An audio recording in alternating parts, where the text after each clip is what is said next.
All rise. Superior Court of Fulton County is now in session. Honorable Chief Judge Ural Glanville presiding. Court come to order. Good morning, ladies and gentlemen. Good to see you. We're back on the record in the matter of the state of Georgia versus Khalif Adams et al. In 22 SC 183572. All right, Mr. Stillwell and Mr. Sharp, good morning. Good morning. Mr. Williams, Mr. Steele, Mr. Adams, and Ms. Renard, good morning. All right, Mr. Kendrick and Mr. Weinstein, good morning. All right. Mr. Huey and Mr. Matthews Sr., good morning. All right, Mr. Nichols, Mr. Harvey, and Ms. Westmoreland, good morning. All right, Mr. Ryan and Misty Williams, good morning. All right.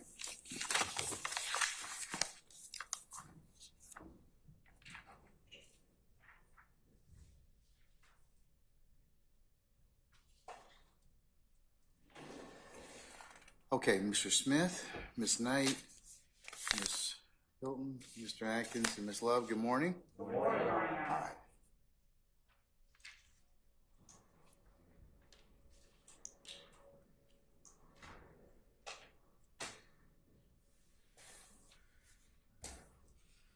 Okay, our jurors are here. What issues do you have before we go ahead and call them out? I've seen your colloquy between one another this weekend. I'll include the last email that was sent by Ms. Love that kind of encapsulates the entire string as the next court's exhibit.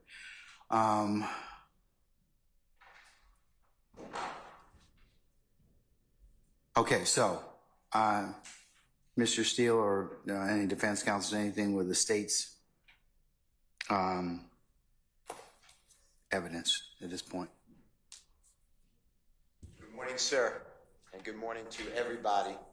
Your Honor, I did file a motion limine number 48, which you should have a copy of yesterday. That does go through some of the states. They gave us a PowerPoint. I could not open it till Sunday, and I appreciate Mr. Atkins helping me send it in a different format.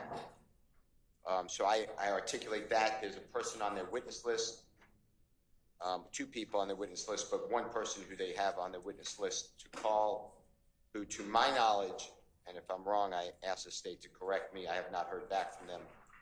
I did not know about this witness on a witness list until April 3rd, and I can't open their attachments I was going to get with the state. I'm sure they can help me do that.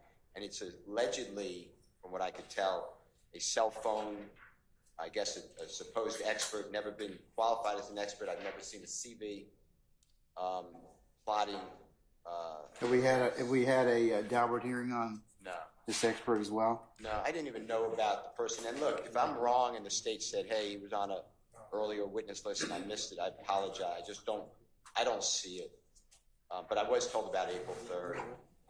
And then, anyway, that stuff can go later, in my opinion, because it's not dealing with Mr. Murphy.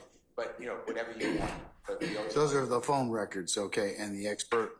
Those are phone records and experts. And then the state has a whole bunch of, they gave us a PowerPoint with, I don't remember, 100, I really don't remember, attachments to it. We got it, I was able to open it yesterday, but they did send it to us about 11:44 Friday evening. I just couldn't access it. And I have a lot of issues to raise with this honorable court about those. There's videos, music videos of Mr. Williams I don't believe would come in. And I know what you ruled, but you also said it's conditional. You have to do 403 and the state has a labor profit foundation. And there's Mr. Jimmy Winfrey shooting a automatic weapon in like a range and alleged. Yeah, I ruled on that one already, I believe. So is that the weapon that he's got a purported switch or whatever? No, different. Okay, all right. You rule on that. You have great memory. That was allegedly found in Mr. Williams' home. This is all right. Okay. Anyway, and it's supposedly Jeffery Williams off camera saying, you know, shoot it or let it rip. I don't know the exact quote. I don't know why that's coming into evidence. Then you have jail calls. I have been given many CDs of jail calls. It does not, it's Jimmy Winfrey, it does not articulate or specify what jail call or jail calls we're talking about. So there's hundreds, there's probably thousands, but hundreds or more jail calls. Anyway, I put all that in there. In addition to that, on Friday morning, this past Friday morning, I gave in the spirit that we're trying to share information early to raise the happy judge, the informed matter court. Gave Mr. Williams, I gave my cheat sheet to Mr. Williams, exhibit number 220. I gave it to Ms. Hilton. I told her that it's my cheat sheet, but I gave it to her anyway. It was a copy. It's what I had on hard copy. And then Ms. Hilton asked where they're posters of Mr. Williams' events. Where did I get them from? I told her I gave them from the state, Discovery. I told her where, and she asked me where. I gave her where in Discovery. The state's objecting to that. I will be trying to use that with Mr. Walter Murphy. So that would be the first issue. And that's what Prosecutor Love was responding to, and the state's objecting. And I will still try to get it in before Mr. Murphy. I know I'm not on cross yet, so all this may be a little premature, but that's another issue for the court. The cheat sheet that I said, I broke it down and I gave like the date of the event and the location of the event. That is not part of what the state gave me. My real exhibit I gave, and I told Ms. Love, I told Ms. Hilton that Friday, but I gave the real exhibit yesterday. The Honorable Court Reporter Weaver has the real exhibit that I intend to use. Okay. I hope I'm making sense. I'm just trying to do it. So the first thing that I got to take up is the issue of which will come up first, and that's the posters in et al. Yes, and it's 220, and then it's like A through, I don't know, double. Yeah, I've seen those. Okay, all right, State. Thank you, Judge. And I'm glad that Mr. Steele clarified what the exhibit is, because on Friday I was listening as he brought the exhibit over, and he did say that that itself was the exhibit. So we were unaware, both Ms. Hilton and I, that that was supposed to have been a cheat sheet and not the exhibit itself. Part of our objections did lie in the fact that it appeared on Friday that he would be tendering an exhibit that he himself had compiled and drawn up. He would be attempting to get that in through Mr. Murphy. And so that was part of our objection. Given that he is no longer attempting to put into evidence the document that he himself constructed, the state's objection is to the flyers. I assume that's what he last sent us at about 10-something last night. Flyers of Mr. Williams, his client's, I guess, promotional flyers. For a couple of reasons we object. One is that the flyers themselves are self-serving hearsay of the defendant, Jeffery Williams. If he attempts to introduce one of the exhibits for some purpose that it appears is a permissible purpose through Walter Murphy, the state will not object, but if he tenders the exhibit that he has shown to Ms. Hilton and me on Friday and then sent to the court and counsel for the state last night, whole hog, just here, look at all of these, get all of these flyers in for my client, Mr. Williams, promoting something or another, then the state would object. Without seeing or hearing what basis he has for offering them, and I did ask, I didn't see a response. There may have been one and I may have just missed it, and I have not spoken to Mr. Steele about this, but without knowing first in what manner he attempts to get them introduced or for what purpose or what foundation he intends to lay, I can't make a further objection until the time comes that he actually tenders the evidence. Okay, all right, well, I'll withhold on that until such time as those Mr. Murphy is shown or Mr. Steele lays a foundation as to those particular documents.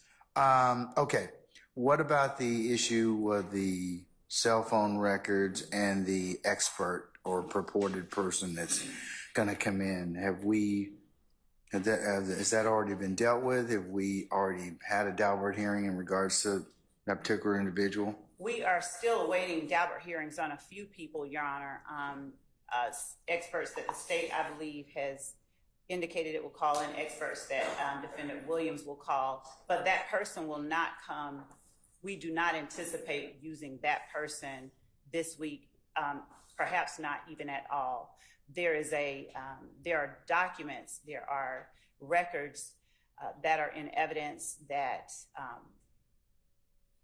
we may be putting in through a different witness altogether, but out of an abundance of caution, we put those documents in the PowerPoint and shared them. But I'm very much open to a conversation where we can talk about what it is that we intend to actually use at this point, and as opposed to if something is opened up on cross-examination this week. But given the length of time that I believe we'll be in court this week, I don't think that we'll even reach those parts of our exhibit list. Okay, all right. So are we going to need to schedule a Daubert hearing for the cell phone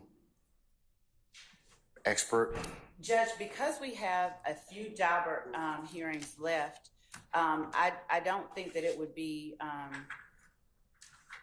unwise to at some point schedule a Daubert hearing for the remaining experts. I believe that— How many experts are we talking about? I believe that one of Mr. Steele's rap lyrics experts, we are still awaiting that.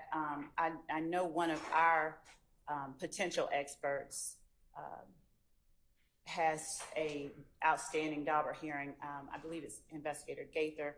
I'd have to look over our list to see the remaining experts, and I can provide that to the court and counsel. All right, so by the end of today, yes. I'd like to go ahead and schedule those at some point in time. Or if you decide that no hearings are necessary, you will otherwise stipulate that. That's fine. But if I need to go ahead and have a hearing on those, let's go ahead and take care of it. Mr. Steele, or anybody else, do we have any other experts that we need to take up Daubert wise? I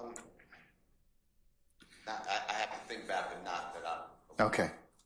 And Your Honor, and I don't want to repeat, I know the court gathers this, but the gentleman or woman, I apologize, who the state may want to call about these phone records from Cobb County is either Phil, which is Phil Jones, typical spelling, or D as in David, or I'm not sure. Oh, Delta, thank you. Walker, Walker. To my knowledge, I've never heard of these people on a witness list until April 3rd. I've never been noticed. All right, let's find out. When were they disclosed on the state's witness list? Your Honor, one of the people that is listed is actually deceased. The report was served in discovery, and I would have to review the filings that we've made to see when the names were served. But we can provide that to the court this afternoon, along with the dates or names that are outstanding for Daubert hearings. Again, that is not someone that will come up this week at all. So it's not a matter that has to be. All right, well, was somebody else was this particular person that's deceased now deceased replaced by another expert who reviewed these records, or is that what the state's intention is, or what? No, Your Honor, it was that we were listing the names of persons that are connected to the records, and we learned that one of them was deceased. But again, the records and the exhibits were served in, I believe, the first round of discovery, and we will again scour our first and longest witness list to ensure that we did not leave off anyone unintentionally. All right, Mr. Steele, check the first round of discovery and. No. Okay. I'll do that. And also, I've never been noticed of a CV, to my knowledge, at all, or that this person would be an expert. So what's his name? I don't know who's, God forbid, deceased, but I have a Phil Jones and a D Walker. One or the other, or I guess I've got one now. Mr. Jones is the person that we received information is deceased. Both of those persons reviewed the records that were served in discovery. And again, if either name was inadvertently left off, that was inadvertent, but we will ensure. Do we need to have- and review Okay. and find that out. Do we have a CV for is it Mr. Jones? Mr. Jones is, Yeah, Mr. Jones is deceased, and who's the other expert? and the other one is D. Walker. And we will make sure that all of that information has been provided as well. Okay.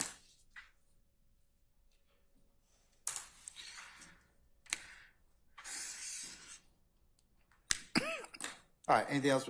Mr. Murphy here? He was 10 minutes out about 15 minutes ago, so he should be here now. He's here. He's here? Okay, all right. Can we have him take the stand, please?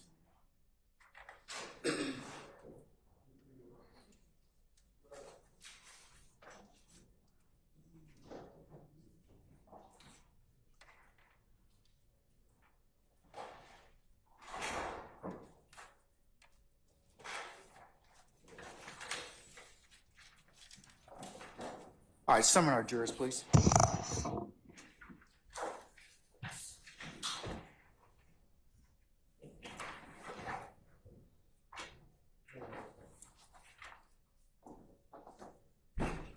Come on.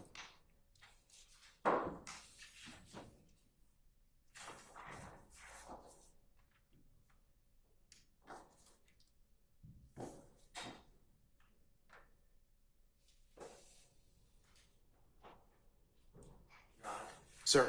While the jurors are coming in, can I just step out to use the restroom, but I'll be right back? Yes, sir. Thank you.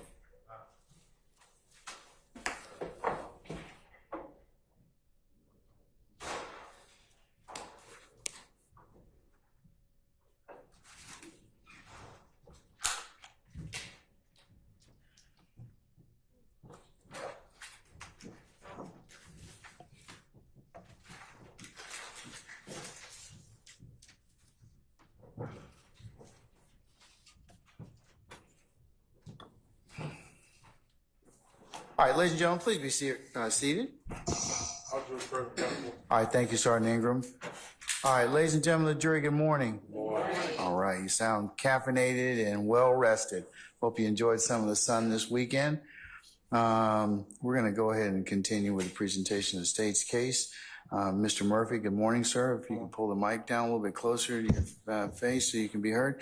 And, sir, you're still under oath. All right. Mr. Sharp, go right ahead, sir.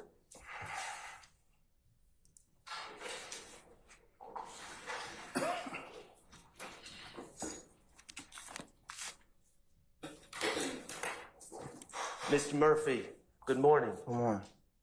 Can everyone hear me? Good morning. Harvey?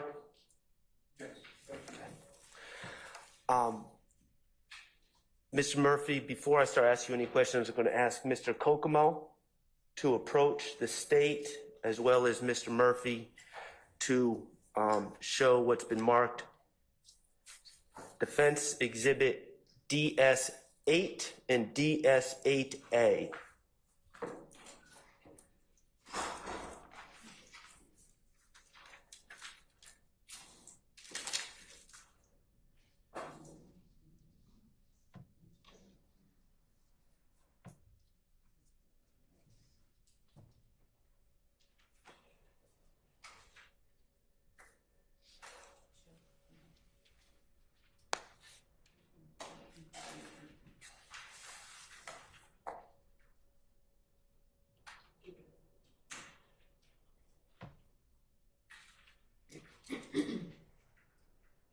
Your Honor, may Mr. Kokomo approach Mr. Murphy? He may.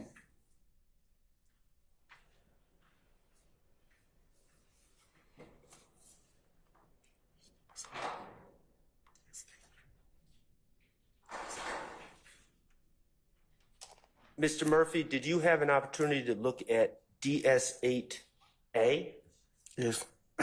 and DS-8? Yes. Okay. And did you recognize what DS8 was? I recognize both of them. I don't know Okay. the numbers though. What were they? Were they maps? Yes. Okay, and what were they maps showing? Jonesboro Road. Okay, did they have the sit-go on Jonesboro Road within the map? Yes. Okay, were they fair and accurate representations of overhead views of the sit-go at the corner of Jonesboro and Browns Mill Road? Yes. Okay, thank you. Your Honor, at this time, I would ask to admit defense exhibits DS8 and DS8A. Any objection to DS8 or DS8A? Not for today's purposes, Your Honor, but we would like a printout of DS8. Yeah, you should post the print so Mr. Reed can have it. I apologize, and we will get that. All right. Yes, I'll admit DS8 and DS8 Alpha, and then they be published as you see fit. Okay, thank you, Your Honor. Mr. Kokomo, would you put DS8A on the screen for us, please? Where's the speaker? Okay. Now, I just want to clear up one thing that may have been confusing from Friday. On Friday, you testified on a scale of 1 to 10 as far as how high you were. You were an 11. Yes. Remember that? Yes. You were speaking of the night of April 12th of 2015, correct? I just remember being high that whole week. Okay. Would that be an accurate answer for that night as well? Yes. Okay. Okay. I think where we left off, you had testified that you had ran towards the car with the other gentleman in it, correct? Yes. And then you backed off. Yes. And you backed off because you were scared? I backed off because I didn't know what was next. I didn't know what they was doing in the car. What were you concerned about them doing in the car? Anything. Preparing to hit me with the car, jump out, or shoot back, or whatever. Did you know whether they had guns or not in the car? No, I didn't. Okay. After you backed off of that car, you said that car drove away, correct? Yes. On Jonesboro Road, towards the cemetery. Yes. Okay. Your Honor, may I approach the screen?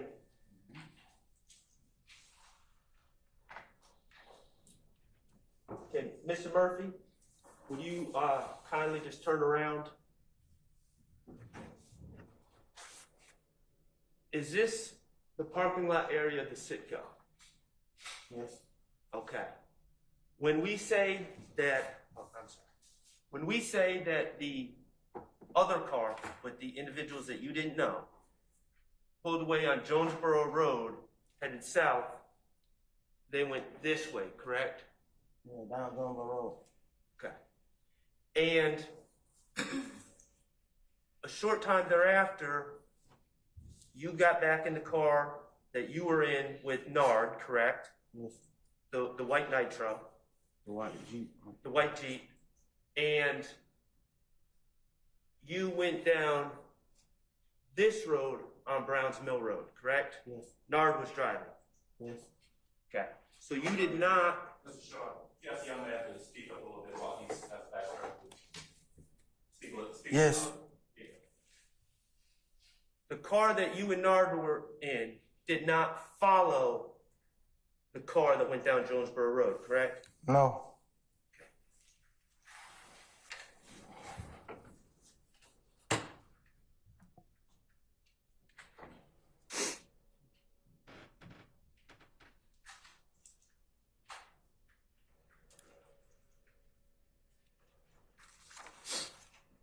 No one, you did not shoot at that car headed down Jonesboro Road as it left, did you?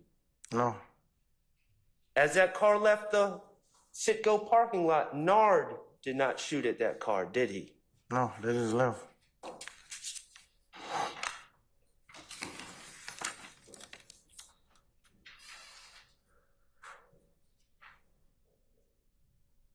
Okay.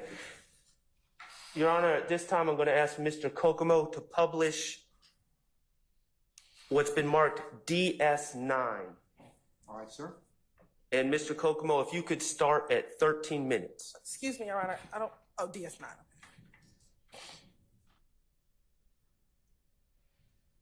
Mr. Kokomo, is there any way you can make that bigger?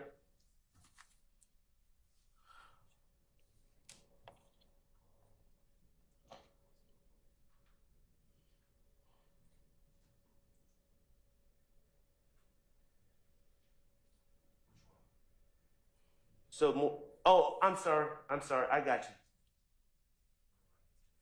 you. You go back to how you do it, Mr. Kokomo. I'm sorry. All right, 13 minutes. When they pulled up to Okay, and Mr. Murphy, you have previously recognized this as video from the Citgo on 4/12/2015, correct? Yes. Okay.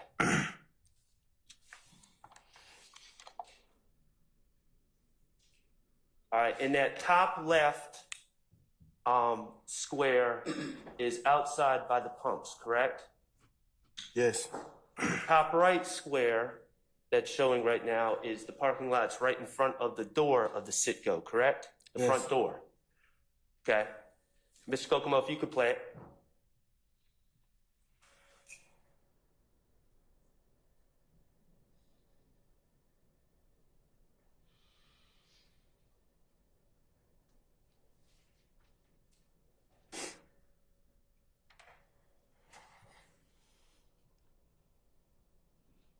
Okay, Ms. Kokomo, could you pause?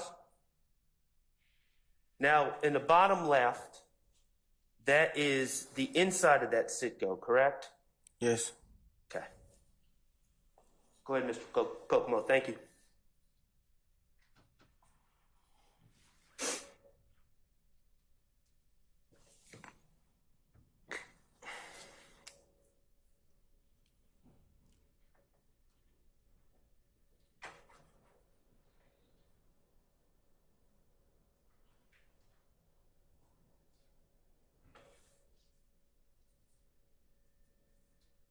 Okay, Mr. Kokomo, if you could pause.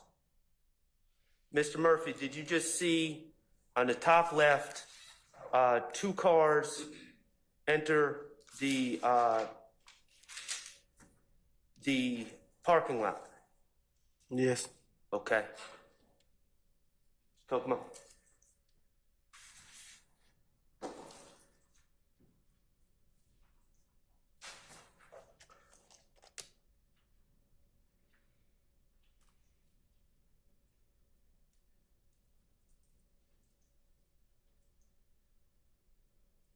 Okay, pause, Mr. Kokomo. Now, Mr. Murphy, you would agree that the lighter color car was entered the parking lot first, correct? Yes. And the darker color car followed right behind the lighter color car. Yes. Okay. Do you recognize the individual who went over to the driver's side of the darker color car? No. Okay. Ms. Kokomo? But you do see someone that went over to the darker color car? Yes. Okay. Ms. Kokomo?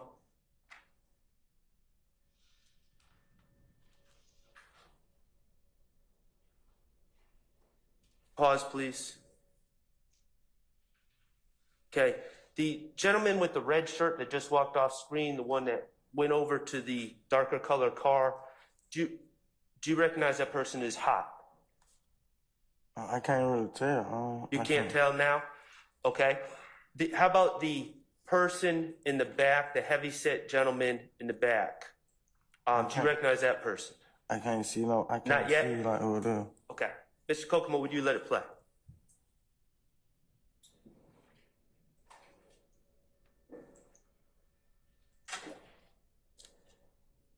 Okay.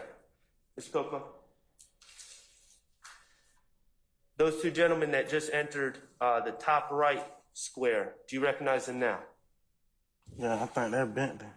The gentleman in the white shirt is OG Bentley? Yeah. And the person in the right, do you recognize that person is hot. I don't know who. I can't really see if they got that hat on. Okay, fair enough.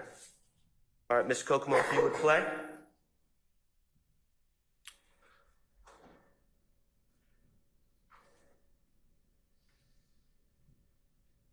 And you just saw those three individuals enter the store, correct? Yes. Okay. The third individual that I haven't asked you about, do you recognize that person? No. Okay. Now, based on your knowledge of this incident, in that car, left in that car are a woman and children, correct? Yes. The lighter color car Yes. that Bentley and the other gentleman exited. Yes. Okay. And the darker color car is still there, correct? Yes. At this point, have you seen anyone from the darker color car get out to pump any gas? No. Have you seen anyone from the darker color car walk to the store to purchase an item? No. Okay. Mr. Kokomo, if you would play.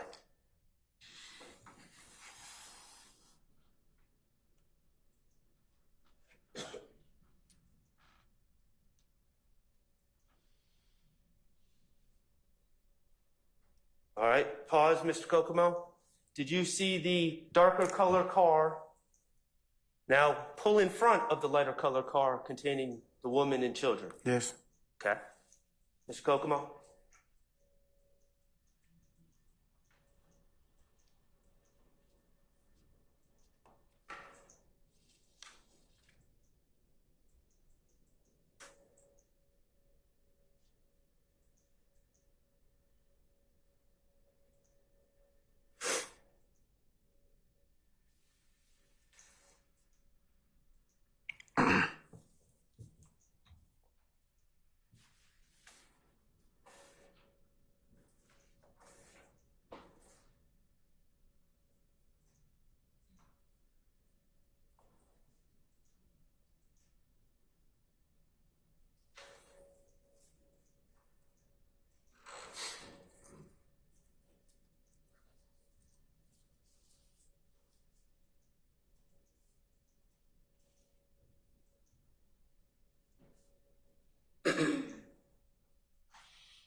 Ms. Kokomo, could you pause?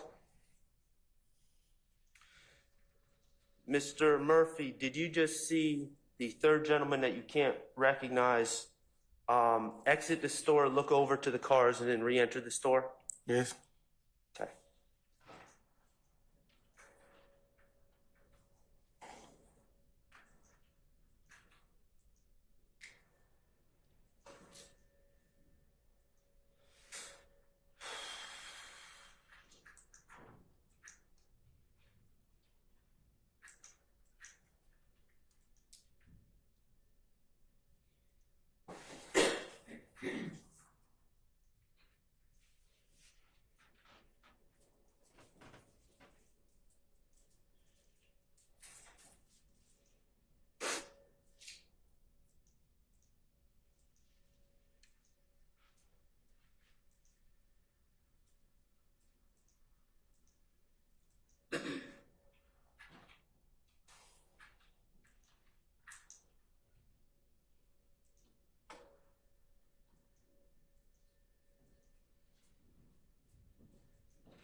Okay, Mr. Kokomo, pause for a second.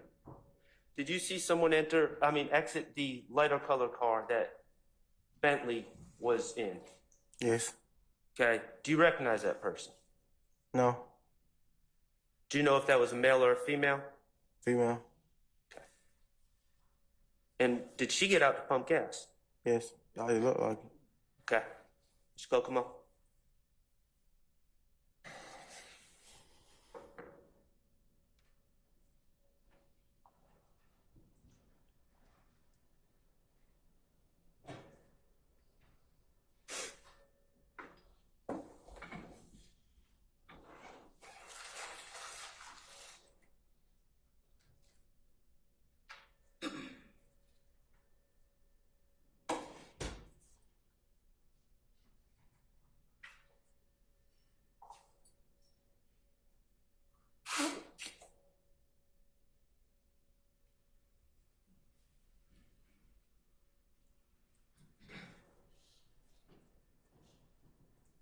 Mr. Kokomo, pause, please.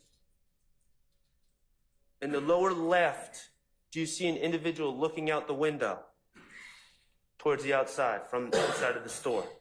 Looking out the door? Yeah. Yes. Yeah. Is that Mr. Bentley? Yes. Okay.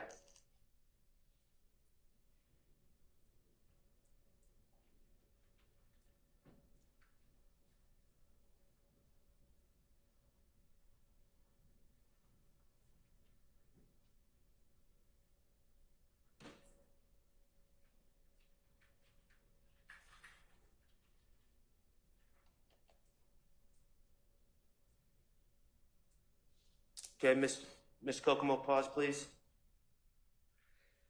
Mr. Murphy, on the lower right, did you just see the individual, the third individual that was in the car that you can't identify, point someone else to go over to the car? Objection, Your Honor, speculation. I sustain the objection. Okay. Did you see the third individual interact with a person that was not originally in the car with them? Yes. Okay. And is that individual on the top left screen now? Yes. Okay. Ms. Kokomo, could you play?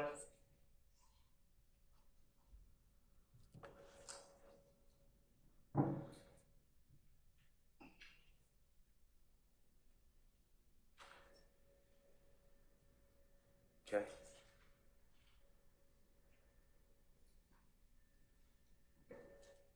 Ms. Kokomo, could you pause? Did that person that was not originally with them just go over to the car and take over the pumping of gas? Yes. That's what it looked like. And has one of the individuals that was inside the dark car exited the car and is talking to the female? Yes. Okay. Mr. Kokomo? Yep.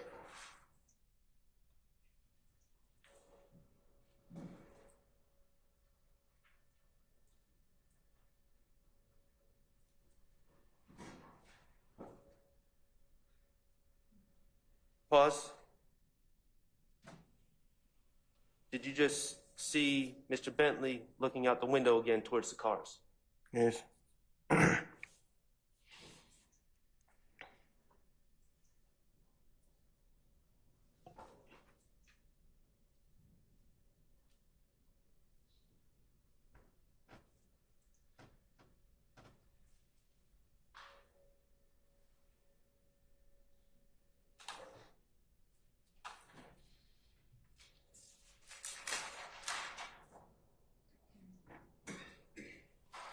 Pause. Did the third individual that you cannot identify go back to the light colored car? Yes. Have Bentley and the gentleman with the red shirt exited the store at this point? No.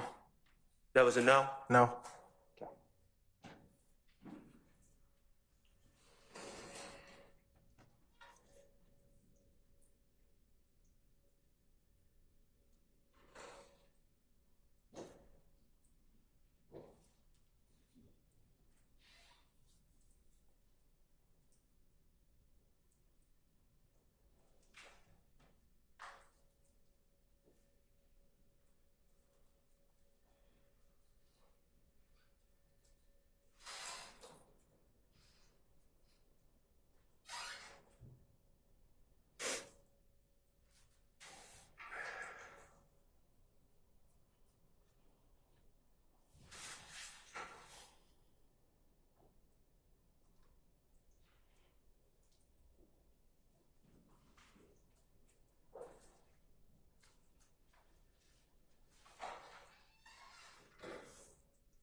All right, Mr. Kokomo, pause.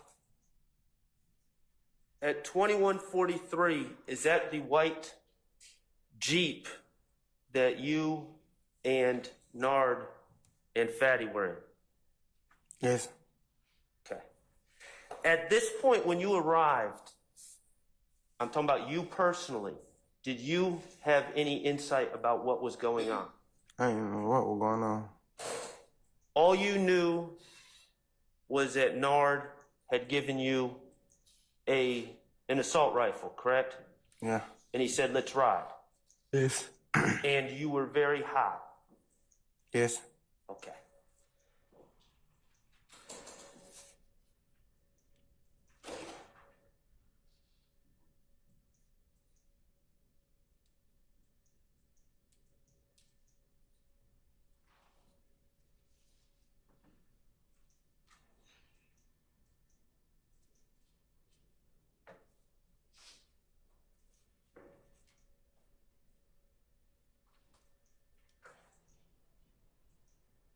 Pause. Do you recognize yourself in that video? Yes. Okay, who are you? I'm at the top left by the whatever kind of car it is. Are you in the back, Yeah. driver's side, standing behind the car where Mr. Kokomo has put the pointer, Yes. wearing a black hoodie? Yes. I think it's a jacket, but yeah. At this time, even though we can't see it, are you armed with an assault rifle? Yes. Okay.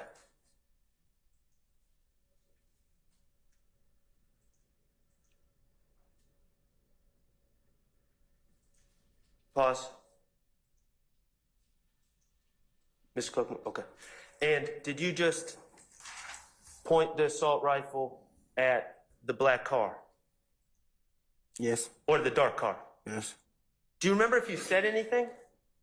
I don't remember. Did you shoot? No. Okay. And then you retreated? Yes. Okay.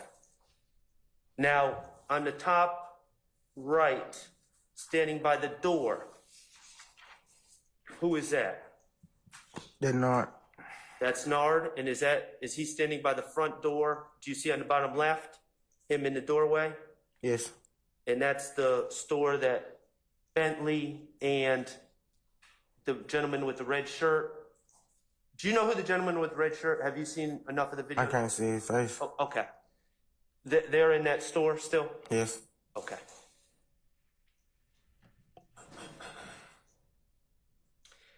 And just to be clear, Nard is also armed with an assault rifle, correct?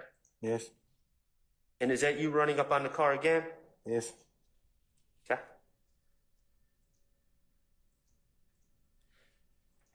And you just saw the car speed off. Pause, please. And is that the car going down Jonesboro Road? Yes. Okay. Go ahead, Ms. Cookmore. And the car that you arrived in is still in the parking lot, and the car that Bentley was in is still in the parking lot, correct? Yes. And Bentley has now exited the store and is actually re-entering, correct? Yes.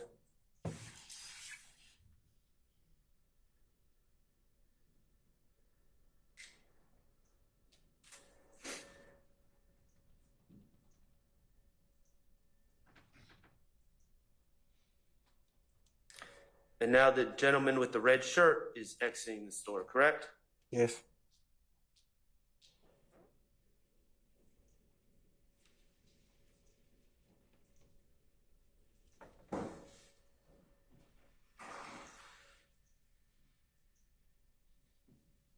And at this point, going back to April 12th, 2015, you were aware that the car went down Jonesboro Road, correct? Yeah, I know the area. Okay. So whether you did or not, you could have told everyone, hey, that car went down Jonesboro Road, correct? Yeah. That's just speculation. I stay in New Jersey. Okay. Mr. Kokomo?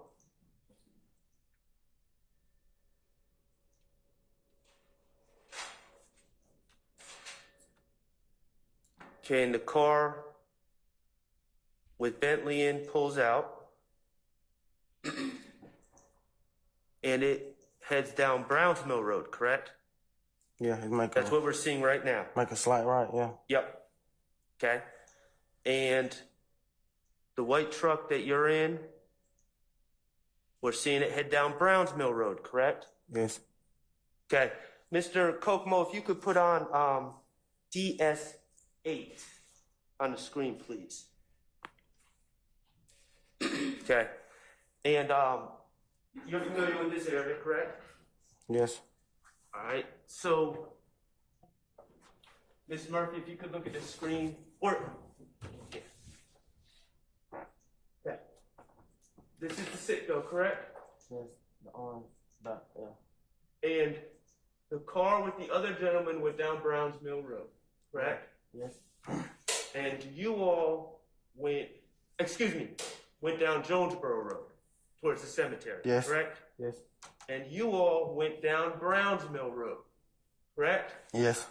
And these two roads, if everyone remains straight, are not going to intersect. Isn't that correct? No. And Browns Mill Road is the way that you would get back to the house that you were at earlier. Yes. Your understanding is you were going back to the house, correct? I just remember we were leaving from right there. We were trying to get away from right there. Could you repeat that one more time? I just remember we was trying to get away from right there. Okay. I didn't know where we was going till we got there. Okay. So, and if you could keep that up, Mr. Kokomo, I'd appreciate it.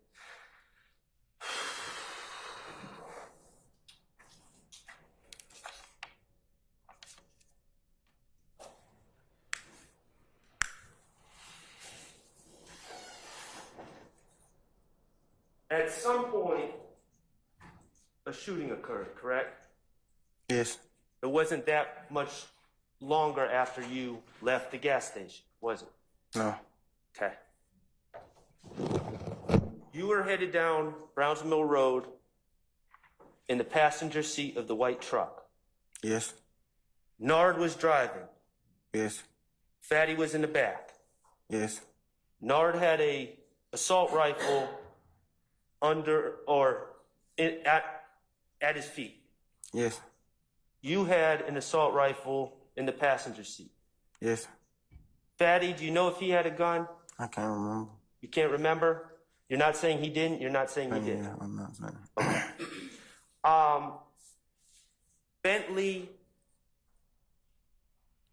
Hot, another gentleman, a female, and two children were in the car behind. You all headed down Browns Mill Road, correct? Yes. Okay. Do you know if any of them had guns? I can't recall. I don't remember. Okay. Did you see them with guns that day? No, not that I remember. Okay. And at that time, your understanding was the other car was headed down Jonesboro Road. Yes. Okay. At some point, the other car and the white truck that you were in ended up meeting, correct? Yeah, they made a right. They had to make a right somewhere. Now, you testified you don't remember the name of the street. Mr. Murphy, if you could. Is this the right that you feel they took? Yeah. Yes, because they left before us, so it went. It's hard to explain, but they left before us, so if they would have even made the first right, we still would have never, you see what I'm saying? Because they left minutes before us. So if they make the first right, we still won't catch up to them. Did the cars So I feel they made the second right. meet at this intersection? I don't remember what intersection. I know we was on Brownsmere and they was at a stop sign, so yeah. When the cars met, whatever intersection, was your car still facing forward going down Browns Mill? Yes. With the driver's side of the car facing this way? Yes. Okay. And was the car with the other gentleman in driving this way, if you look at this way, towards your car? Yes, they was coming towards Brownmill. So the cars were perpendicular? Yeah, is that what it means? Okay. I got you.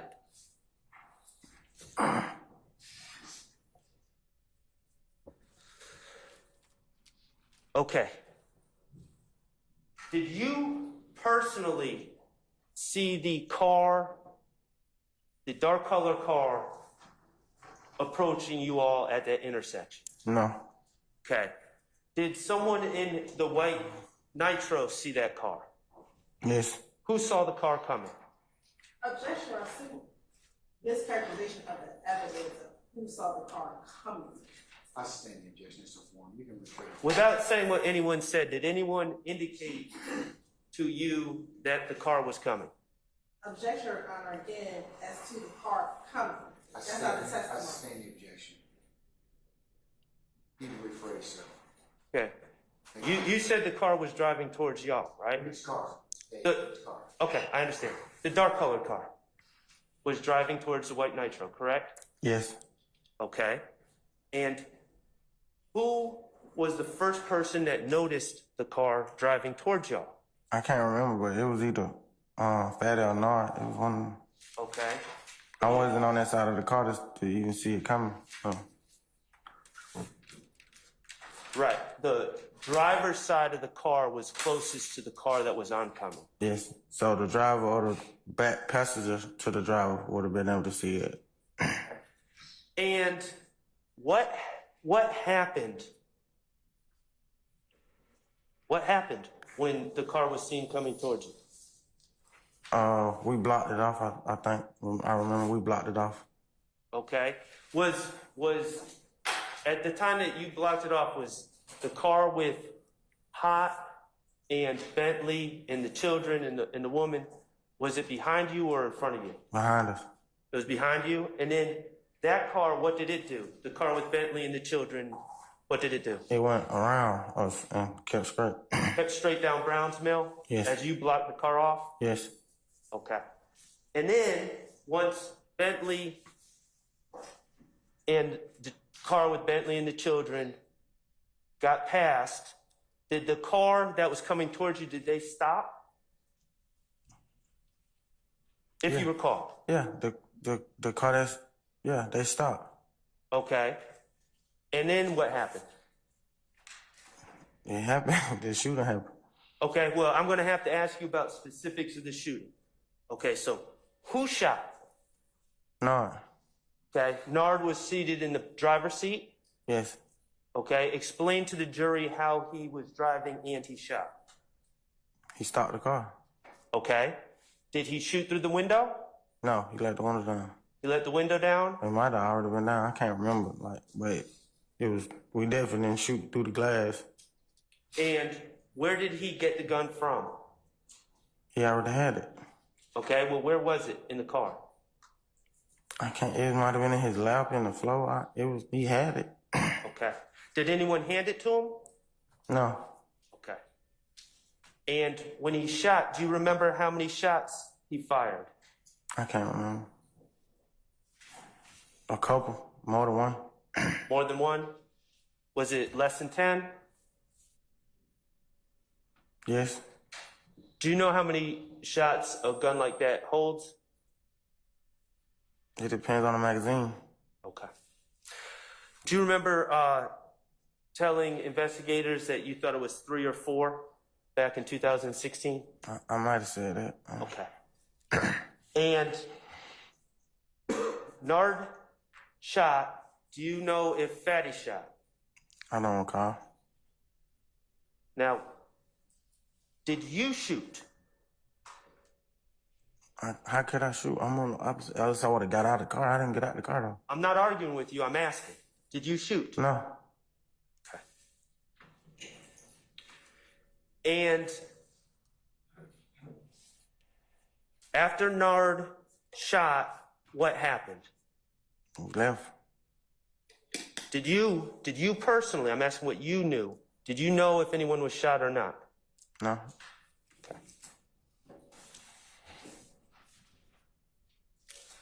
Do you remember where you went? We went back to the house we left from. Okay. And you got there by traveling down Browns Mill Road, correct? Yes. Okay.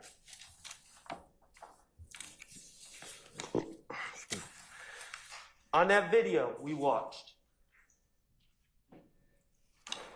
you said, I already asked you about the house. on the video that we watched, and to your recollection, you said you know Shannon Stillwell. Was Shannon Stillwell at that gas station, that Citgo that night? No. You said you know Jeffery Williams. Was Jeffery Williams at that gas station that night? No. These other gentlemen in this courtroom, take all the time you want. Look at their faces. Were any of them at the gas station that night? No. Okay. On the ride to the gas station, phone calls being made. Were there any communications involving Shannon Stillwell that night? No. Were there any communications involving Jeffery Williams that night? No. Do you know of any communications involving any of these other gentlemen that night? No. When you got back to the house, was Shannon Stillwell at that house? No. How about Jeffery Williams? Was he at the house? No. Any of these other gentlemen, look at their faces. Were any of them at the house that night? No.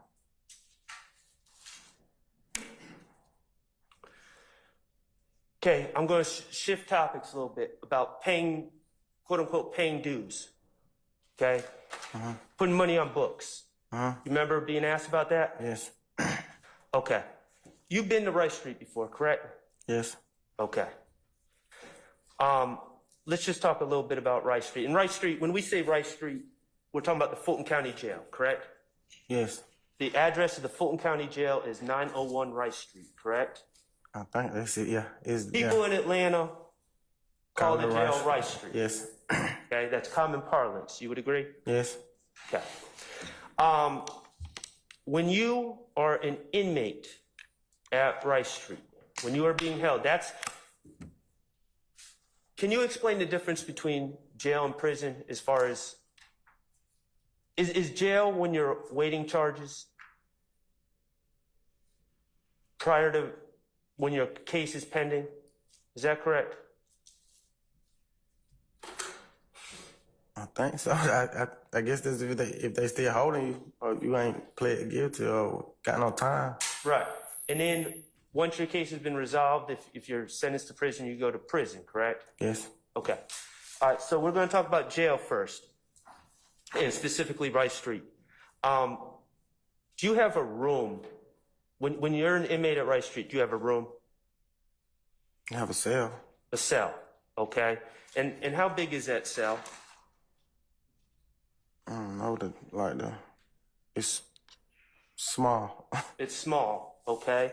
And what is in that cell? A toilet and a sink. A toilet, a sink, and what else? 2 metal beds, 2 bunk, whatever you want to call it, bunk beds, metal beds. Metal beds, and they're set up bunk style?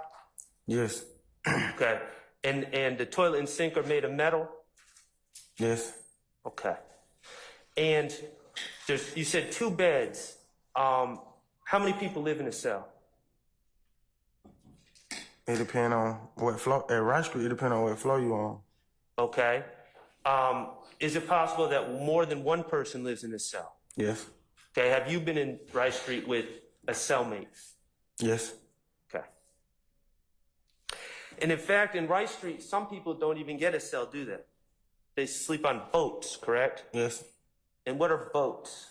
Boat is a boat. A boat is just like a canoe with a mat in it, and you sleep in the day area, like under the stairs or by the window. It's a mat that's laid on the floor, correct? Yes. And people sleep on these mats on the floor? Yes. In a common area? Yeah, the day room. Okay. Typically, when you're an inmate at Rice Street, how often are you allowed out of your cell? Probably about 4. It depends on the officer, but it's about 4 to 6 hours a day. Do you get to leave your cell anytime you want? No. Okay. Let's talk about the facilities. I noticed you didn't mention a shower. Where are the showers? In Rice Street, the shower by the it's out in the day room area. In the day room area? Okay. It's like by the end room on the end. And do I get to, when I want to take a shower, do I get to go into a room and close the door and undress and take a shower? No. How does that work? What is the shower? Just a hole in the wall with a curtain on it. Okay. And is it for, how many people are taking a shower at one time? One. Okay. So there's only one shower? No, it's two. It's one for the top. People sleep down on the top and one on the bottom. And how often are you allowed to shower? And whenever them hours you out your room. Okay. Do you consider the facilities, the shower facilities, clean? No. Does the water get clogged? Clogged. Even. The drains get clogged? Yes. Is there standing water when you shower? Staining water? Standing water, is there water on the ground that builds Yeah, up? like a puddle, yeah. That's happened before? Yes. Okay. How about the bathroom facilities? Toilets get clogged? Yes. Is that a regular occurrence? Yes. Let's talk about the food at Rice Street. In your opinion, what do you think about the food at Rice Street? That ain't no food. There's not food. Okay. Is that an opinion that's shared by most people? Objection, speculation. I sustain the objection. Okay. Now, when you say ain't no food, you are brought trays, correct? Oh, yes. You're saying you prefer not to eat the trays. I mean, I would rather not, but if I ain't got nothing else to eat, no commissary or nothing, then I eat it. But Okay. If you have no commissary, you're going to eat the trays. yes, Okay. To stay alive. exactly. Okay. How about at Rice Street, hygiene products? Do they provide you with hygiene products at Rice Street? You mean like give it to you, or you? Yes. No, they don't give it to you. They don't give it to you. No. So, the soap that you want to use, they don't give that to you. No, Shaving supplies, they don't give it to you. no, Deodorant, no. You have to buy all that. okay, at the commissary. Yes. All right. How about phone calls? Now, you don't get, at Rice Street, you don't get in-person visits from your, you said you have children, correct? Yes. 4. The mother of your children, you don't get in-person visits, do you? No. Okay, what about your mother? You don't get in-person visits from your mother, correct? No. How about friends? No. Okay, so do they have phones at Rice Street? Yes. And you're allowed to call loved ones from Rice Street using these phones, correct? Yes. These phones, are they free to make phone calls? No. They give you free calls when you first in like intake, but other than that, then no. When you first get into intake, they give you free call. Okay.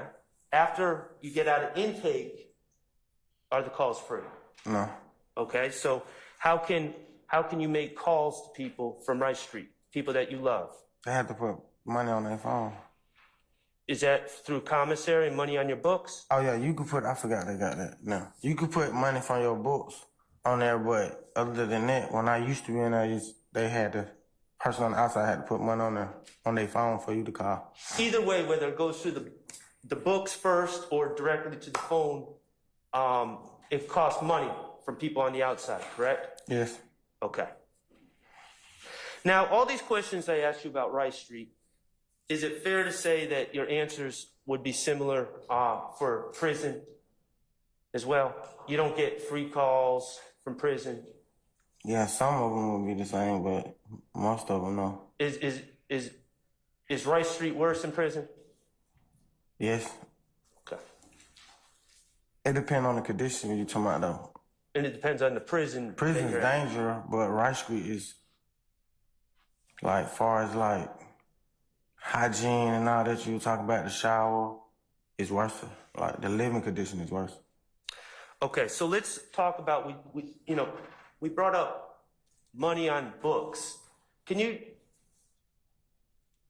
those terms, I want you to explain to the jury, is money, putting money on your books, putting money on someone's books, is that putting money on their commissary? Is that the same thing? Yes. And essentially, that is putting money on an inmate's account, correct? Yes. That they can use to buy certain things, Yes. okay? And so, personal hygiene products, money on the books would allow an inmate to purchase soap, Yes. correct? Would allow an inmate to purchase deodorant, correct? Yes. Would allow an inmate to purchase shaving supplies, correct? Yes. Would allow a person to purchase cleaning supplies, correct? I don't even know about the things. I mean, if you want to buy the soap, and Okay, the whole so, method you could do to buy it off the store and then turn it into a cleaning product, though. so you could buy soap and turn it into cleaning supply, but in your experience, cleaning supplies are not in the jail commissary. No. Okay, thank you for that correction. How about food? Can you buy chips, Yeah, it's just snacks. It ain't like no meal. honey buns? Yes. Also, what is it? Do you know what a trustee tray is?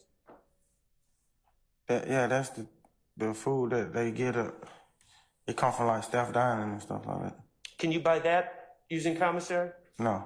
Okay. Oh yeah. I mean, if the trustee want to sell his food, then swap it out for commissary. Yeah. Okay, so Yeah. that's something that you could barter with a trustee to get, Yeah. and when you say it's food that comes from staff dining, that is a higher quality of food in your opinion. Yeah. Give me an example of what the higher quality of food would be. Objection, relevant. How about little plastic shower shoes that protect your feet from the standing water in the showers? Can you buy those at the jail store? I think so. Yeah. And how about phone calls? The ability to stay in contact with your loved ones. Can you order phone calls using money on your books? Yeah, that's a new thing. I just learned that when I went to jail for this. How about stamps that you can send your loved ones letters? Can you get that at the commissary? Yes. How about greeting cards, birthday cards, things like that for your Yes. loved ones, for your children, for your mother, Mother's Day cards? Can you get those at the commissary? Yes. Okay. Do they sell fancy steaks at the commissary? No. Do No. they sell caviar at the commissary?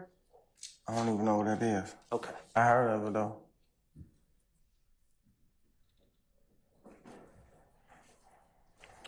The truth is, Mr. Murphy, you've been to Rice Street before. A lot of times. Okay. You said a lot of times. People have put money on your books before, correct? Yes. Your family has put money on your books before, correct? Yes. The mothers of your children have put money on your books before, correct? Yes. Your friends have put money on your books before, correct? They probably gave some money to go on. They ain't go like put it on there they self, but they probably like Money. if they see my mom, they'll give some money or something like that. Give your mom money and then she puts on the books. Okay. Your lawyer, Jacoby Hudson, he's put money on your books before, correct? He Yes. he cares about you. Yeah, he's a friend of the family. You view that as a good thing, a great thing. Your lawyer cares so much about you that he puts money on your books. Yeah, it's a nice gesture. Yeah.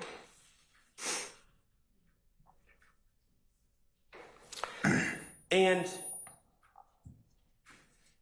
you're not unique in the fact that you've had money on your books, are you? Other people in the jail, most people have money on their books, correct? It was plenty of weeks I went without money too though. So, Right? Sometimes you have been without money, Yes. but all sorts of other people have money on their books as well, correct? Yes.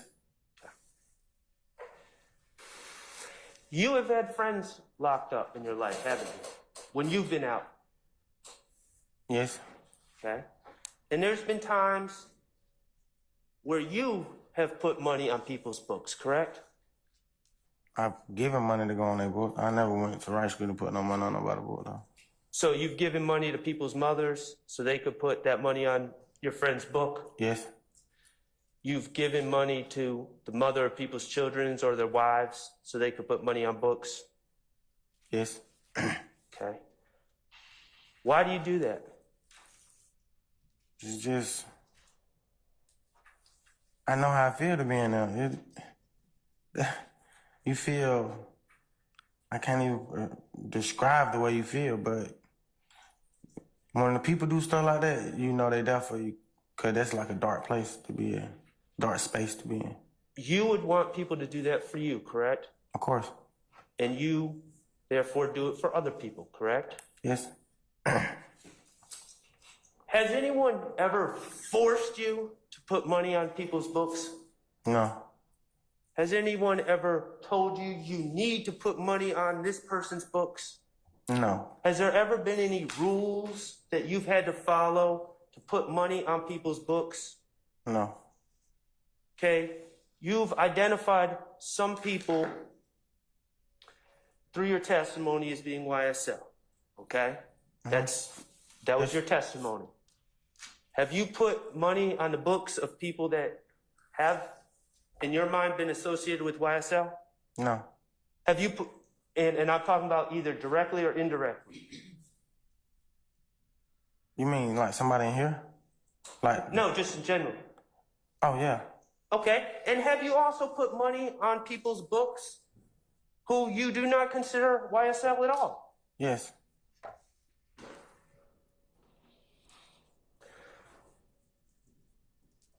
Okay. Let's talk about my client, Mr. Stillwell, for a second. Do you know, and if you know, what year you met Mr. Stillwell? I think it was 2015. Okay. 2015? Yes. Okay, and you testified that in your mind, he's associated with YSL. Yes, yes. Okay. And if I recall your testimony correctly, you made that determination because he started hanging out at the studio. Yes. Okay. The studio, when you say the studio, you're talking about the recording studio, correct? Yes. Okay. And could you just explain what the recording studio is? Is there a specific recording studio or just are you using that term generally? It's not just one, dude. We just go to the studio. Are there dozens of recording studios in Atlanta? Yes. Okay, and is the recording studio where hip-hop music is recorded? Yes. Well, And all kind of music, not just hip hop. all kinds of music is Yes. recorded. And when Mr. Stillwell started showing up at the studio, he was trying to record music, correct? Yes.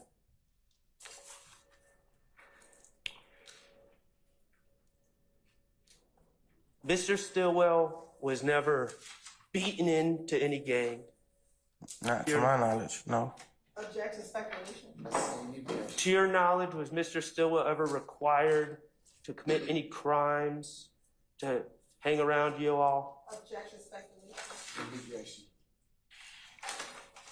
Have you ever known anyone to have been beaten into YSL, to your knowledge?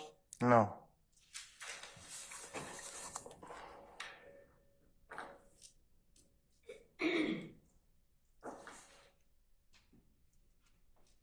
Okay, you said something last week. When I did those interviews, I would have cut off my arm to get back to my son. You said you have 4 children? Yes. 3 girls and a boy? No. Two girls, 2 boys. 2 girls and 2 boys. At the time, you had one son, correct? Yeah, at the time I had 2 girls, but I had got arrested and my fiance was pregnant with my son. Gotcha. Okay. And when you gave those statements, you were staying in Rice Street, correct? Yes. Under the conditions that we discussed earlier, correct? Yes. Okay. And there's another thing about staying in Rice Street. your case is still pending, correct? And your case was still pending when you gave those statements, correct? Yes. Back in 2015 and 2016, when you were giving those statements, and I'm going to hand you, if I may approach your honor, 18 CC, states 18 CC. All right. This is the indictment and your plea. And actually, if I may approach again.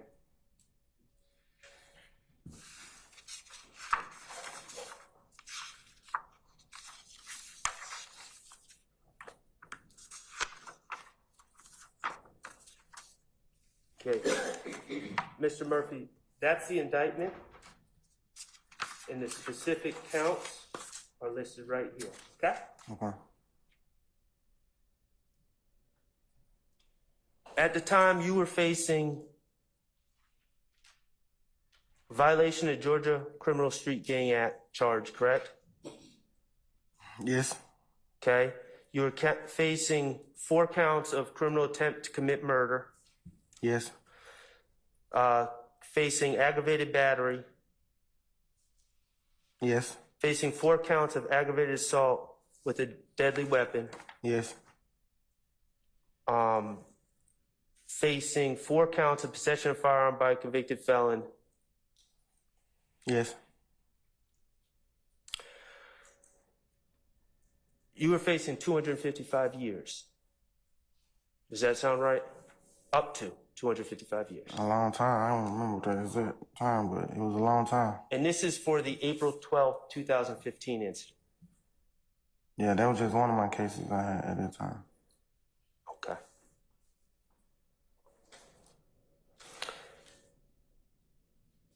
In your mind, who controlled how much time you would actually serve? Objective speculation. I'm asking in his mind. Any objection?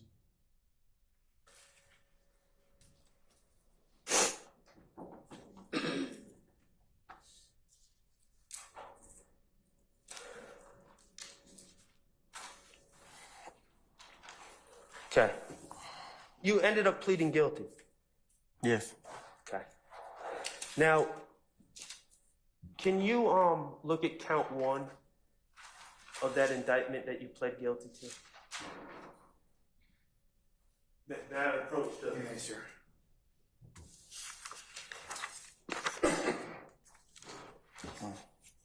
Count 1 that you pled guilty to in April 12, 2015. That's the violation of the Criminal Street Gang Act, correct? Yes. Okay. Could you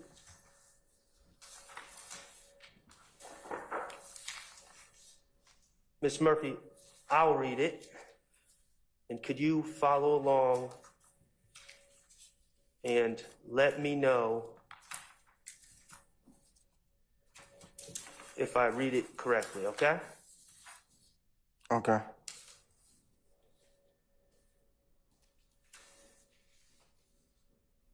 No, I think that'd be counsel testifying, Mr. I stand Sharp. objection. Okay, Ms. Murphy, if you could read count 1 for me. In the name and the behalf of the citizens of Georgia, do charge and accuse Walter Murphy with the offense of participating in criminal street gang activity.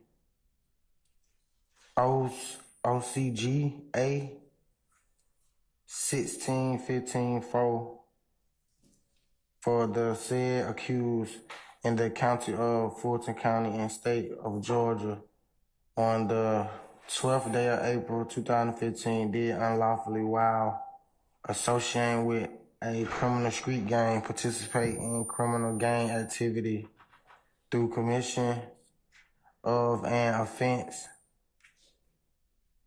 I don't know that word.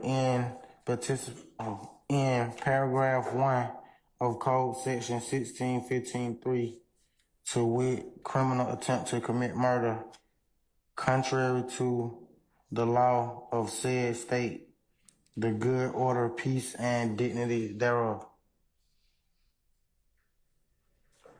Okay. In count one, violation of criminal street gang from April 12th, 2015, does that allegation ever mention YSL?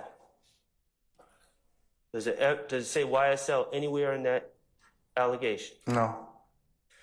Does that allegation ever say that the crime committed on April 12th, 2015 was done in furtherance of YSL? No. Okay. May I approach Your Honor with States 1CC? On Charlie. 1 Charlie Charlie. Yes, you may.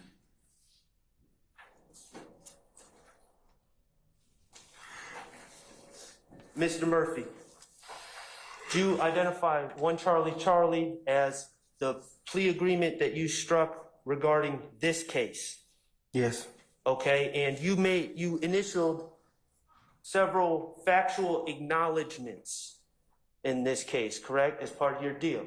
Yes. You had to initial them for the deal to go through, correct? Yes. And you wanted the deal to go through because if the deal went through, you were going home, correct? I'm going back home. I had just came home from doing 7.5 years. Right. You were upset because you had been arrested for this RICO charge for the same incident that you had already done 7 years for. Yes, I thought it was double jeopardy. And you wanted to go back home.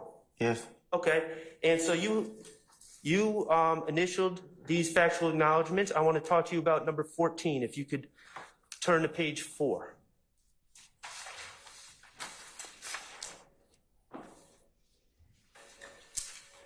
Okay, acknowledgement number 14. You did initial that acknowledgement, correct? Yes. Okay. Could you read it? Acknowledgement 14. In the year of 2016, I was convicted in Fulton County indictment number 15 SC 138234 of participation in criminal street activity, aggravated battery, aggravated assault with a deadly weapon, 4 counts, and possession of a firearm during the commission of a felony. The victim in the case was Dexter Montgomery.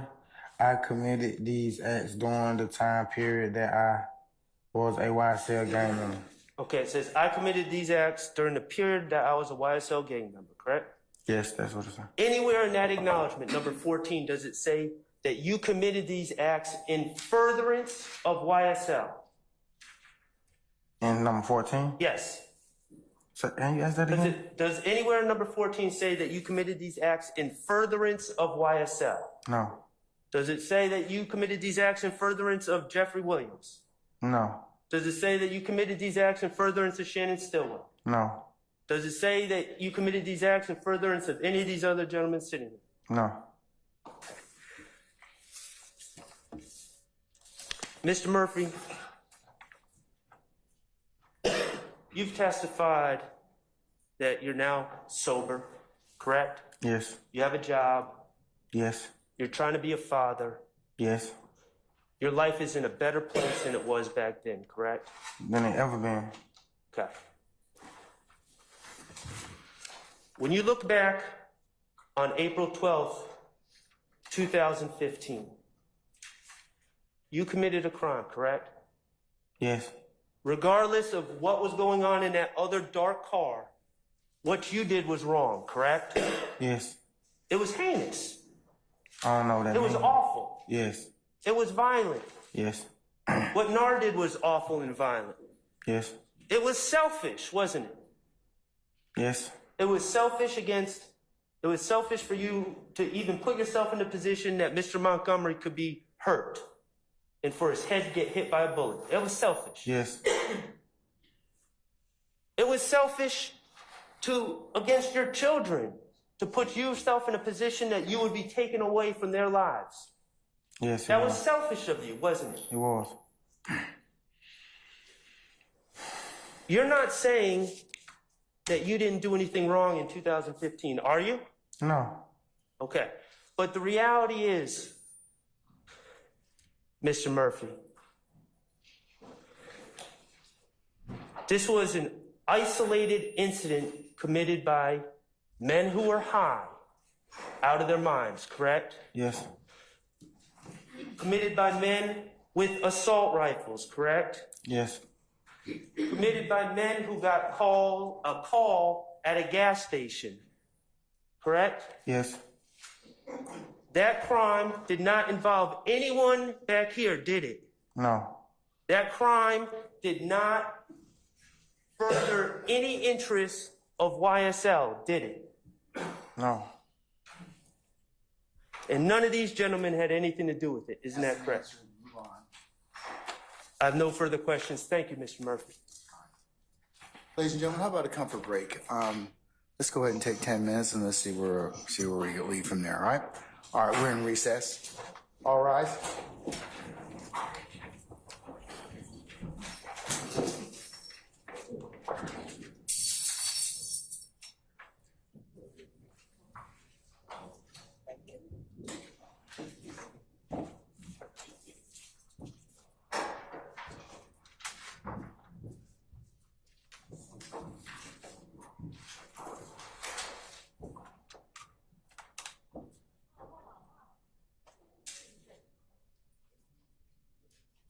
All right, ladies and gentlemen, our jury's left us. Take you 10 minutes. Be back.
All right, Sergeant, do we have all our participants, sir?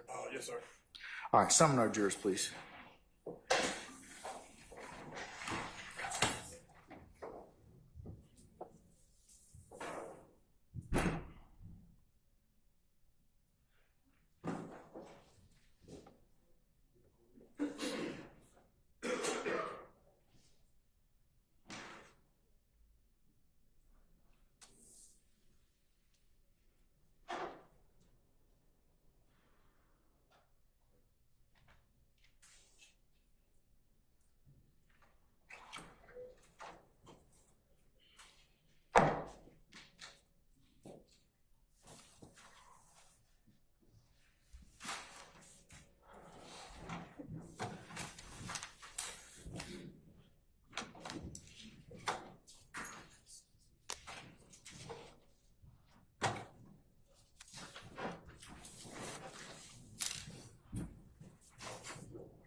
All right, ladies and gentlemen, please be seated.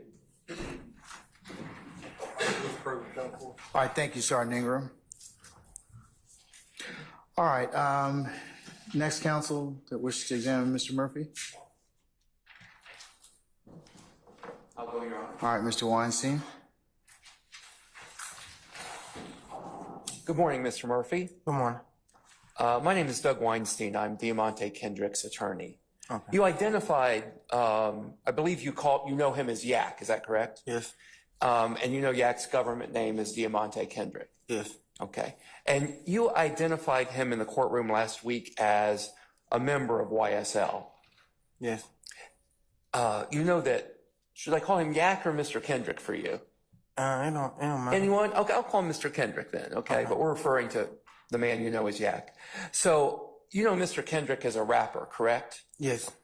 And you know Mr. Kendrick is on the YSL label, correct? Yes. And you know Mr. Kendrick because you toured with him, is that right? Yes.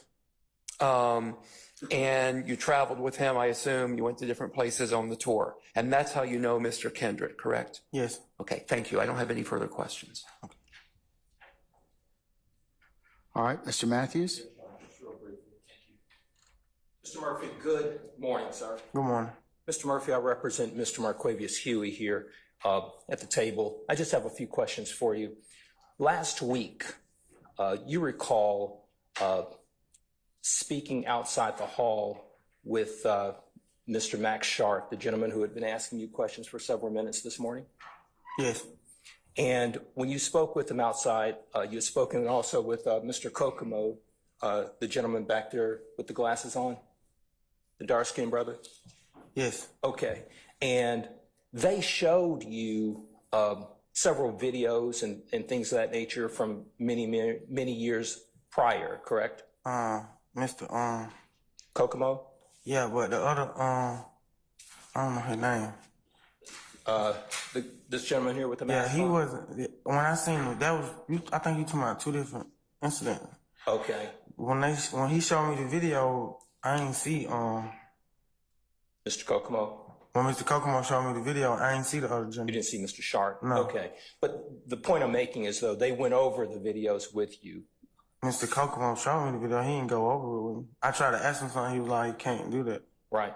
So he showed you the videos and oriented you and made you more familiar with the incidents from several years ago, correct? Yes. The state of Georgia, they didn't do that with you, correct? They didn't go over the videos with you. No.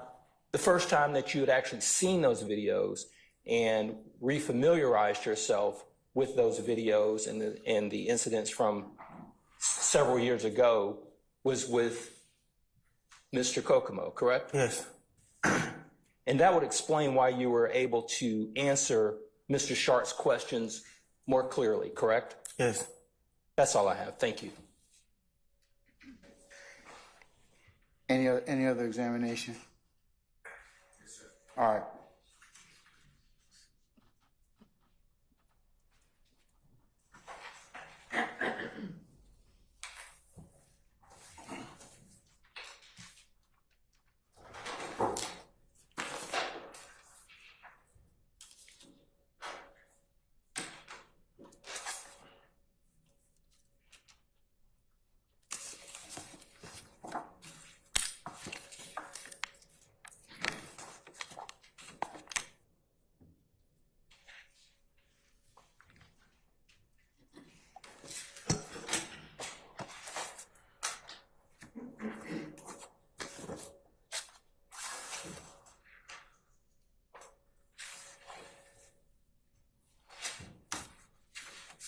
Thank you, sir.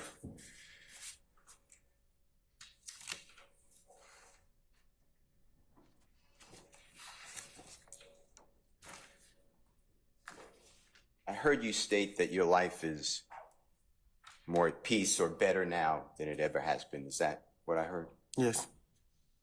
I'd like to talk with you about your life, if that's okay, like the prosecutor was asking you, okay? I'm going to ask you questions. Yes, sir. Now, there was a time that you were very close friends with Jeffery Williams. Is that true? Yes. And that happened since childhood, right? Yes. And you met him approximately when you were about 12 years of age. You remember that? Became real good friends with him. It's been a long time, but as far as I can remember, I knew him. You knew about him before that? Yes. All right. And you were born actually 7 days ahead of Jeffery Williams in the same month, same year. Is that true? Yes. Both born in August of 1991, right? Yes. And growing up as a child with Jeffery, you know that he was raised in Jonesboro South projects. Is that true? Yes. And you were raised in the nearby projects, right? Yes. And you would spend time at Jeffrey's home at times growing up, right? Yes. Jonesboro South. Yes. And he'd be at your house too at times, right? Yes. And in Jeffrey's home, there would be lots of music. Is that fair to say? Yes. And we're not just talking, you made this known, it's not just rap music, it's all types of music, right? Yes. And All genres. And Jeffrey loved music, true? Yes. And you love music, right? I do. And on Sundays, if you remember being at Jeffrey's home, his mother would play gospel. Is that true? I don't think it was just Sunday, but she played gospel. Okay. And she also would read the Bible. Is that true? Yes. I'll stay with Jefferson. And when you were so close with Jeffrey, you also became close with his family. Is that true? Certain people in his family. I think I was close with his family first, and then me and him. And you called his mother Mama or Mama Duck. Is that true? Yes. And in your family, your mom has 5 children. Is that fair to say? Yes. And each one of those children have a different father. Is that Yes. true? And none of those 5 fathers were part of anybody's life. Is that true? That's not true. Okay. How about your father? Was he ever part of your life? No, I don't know my father. And your mother was disabled. Is that fair to say? Yes. She couldn't walk. She still can't walk. And she was never employed, never working. Is that true? No. When did she work? No, I'm saying she never worked. I misunderstood you. And you're the second of the 5 children, and you're the oldest man. Yes. True. And there were times when you were real young that it was looked upon that you had to pay family expenses. Is that true? Yes. You paid your mother's car note? Yes. And food for the family? Yes. Clothing for the family? Yes. All the necessary items to try to keep lights on, or et cetera. Is that true? Yes, sir. And you did that at a really young age, 12, 13, 14. Is that true? Yes. And Unfortunately, sometimes the money didn't meet the expenses, and I heard you say earlier on direct examination, your family was, you used the term, I believe, put out. You remember saying that yes. to the jury? And put out means that the belongings were put on the street because you couldn't live in the house. Not just you, the family couldn't live in the house. Is that what you mean by put out? Yes, when they sit your stuff on the side. Say that again? When they sit your stuff outside in the front of the neighborhood. And that's a rough way to grow up. Would you consider that true? I definitely don't want that for my kids. And by the age of like 10, 11, 12, you started to use marijuana. Is that right? Yes. And then it escalated, if that's a true word, but you did other drugs too, true? Yes. And it got to the point where drugs gave you a sense of belonging, like an escape. Is that true? Yes. Escape, yeah. Now, Jeffrey was born in similar poverty. Is that true? Similar, yeah. And there were times that you would sleep at Jeffrey's home on the floor with him, right? Yes. And he would do the same at your house, right? Yes. And because of economics, that means financial money, you and Jeffrey would exchange clothing Yes, we have before. because it would just give you a different type of clothing to wear the next day. Is that true? Different look. And even though the clothing may be dirty, it was at least different clothing than you wore the day before, right? Yes. All right. And it got to the point that you and Jeffrey got so close that if you were both hungry, but you had $1 or $2 or $3, you would actually buy food and split all that food with him. Is that true? Yes. And he did that for you too. At times, yeah.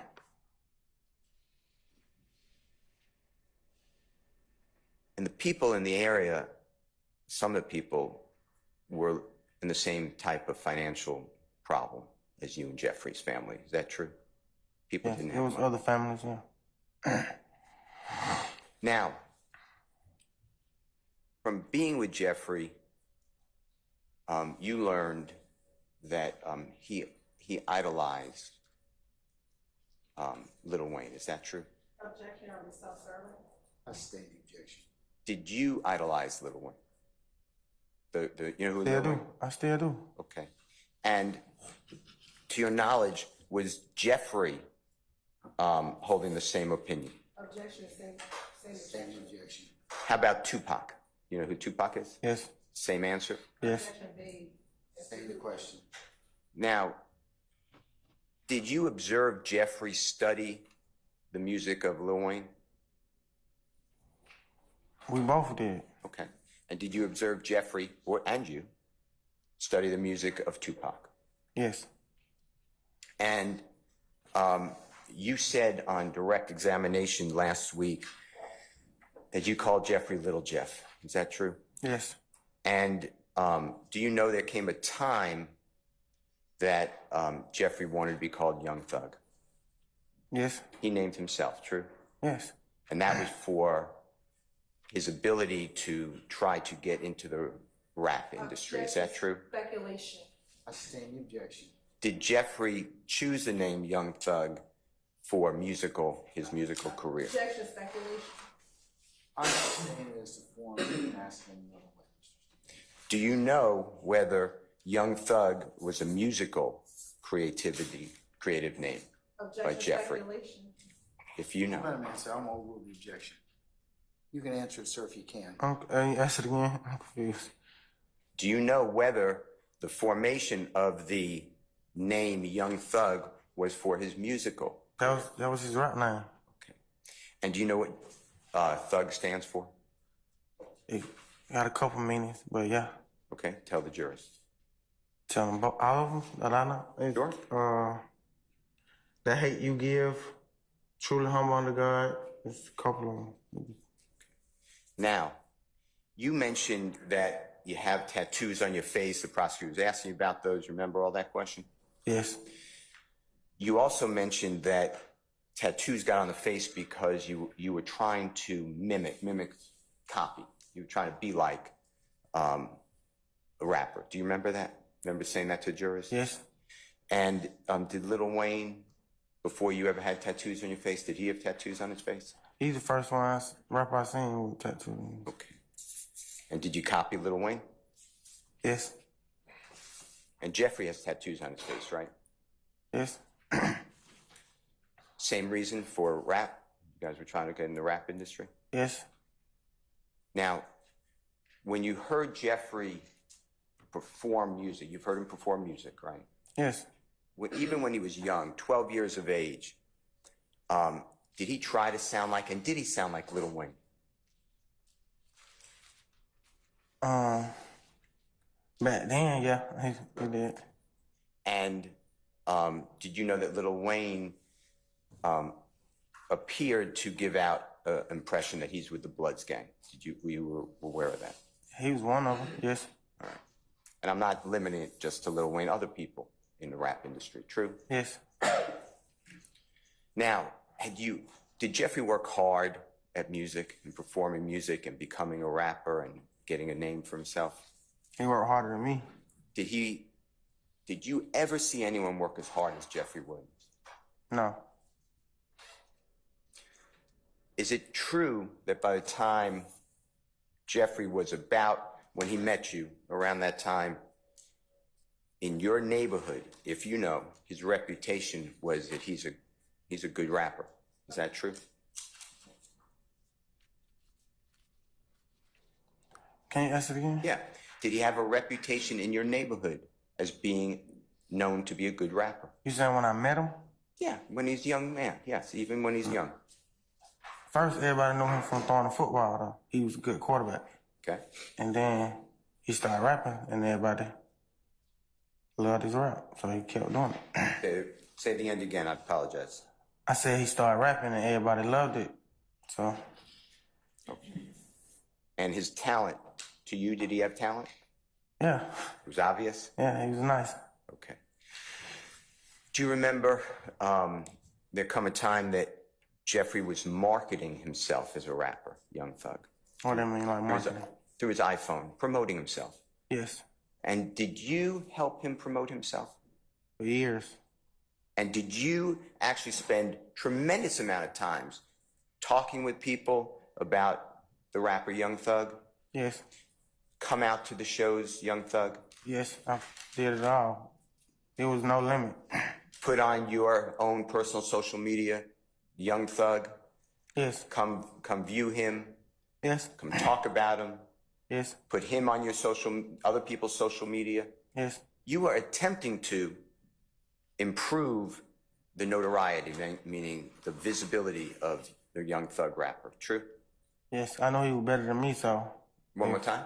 I knew he was better than me at rapping, so I want to try to hold him back. I'm going to try to get him to be bigger, then maybe I could be bigger.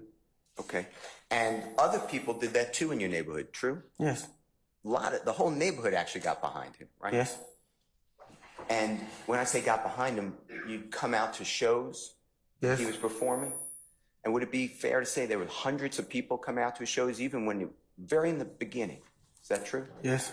And people would play his music in the streets of your neighborhood? Yes. And ask the DJs to play his songs? All true? Yes. I stand the question. You've done that. I stand the questions to form. You've done that, right? You've asked DJs to play his songs, right? Yes, and radio station. At radio stations. Yes.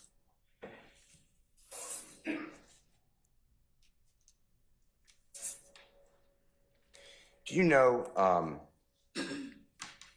whether it was marketing, meaning it was for popularity, that Jeffrey would get onto social media and get into arguments with other rappers? Do you ever see that happen? Speculation. I stand the objection. Did you ever get involved with Jeffrey getting in arguments with other rappers so he would improve his notoriety? Objection, speculation. I stand the objection. Did you witness that Jeffrey getting in arguments with other rappers on social media? Yes. Okay. And is that part of getting out his name and his brand? Objection, speculation. I stand the objection.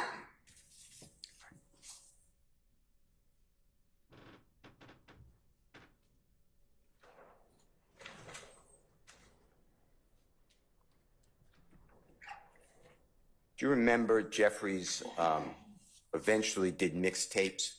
You know what a mixtape is? Yes. Or an album? Yes. And eventually, do you remember coming out with a series of mixtapes or albums? I Came From Nothing. You remember that? Yeah, that was his first project, I think. Okay. And you helped promote that, right? Yes. And would you go with Jeffrey to concerts that he put on, performances? Yes. All the time, right? Yes. And would you work those concerts and try to sell what they call merch or merchandise at times? Yes. And would you promote those concerts, meaning tell people, get out the word on your social media or otherwise, put up posters, whatever it is, to come to these shows. Yes. And it benefited Jeffrey a great deal, your efforts, true? That's that again? You assisted him in his career. In my opinion, yeah. Okay. And do you remember, and you were showing it earlier when you remember some of your social media posts that you went over on direct examination with the prosecutor? I don't know if they showed And they showed you blood and SMM. Oh, yeah. Okay. And some of those actually dealt with things like going to Chattanooga, Tennessee in July 2012 to stop the violence. You remember doing that with Jeffrey?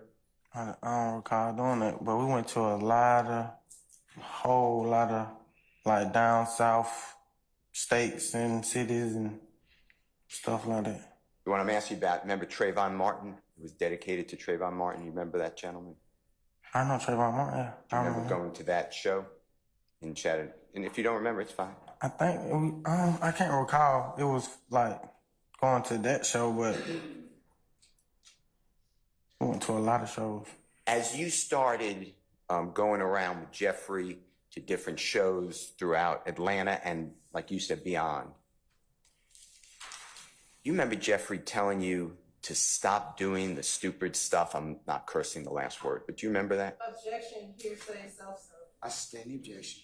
Do you remember it being told to you, or did you get the impression that you have to stop committing crime? I stand the form of the question, you can rephrase. To be around Jeffrey, you had to stop committing crime. Do you remember him telling you that? Objection, hearsay. I stand the question. Did you get the understanding that in order to keep being around Jeffrey, you had to stop committing crime? Yes.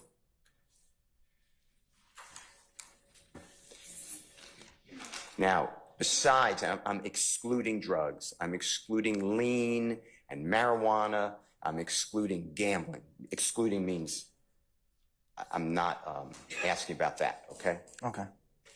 Did Jeffrey ever instruct you, order you, ask you to commit a crime to enhance any criminal street gang? Objection, hearsay. I'll allow that one.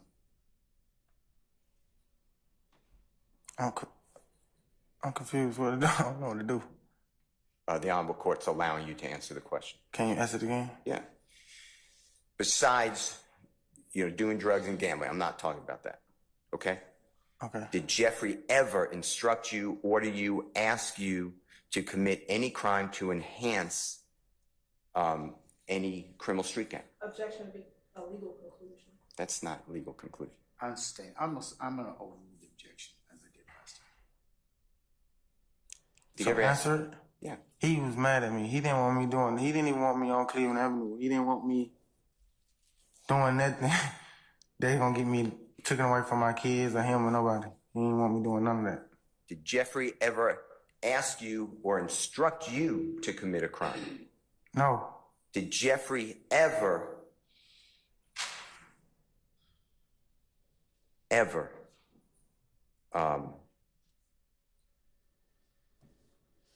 was with you? I said that wrong. I want to ask you a couple of questions. I'm going to change it. The way I said it was the wrong tense. I want to go back to September 11th of 2013. I'm not asking you to remember the date, but that is your arrest when the car slams into the side wall. Adrian Bean, Fred Prethrow, you're taken to the hospital. Remember that? Yes. All right. Now, you told the ladies and gentlemen jury you were shot twice during that event. True? I was, yes. And one time is in the upper left thigh. True? In my main artery. And because of that, you stayed in the hospital an extended period of time. You had surgery, right? I had 2 surgeries. And the other bullet went into your right heel. Is that true? Yes. And was Jeffrey Williams in that car with you at the time of this event? No. Was he involved in that event? No. I want to show you what has been marked your guilty plea and indictment. Do you have that on the line? Does anybody have that?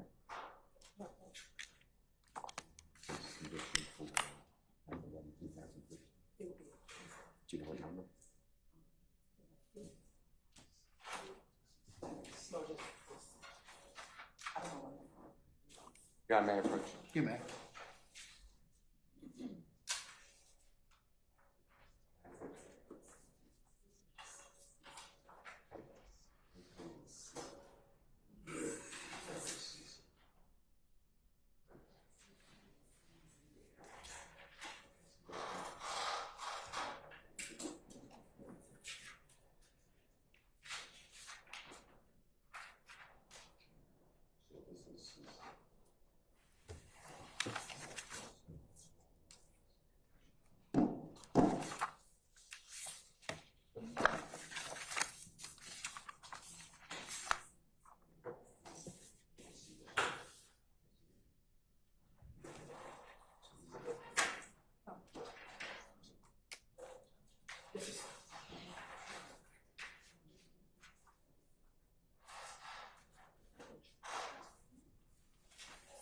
Charlie. 17 Charlie.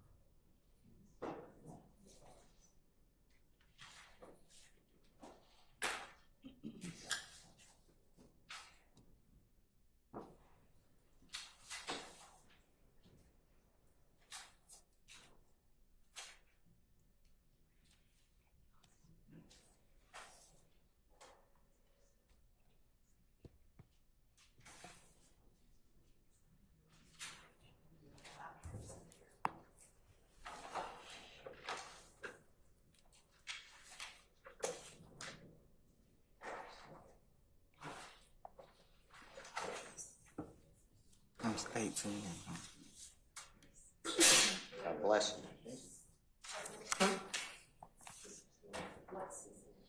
They said 17, I believe.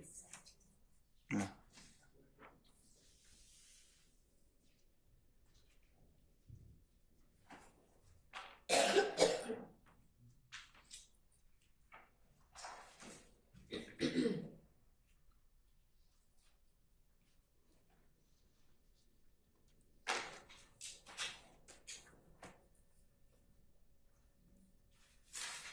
Does anyone have 17cc? State's exhibit. It's his conviction. You found it? Okay. Thank you, ma'am. May I approach, sir? Yes, you may. Thank you.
May I approach, Your Honor? You may, sir.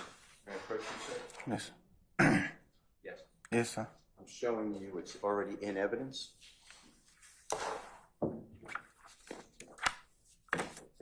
If you see this, it's a exhibit sticker, 17cc, okay? Okay. So and that's what I'm referring to. And this is already in evidence. You see it's State of Georgia versus you, Mr. Murphy? Yes. Okay. And this is a certified copy, meaning it's the last page. And there's a seal, okay? Okay. I'm showing you the fourth page of this exhibit, which is the indictment. Ms. Knight, do you have it? One moment. I'm sorry? Just one moment.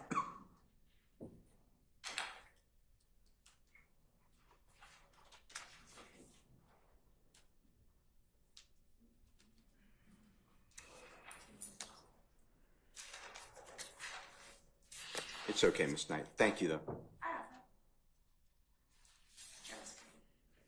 So on here, do you see where it says indictment on this section? Yes. And it's State of Georgia versus Mr. Bean, Mr. Murphy, Mr. Prothrow. Is that true? Yes. Jeffrey Williams not on there? No.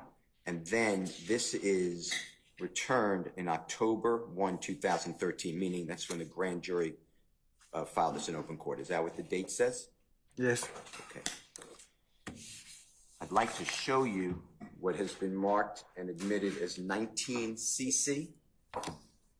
You see that? Yes. And this was shown to you by the prosecutor as your guilty plea to this case that the jurors are trying. You see that? Yes. Okay. And that's indictment number 22 SC 183572. True? Yes. And you're familiar with this indictment, fair to say? Yes. And I'm turning the pages to the actual indictment. And this is also certified, or should be, certified on the front electronically. Right? Certification? Yes. All right. And you've seen this before. This is the indictment in our case. It's very lengthy. True? Yes. And your name is on here, right? It's somewhere. It's in alphabetical order. Oh.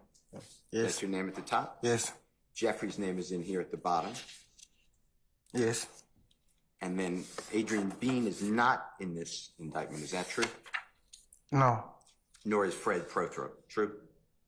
He's not in here either, is he? No. And then I'd like to show you in count 1, overt act 5, 6, and 7.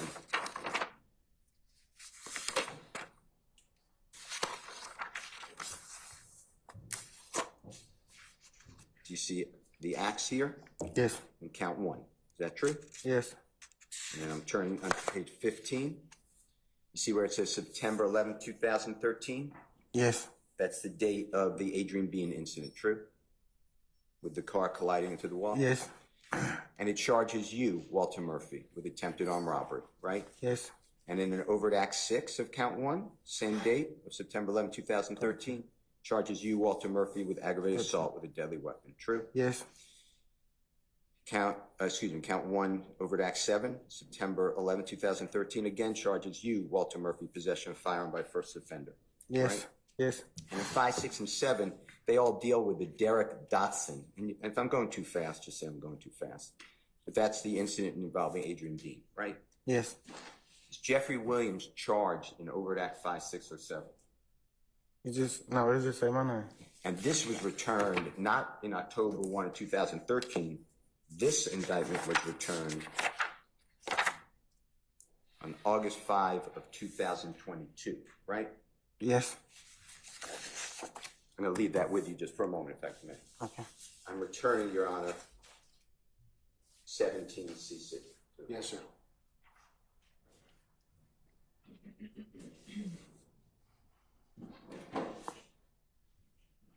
Now, I want to go to a person who the jurors know as Archillian Bennett, okay?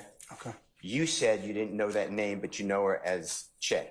Yes. Is that true? Yes. And just to orient the jurors, you said that she actually did babysitting for your daughter. Yes. Is that true? Yes. And that you weren't really friendly with her, but you knew her and you appreciated her babysitting, but your fiance, wife, child's mother was friends with her. True? Yes. Okay. And you made it clear you never shot a bullet into her wall of her apartment. Is that true? I never did it. And is it true that you were never present ever when somebody put a gun to her face while she's holding her baby? Is that true? And you never took her watch, or not watch, let me think about this, $4,000 in U.S. currency, another $100 in U.S. currency, her firearm, her cell phone, maybe some jewelry, and a child's book bag or a child's bag. That never happened, did it? No. Now, to your knowledge, Jeffrey Williams never did anything like that, right? No. Now, was there a time or times that you would go over to her home And I understand she also lived with Micah Anderson. Do you know that person, or do you know her boyfriend? Yeah. Ola Playa? Yeah. Okay. Do you know him as Micah Anderson? No. Okay. There were times you'd go over to her home and do drugs there. True? Yes. And she was, as well as Mr. Anderson, they were selling drugs. True? He was selling drugs. I don't know if she was selling That's drugs. fine. And do you remember ever going over to her home with a gentleman known as Buck Buck? Yes. Now, Buck Buck's different than Book, right? We're talking about two different people. Am I right? Yes. And you told the prosecutor that Buck Buck, these are my words, is a thief. He steals a lot. Remember saying that? Yeah. He have before. He used to. Yes. Okay. And he was a drug addict, fair to say? We all were. Yeah. And was there a time that you, I'm not saying other people weren't there, but that you, Jeffery Williams, and Buck Buck, and Archillian Bennett or Che, and Ola Playa or Micah Anderson and others were doing drugs at Miss Bennett's home, and Buck Buck stole drugs from that home? Did that happen? He stole drugs from a lot of places, so probably, yeah. Objection, Your Honor, this is speculation. I sustain the objection. Do you remember Jeffery Williams and you calling Miss Bennett or Che and apologizing for Buck Buck stealing drugs, and that Jeffrey repaid the drugs that were stolen? Yes, that happened before. Now,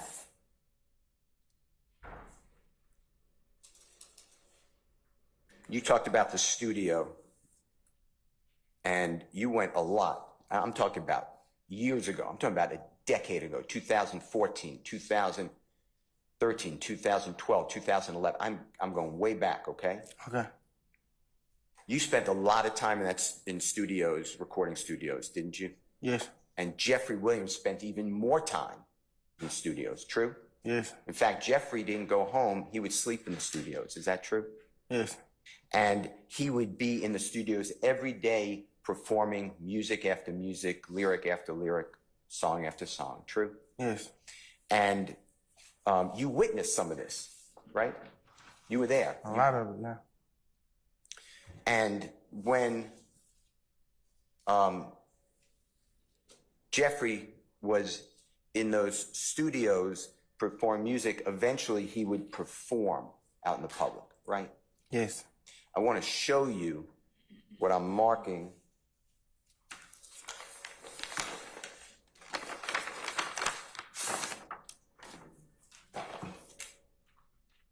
As Mr. Williams, exhibit number 220A, as in Lisa Alpha, through 220XX. But they're individual, and I'd like to, with the court's permission, approach, and you just go through each one individually and tell me if you recognize these items, okay? Okay. So there's a lot of them, so we'll just go one at a time, okay? Okay. Your Honor, may I approach? I'm bringing a clip. When you're done, you could clip it, okay? Okay. I approach you. Yes, sir. I'm handing you, they're just stacked up. Don't show them to anybody, just go through one at a time. We're gonna go through them together, and you're gonna make two piles. If you recognize something, we'll go in pile one. If you don't recognize something, we'll put it aside, okay? Do that now? Or just go Yeah. through? Oh. Let's look at, if you don't mind, look at, you see where it says in the upper left, JWEXH, that stands for exhibit, Jeffery Williams exhibit, okay? Okay. And then you see where it's a pound sign or a number sign? Yes. Then it says 220A. Do you recognize that poster? The That is it. the photo? The photo? You asking me to answer it or just? Yeah, just yes or no. Do you recognize that? Yes. Okay. Your Honor, we've asked for more. How was he recognized? What did he do?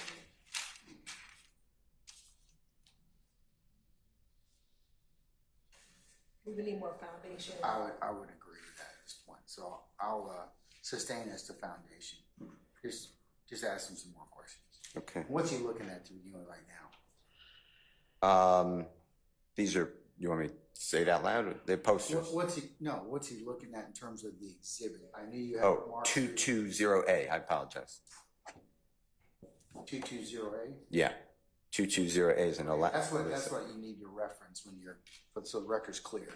Sure. Okay, all right, so he's looking at 22A right now. Okay, and is 22A, I think you said it's a photograph. Is that what you said? Yes. Okay, and do you recognize that photograph from seeing it in the past on social media or in other places? Yes. And does that photograph accurately depict means accurately show what you remember it showed? Yes. And is that photograph the way it looked when you've seen it previously? Yes. Okay. Your Honor, I move for the admission of 220A, Mr. Williams' exhibit. Any objection? Hearsay. It's a photograph. There's no hearsay. I sustain the objection because it's got writing inside of it. You let me preview already. So. No. This is the poster. Let me see it. This is the poster. Let me see it. Well, let me ask you a question because I think I may have misspoke. Can I see it first, please? Sure. Okay. Are you asking me? Let me have that 22A, please, sir. Thank you. May I ask a follow-up question? Hold on one second, Mr. Sheehan. Sure.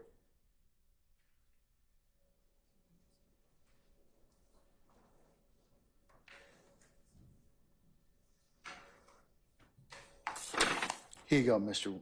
Murphy. All right, go ahead, sir. Do you see and at the very bottom left as well as the very bottom right there's some writings? Yes. Is this how you saw the photograph with that writing on it previously?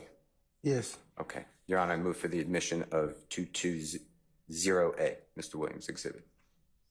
Still need a little more foundation. Is this do you recognize this from social media as being a promotion of an event that Mr. Williams performed at? I just remember seeing it. I don't remember what it was for. But Okay. I remember seeing this photo. Okay. And did it have the writing at the bottom? Yes. And look at that writing. Is that the way it looked when you saw it previously? Yes. Okay. Your Honor, I move for Mr. Williams 220A. Any further objection, madam? Does Mr. Murphy know what social media account he got it from? When he saw it? I'll let you lay a little more foundation. Your Honor, under Henderson, Henderson versus State, it's 317 Georgia, 66. It's in Division 8. 317 Georgia, 66. It's in Division 8, Just stop time. 2023. Let me look at it. Okay.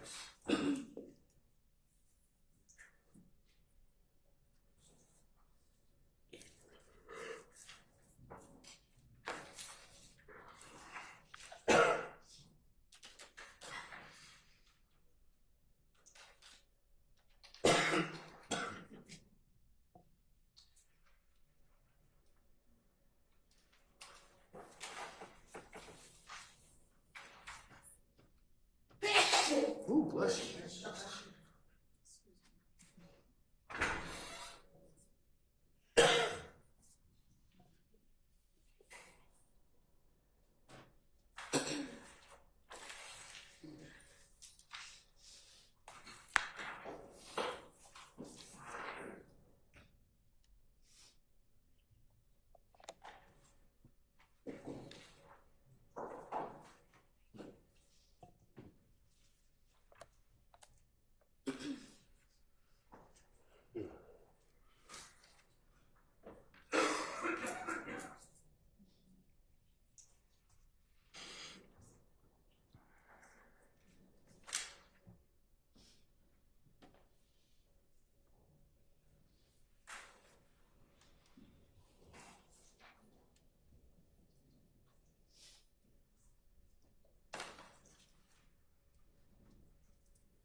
second, please.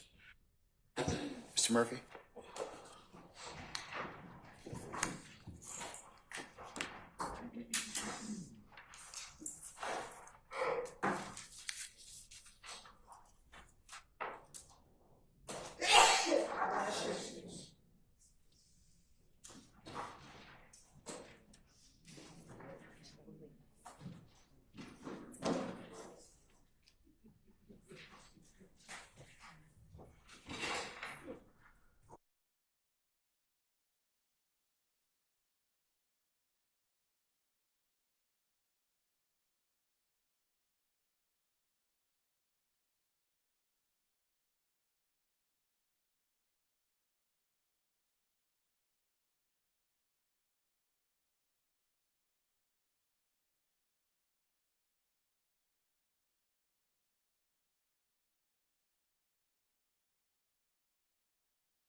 me ask you a few questions, sir, okay? Okay. As it pertains to,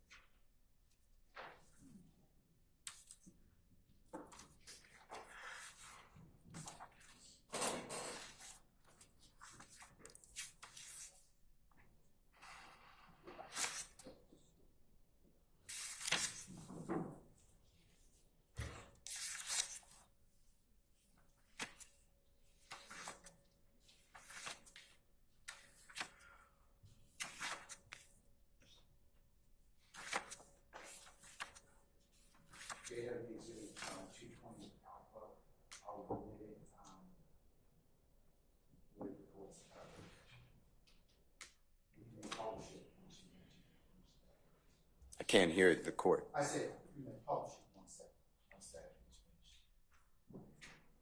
Once the redaction's finished? Yes. All right, well, because of that, Your Honor, I don't want to waste time. There'll be a redaction, so I'm going to move on. Mr. Murphy, I'm going to ask you another series of questions. We're going to come back to that, okay? Okay. All right. Since about 2010, you would have been 19 years of age. Is that true? I think so. Okay, that's fine. I think. All right, let's go back a year before that. 2000, I'll just use this. Since about 16, 17, is it fair to say that Jeffrey, you know Jeffrey to be performing live in front of audiences? Is that true? I thought we was younger than that, but yeah. That's fine. That's fine. And that continued throughout, and it get more momentum, meaning Jeffrey would perform more and more and more as you guys got older. True? Yes. And there came a time that you knew, and you've gone to performances throughout Georgia. Yes. I'm not just talking about Atlanta. I mean, throughout the state of Georgia, right? Yes. Throughout Alabama, Yes. Florida, Yes. South Carolina, Yes. Tennessee, Yes. North Carolina, Yes. Michigan, The whole down south. and Michigan would be up north in the Midwest. You remember, I'm not saying you went, but you remember Jeffrey performing there? Detroit, Michigan? I don't know. I know we went. If you don't know, that's fine. New York. Yeah, I've been to New York. And he performed all over eventually the United States. You're aware of that, right? Yes. And outside the United States, right? Yes. All right. Now, you told the jury that, or the prosecutor asked you, how did this argument, they called it a beef between IF and YSL. Remember those type of questions? How did it begin? Yes. And you remember the prosecutor saying to you that you said that it started with something between Jeffrey and Rich Homie Quan. Remember that? Yes. And Rich Homie Quan is another well-known musical artist, rapper. True? Yes.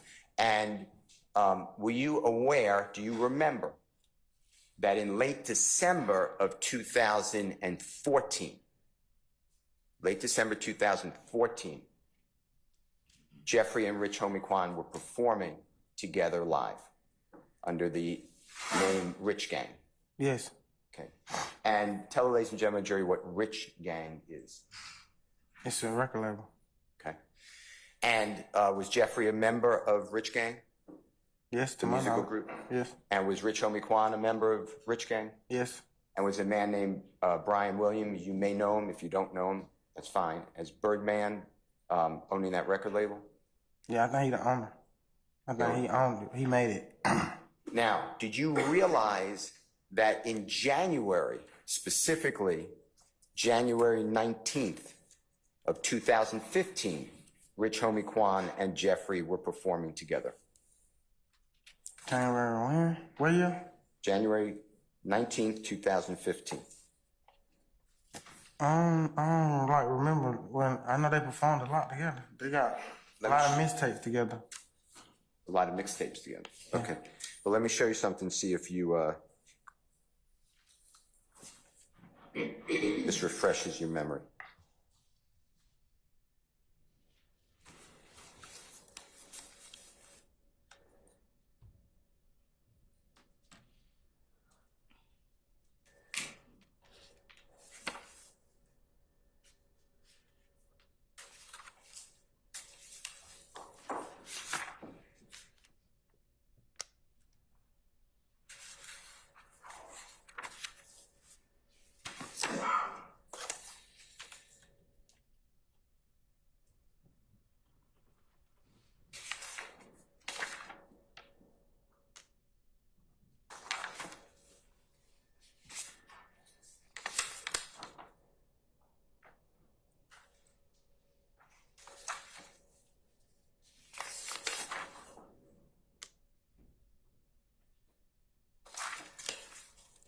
I'm just going to show you a few of these.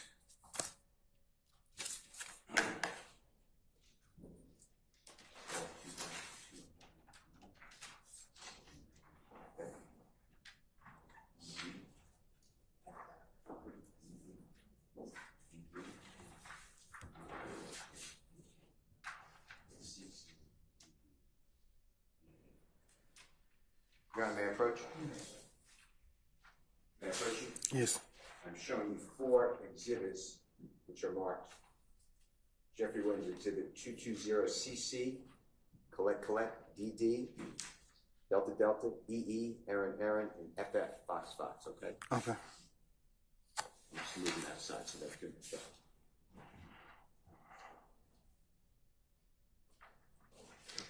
Tell me if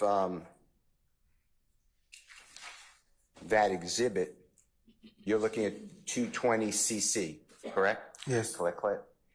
Have you seen that before? You mean the picture? Yeah. Yes. Does it refresh your memory that Jeffrey played with Rich Gang on December, and you could give us the date. I walked away from it. Does that refresh your memory of the date they played? December 19th. Of what year?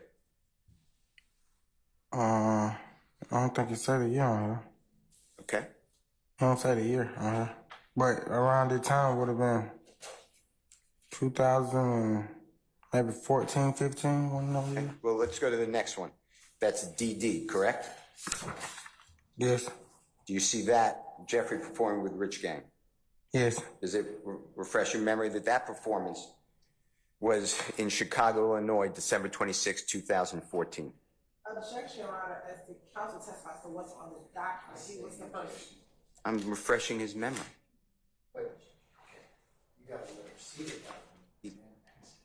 Okay, you see the document? Yes. Okay, 220, that's DD, right?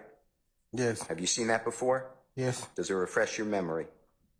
Yes. Did Jeffrey play with Rich Homie Quan under Rich Gang on December 26, 2014? Yes.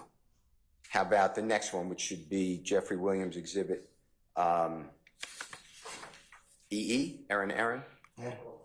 Thank you, sir. Do you see that, and that's that, have you seen that before? You mean like the The flyer, the Yes. poster, yeah. And do you see the promotion for New Year's Eve of 2015? Yes. And it's Jeffrey playing with Rich Homie Quan under, and Birdman, do you see that? Yes. And do you see that being, as you said, it's New Year's Eve, but December 31, 2014? No, this say 15. Right, New Year's Eve. Oh, yeah, it would have been New Year's Eve, so yeah. Yes. Miami, Florida, you see that? Yes. And then the next one? Have you seen that before, that poster, that advertisement? Your Honor, objection. I think the defense counsel is reading what's on the document and not asking if it helps. Do you recognize that's 220FF, Fox? You see that? Have you seen that? Yeah, I seen this one before, but some of these people want all this flyer though. That's fine. And is it Jeffrey and Rich Homie Quan under Rich Gang? Your Honor, get objection to counsel testify as to what is on the document. It's not an evidence. Do you recognize that Jeffery Williams played with Rich Gang and Rich Homie Quan Same objection. from that document? Does that refresh your memory of the date? You have to ask him a question, let him, he needs to refresh his recollection, let him look at the document, and then after his memory is refreshed, you take away the document and then ask him the question. His memory's been refreshed. You can't just let him read from the document until it's Have you seen that document before? Yes. And does that refresh your memory that Jeffrey played with Rich Gang, January 18, 2015? Yes. The question is, do you remember, do you have any recollection of him playing on that particular date? Okay. Do you remember that advertisement and playing on that particular date? He played everywhere with them. Okay. Now, if you don't remember the date, you were in a horrible accident when you were in the hospital in beginning of January 2015, right? Yes. but you told the ladies and gentlemen of the jury that God forbid Donovan Thomas was killed while you were in the hospital. Do you I remember? said it on the news, yeah. Okay. And that was on January 10th, 2015.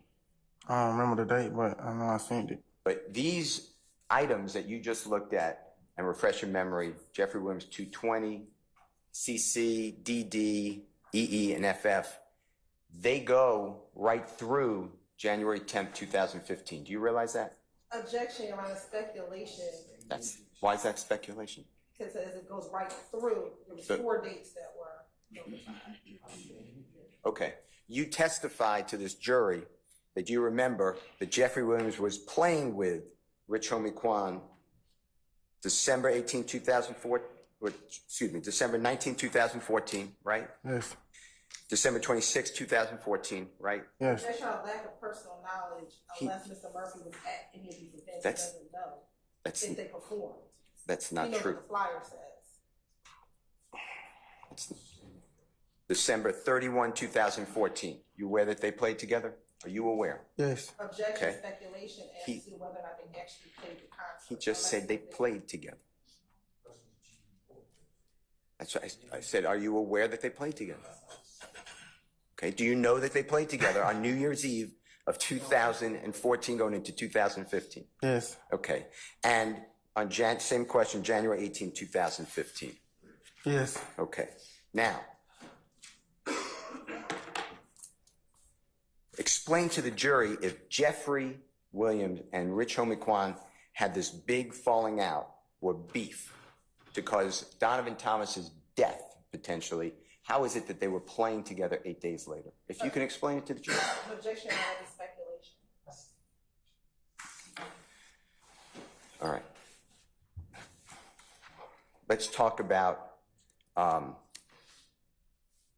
rodeo tour. You remember that? Yeah. Okay. May I approach? You may, sir. May I approach?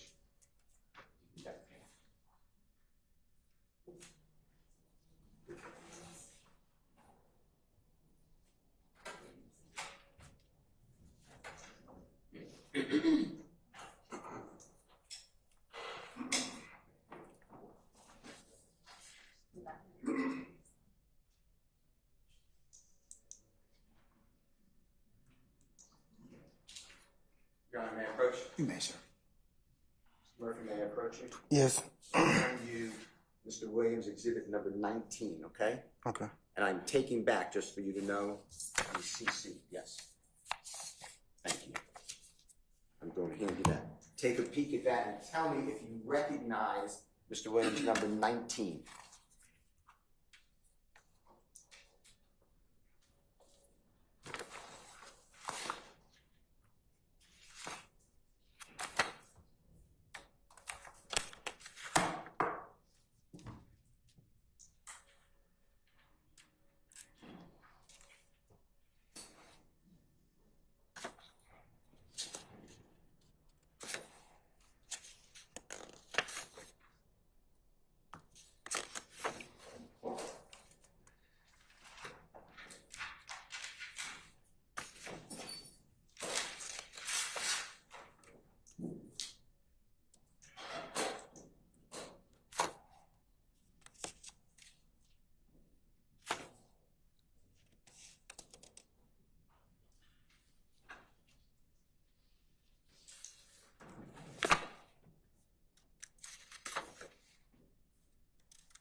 Okay. Do you recognize that? Yes. And how do you recognize that?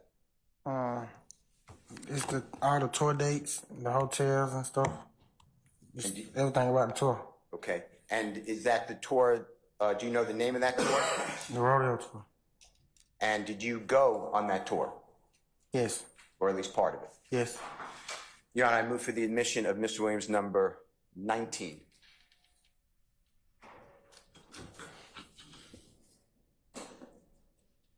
Is it 19, sir? Correct. Any objection to Jeffrey Williams, 19? Yes, here, sir. Let me see it, please.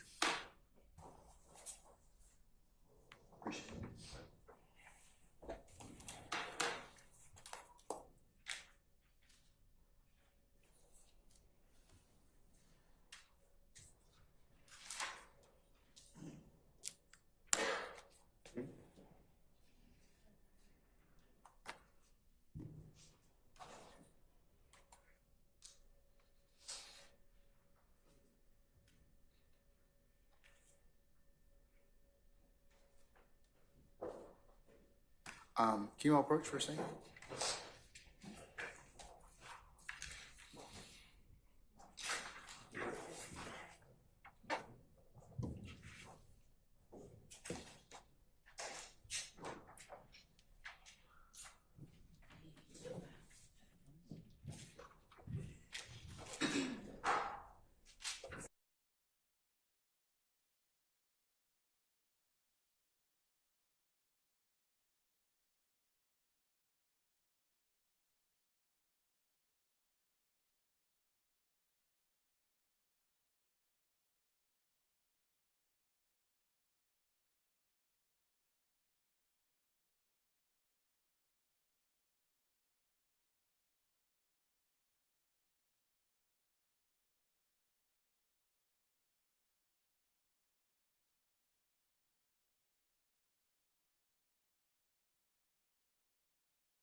May I approach, Your Honor? May I approach? Yes. I'm re-handing you, who's at the bench of the court, Mr. Williams, number 19. You recognize the exhibit number 19. Would you do me a courtesy and turn to the third page?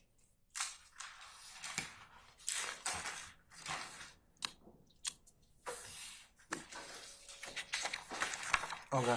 And on that page, I'm not looking at the exhibit, is there a list of cities and dates? Yes. Okay, we're on the same page.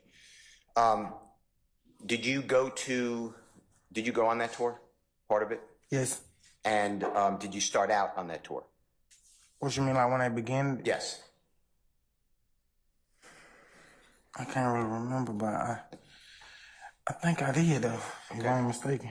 And was it on a plane? Was it on what type of transportation was it? Oh, no, yeah, I did start.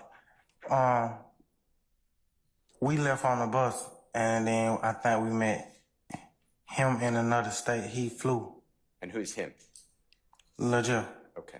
Now, by looking at the third page of Mr. Williams' number 19, just look at it by yourself. Are you familiar with and did you understand those to be the tours, the cities and the stops where performances by Jeffrey was going to be? Yes. All right.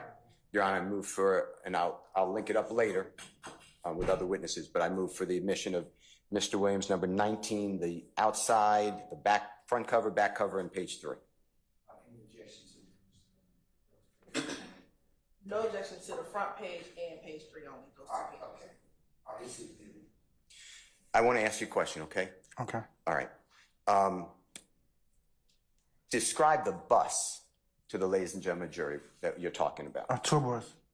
And when you say a tour bus, some people may not have ever had the privilege of being on one. Can you explain what that is to a jury? It's a bus. You go to different states on for, different reasons, but it got like a bus, like a tour bus driver. It got like probably, the one we had probably had like 10, 11 beds on it. It got like a bedroom in the back and stuff like that. Did it have sinks and toilets and things like Yeah, that? toilet, refrigerator, Running water? all that.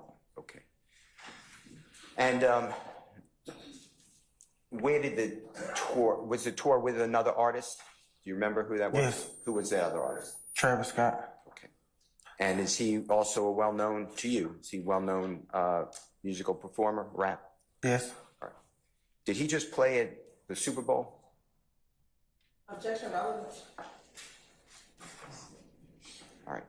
Where did, and tell the ladies and gentlemen the date, you could use that, obviously it's in evidence. Where did the tour start and what city? Where did the tour start and what date? Saturday, February 15th to 28th, to the 28th or something. And what city was that? Santa Ana, California. All right. And if you can just go down and read, if you don't mind, read to the jurors the date and the city, just in order, from Mr. Williams' number 19, page 3. Sunday, March 1st through the 15th, Santa Ana, California, that's a show date.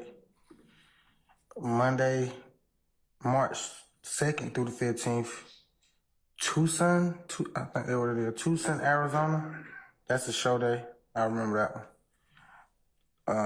Tuesday, March 3rd through the 15th, travel date. When you say through the 15th, is that 2015? Oh, that what it might be, yeah. I think that's what it is. No, that's my fault. Yeah, because it keeps saying 15. Yeah. That's okay. But, I'm sorry I interrupted you. March 3rd. Okay, so yeah, the March 3rd, 15th, yeah. 2015. All right, that's a travel date. And then Wednesday, March the 4th, 2015, Denver, Colorado. That's a show date. Thursday, March the 5th, 2015, travel date. Friday, March the 6th, 2015, Milwaukee, a show date. Saturday, March 7, 2015, Chicago, Illinois. That's a show day. I don't know what that means though, but it's a show day though. And then Sunday, March the 8th, Chicago, Illinois, that's a show date. Monday, March 9th, 2015, Detroit, Michigan, a show date. Tuesday, March 10th, 2015, Toronto, Canada. You got another word right there, but I don't know what that means. Canada, TS show date. And then Wednesday, March 11, 2015, Buffalo, New York, a show date. Thursday, March the 12th, 2015, New York, a show date. Friday, March 13, 2015, New York, a travel date. Saturday, March 14th, 2015, Philadelphia, show date. Sunday, March 15, 2015, Washington, D.C., show date. Monday, March 16, 2015, Norfolk, I don't know what, I think that's Virginia though, I think. Show date. Tuesday, March 17, 2015, Charlotte, North Carolina, show date. Wednesday, March the 18th, 2015, Atlanta, Georgia, show date. Thursday, March 19th, New Orleans, show date. Friday, March 20th, Austin, Texas. I don't know what that means though. TBA? I don't know what that means. And then it says Saturday. Does it say TBA? Yeah, I Okay. don't know what that means. Well, I can't necessarily tell you, but that's okay. If you read TBA, that's fine. Okay. Saturday, March 21st, 2015, Austin, Texas, TBA. Sunday, March 22nd, 2015, San Marcos, Texas, show date. Monday, March 23rd, 2015, Houston, Texas, show date. Tuesday, March 24th, Dallas, Texas, show date. Wednesday, March 25th, travel date. Thursday, March 26th, Phoenix, Arizona, show date. Friday, March 27th, San Diego, California, show date. Saturday, March 28th, Los Angeles, California, show date. Sunday, March 29th, San Francisco, California, show date. Monday, March 30th, 2015, travel date. Tuesday, March 31st, Seattle, Washington, I think that was it. That's right. Show date. Wednesday, April 1st, 2015, Portland. I don't know what that means though. Show date. Thursday. OR? Yeah. Okay. Thursday. Heard of a place, Oregon? Oregon. No, I ain't never heard of it. Okay. Thursday, April the 2nd. I don't know, what is it? Boys ID, LD? Boise? Yeah, Boise. Okay. ID or LD? Show date. That's a show date though. Friday, April 3rd, 2015, travel home. Okay. Now, that was a lot of tour dates within that month plus period. Is that true? Yes. And to your knowledge, that's Jeffrey's schedule for years before that. Is that true? Objection, speculation. Jeffrey performed multiple times a week. I'm not saying throughout the United States, but throughout Georgia and the Southeast years before that. True? Yes, by that time he was used to it. Now, you were invited to go on that tour. You were on the tour bus, right? Yes. And you had certain obligations like sell merch. You know what I'm talking about? Yes. And you were there to assist, carry things, whatever needed to be done. I couldn't do much though because I had my accident. But you were there to enjoy yourself as well as assist to make this a successful tour. True? Exactly. Yes. And there were business managers on the tour bus, right? Yes. And there were a lot of different, I'm not asking you to know, but Travis Scott's people were there. All true? Yes. Okay. And this was a lot of work, right? Yes. Now, there came a period of time, and it should be March 26, 2015, if you look at Mr. Williams, number 19, the third page, in Phoenix, Arizona. You were actually sent home. Is that fair to say? Yes. And you were sent home because, I'm not accusing you of anything. I'm not accusing you of anything. But there was a belief that you and others may have been committing crime. Is that true? Yes. And Jeffrey again told you, I can't put up with this. Objection here, sir. Is that true? You were told that you had to leave because of that. True? Objection here, sir.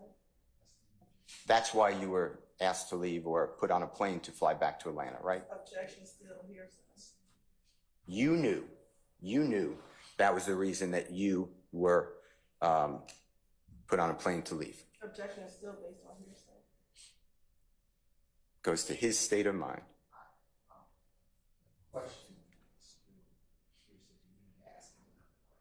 You understood. Why was the reason you were sent home? Tell the jurors. I stole some money. Okay. Now, to your knowledge, did Jeffrey repay that store owner who lost the money? Yes.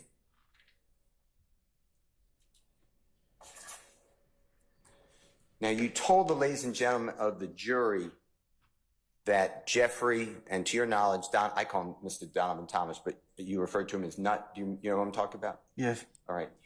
They were friendly. True? To my knowledge, yes. And your child's or children's mother is also related to Donovan Thomas. Yeah, they ain't blood, but they call each other cousin. Because they were from the same area and known each other their whole lives. Yes. They were close. Yes. And you had no problem with Donovan Thomas, right? No. You liked him. Yes.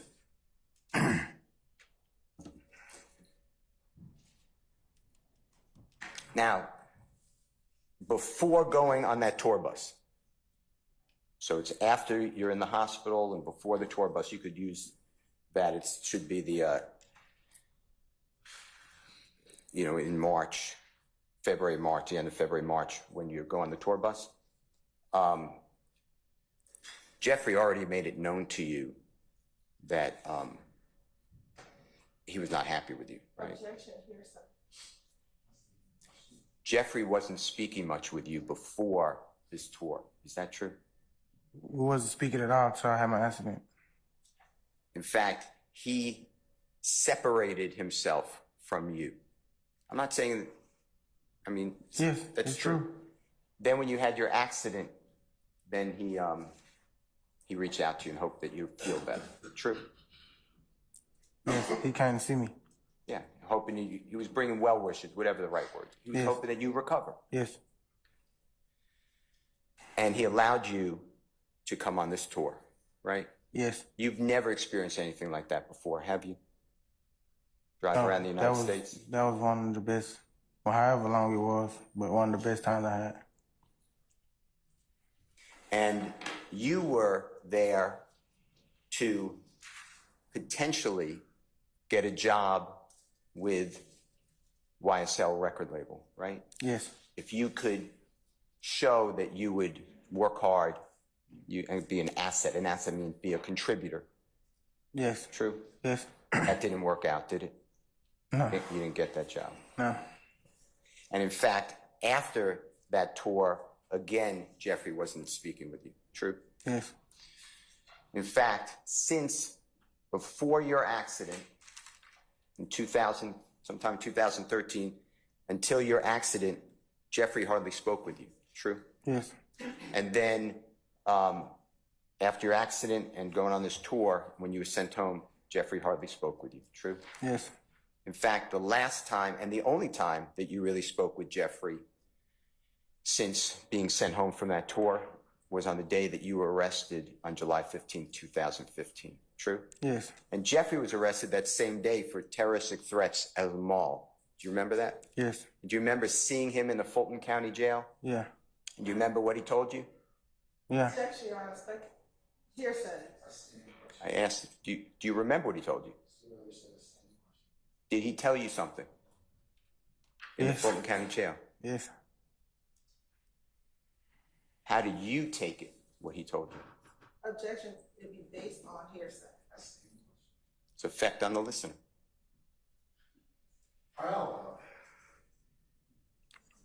I'm confused. You can ask, I'm lost now. What Jeffrey told you, how did you take that? How did you understand it? Wait, what he told me when I seen him when we was locked up? Yeah. What did you do as a result of what Jeffrey told you? I'm confused. Can you ask that again? I can't hear you. So what did you do, if anything, as a result of what Jeffrey told you? I took it upon myself right then to start doing better. Since that day in the Fulton County Jail, July 15, 2015, have you spoken with Jeffrey Williams? Ask that again? Yeah. Since the day that you were locked up, I'm not saying you remember the day that Jeffrey was arrested for the terroristic threat at the mall in the Fulton County Jail, after that day, have you spoken with Jeffrey Williams at all? No. Did Jeffrey Williams ever, directly or indirectly, pay for your lawyer? No. Did Jeffrey Williams ever, directly or indirectly, put money on your account in jail or prison? No. Did Jeffrey Williams ever, directly or indirectly, ever bond you out of jail? No.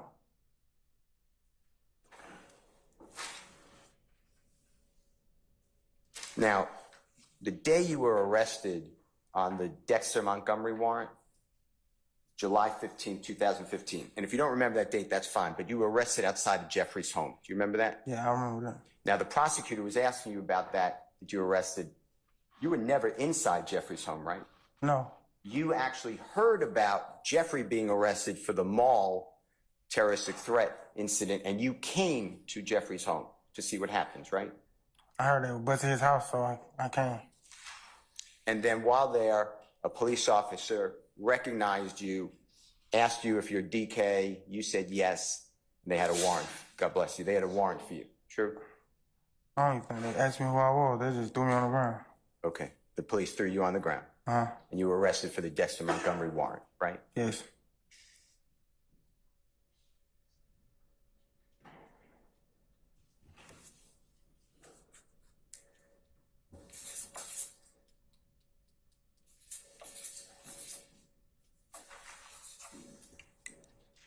The prosecutor asked you, since you told on Nard, his name, do you know his real name? Demise McMullen, do you know that name? No. Okay, you know Nard? Yeah. The prosecutor asked you, since you told on Nard, did Jeffrey cut you off? Remember something like that? Did he ever speak to you again? Yes. She asked you about other people too. I'm just limited to Jeffrey. Yes. The truth is Jeffrey Williams was not talking with you before that. True? That's true.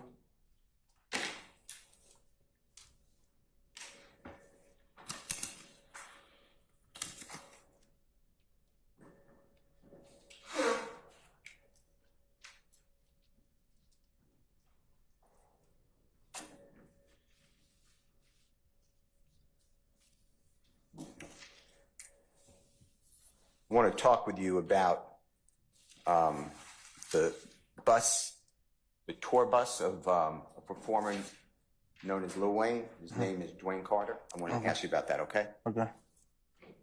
Now, you didn't shoot that bus. True? You had nothing to do with shooting that No, bus. I didn't. You know that bus, or at least you heard on the news, was shot, right? Yes. Okay. Do you have any information to supply to this jury that Jeffrey Williams had anything to do with the plan, the encouragement to shoot that bus? No. It's just speculation. Let me ask you if he knows. It's a supposed conspiracy. Tell the ladies and gentlemen of the jury. No. In fact, on the day that this tour bus, of Mr. Carter, Lil Wayne, was fired upon, you know Jeffrey was in Louisiana performing that day. I heard that. Okay. Now, do you know whether Jeffrey was extremely upset that that bus was fired upon of Lil Wayne? Objection, Your Honor, speculation as to what Mr. Williams felt.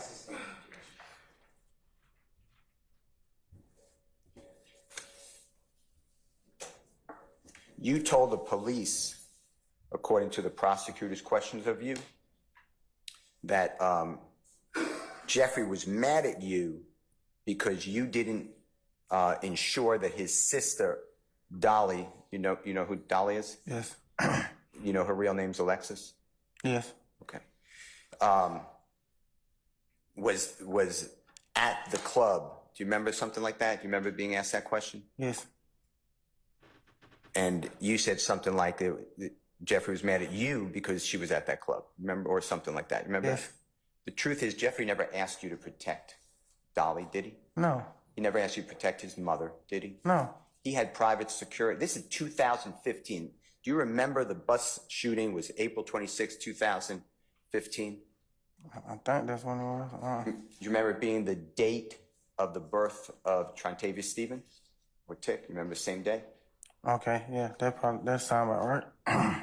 By that time, Jeffrey is a super celebrity, right? Yes. He had his own security. True? Yes.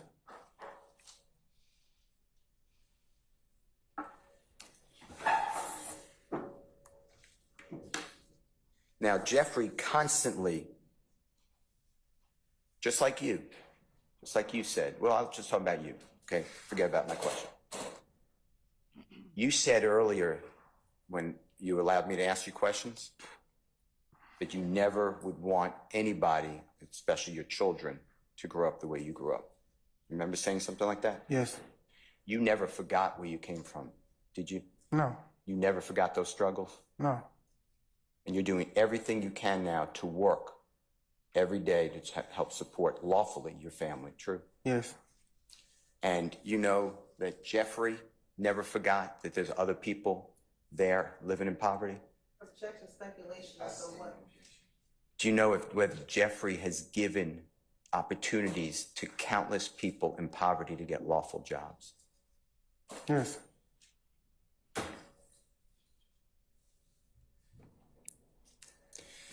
I want to talk with you about Jeffrey. If you know, did you observe, would he let people stay at his house if they didn't have a place to live? Of course. Did you know whether Jeffrey would allow people to use his cars if they needed a car for transportation? He let me use it a lot of times. And did you even have to ask him?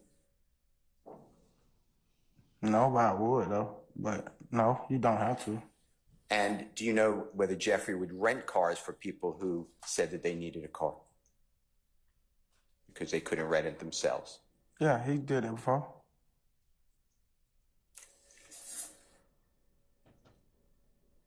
From approximately July 15, 2015, I'm using the day you were arrested outside of Jeffrey's home, okay? Until approximately January 2022, you were imprisoned in the Fulton County Jail as well as the state of Georgia prison system. Is that true? Yes. And that's serving the sentence for the Dexter Montgomery shooting, as well as it ran concurrent, meaning together. You know what concurrent means? Yes. With the Adrian Bean incident. Is that true? Yes. You wiped out both those cases. Yes. Or resolved, I guess is a better word. I want to show you, if it's okay, I just need to find it, the Dexter Montgomery conviction. Do you know what number?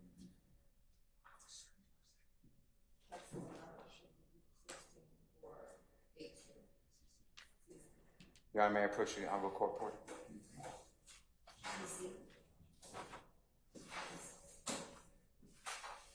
He might be in front. May I approach may I approach you, sir? Yes. Well, you tell me, are you looking at the conviction for Dexter Montgomery? I don't know. I know that she said 18 is 18. You see a 16? No. Oh, there, this is right here. May I approach you? May I approach you, sir? Yes, sir. You want to take a look at it with you? Yeah. Okay.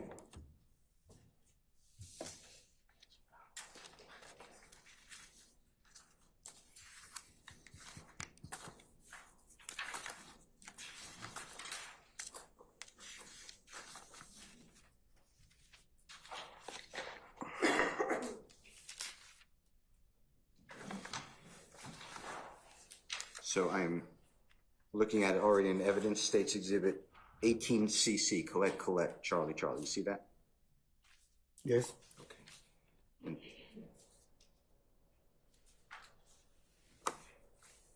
this is the indictment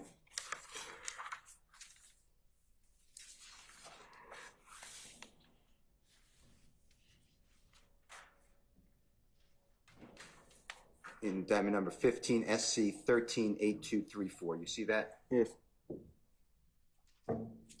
And the state of Georgia versus Mr. Murphy. That's you, right? Yes. And this was returned October 13, 2015. Yes. And you see your signature here Yes. with the Honorable Jacoby Hudson's signature, if you recognize it. Yes. And do you see here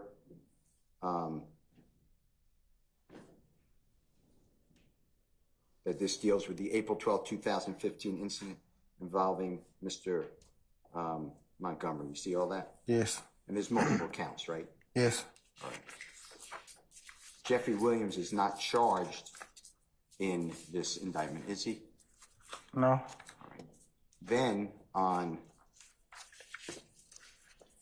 you know, I'm just clipping it because the staple came out. On 19CC, you see this? Yes. And this is your guilty plea in our case that the jury is trying. Yes. Okay. And I'd like to show you in count 1, overt act.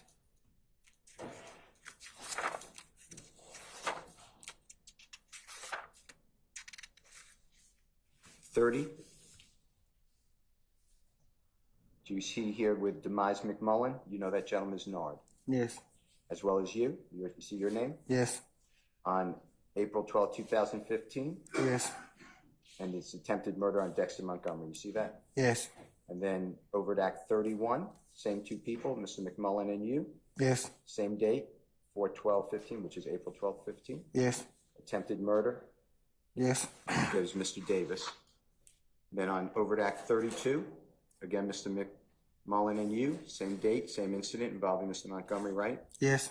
Same thing for overt act 33, same date, you and Mr. McMullen, right? Yes. Same thing for overt act 34, same date, 4/12/15, possession of firearm by a convicted felon for you. Yes.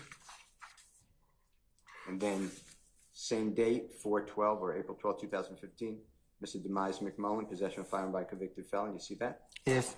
And then same date, overt act 36, April 12, 2015, Mr. McMullen and you, participation in criminal street gang activity. You see that? Yes. And then overt act 37, April 15th. Excuse me, that's another date. That's April 15th. So we're done with the April 12th, Mr. Montgomery, right? Yes. This indictment was returned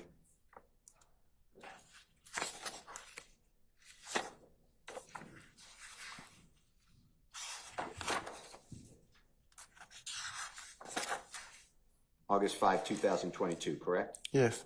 Was Jeffery Williams charged in any of those overt acts? No. Now, I want you to look at the next overt act in count 1, which is overt act 39. Yes. You see April 26, 2015, Jimmy Winfrey is charged with aggravated assault with a deadly weapon concerning Dwayne Carter, a.k.a. Lil Wayne, Yes. by shooting at a bus. Yes. See that? And then overt act 40, which is also April 26, 2015, charges Jimmy Winfrey, participation in criminal street gang activity. Yes. Again, on the same date. You see that? Yes. You see overt act 41 in count 1 goes to a different event, right? Yes.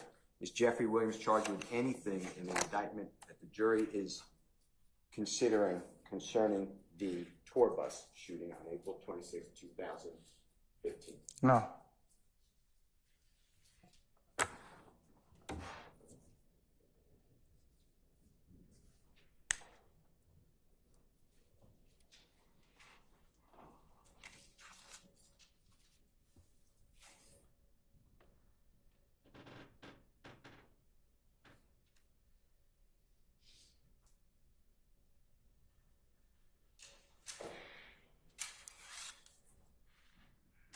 Mr. Murphy, you explained that you, Mr. Williams, Mr. Stevens, Trantavia Stevens, and I heard sometimes yes, sometimes no, Mr. Crenshaw or Armando Crenshaw, or Yes. Mondo, you know that person? Yes. That you all created the name YSL. Remember that? Yes. And you said that it started out as a record label. Yes.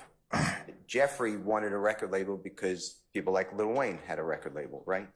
Yeah, we all wanted the record label. And Jeffrey started to sing in his songs about YSL, right? Yes. And as Jeffrey's he was popular by the time that YSL was being used, right? By the time you guys created, you being Mr. Stevens, Jeffrey, yourself, maybe or maybe not, Mondo, Jeffrey was a popular artist. Yes, way before we came up with YSL, he was already booming, right? in Atlanta, yeah, in Georgia. And Jeffrey would then sing about YSL. Are you familiar with that in songs? Yes. And when he did that, people adopted or started to say YSL, and they would sing about it too in their rap songs. Is that true? Yes. Objection is speculation. If he knows it.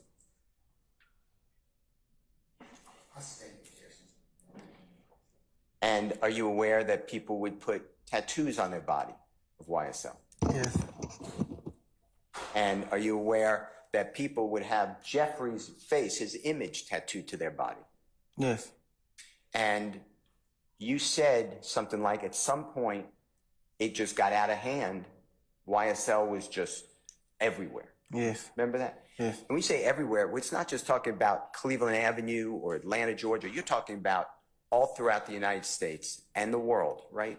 Yes. People were on the internet posting about YSL Yes. from other countries, right? Yes. It was growing. Yeah, right? it was It was like unbelievable. nothing I never seen before.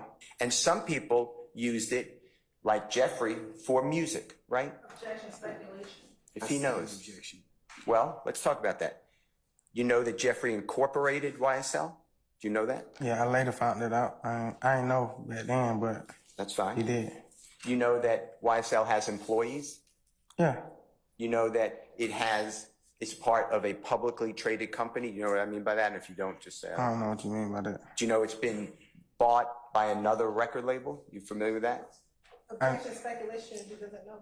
I sustain the Are objection. you familiar that Jeffrey signed with another record label at all? A major label, yeah. A major label, Yeah. right? And there are people who work on that, lawyers, right? Work for the label. Yeah. Business managers, right?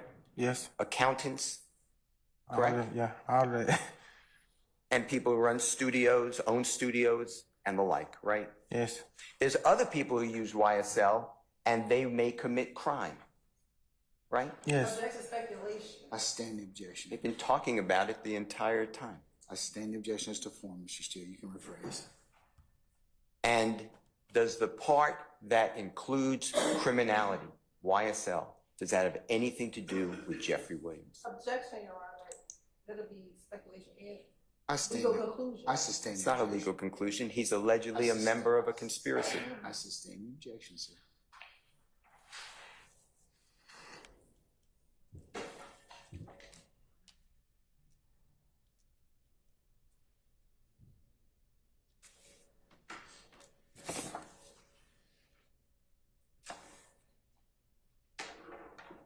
What you pled guilty to, YSL, and announced YSL is a criminal street gang, that was part of your guilty plea, right? Yes. Are there multiple facets to YSL? Are there YSL different things to different people? True? Objection, speculation. If he knows. I sustain the objection. Do you know?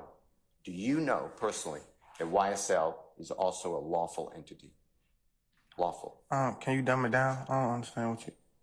Is YSL, people in YSL not committing crime? Of course, yes. Okay. And you said earlier that people in YSL could be Bloods, members of Criminal Street Gang Bloods, right? Yes. They could be members of Criminal Street Gang Crip, right? Yes. Then I heard you say they could be Muslim, Yes. right? And I heard you say they could be lawful people, right? Like a fan. Fans, Yeah. business managers, right? Yes. Performers Yes. or artists, right? Yes.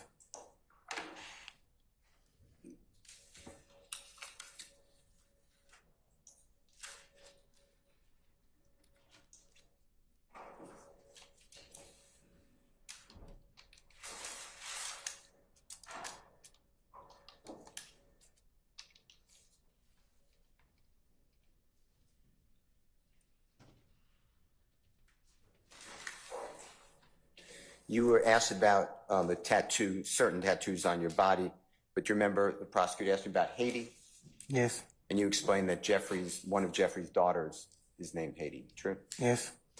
Tell the ladies and gentlemen jury whether Haiti is a location where you grew up.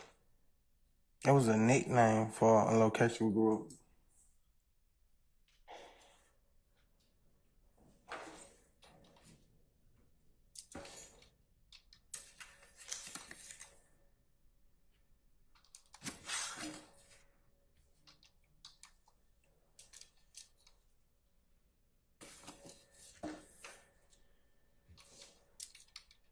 Your Honor, may I have one moment? You may, sir.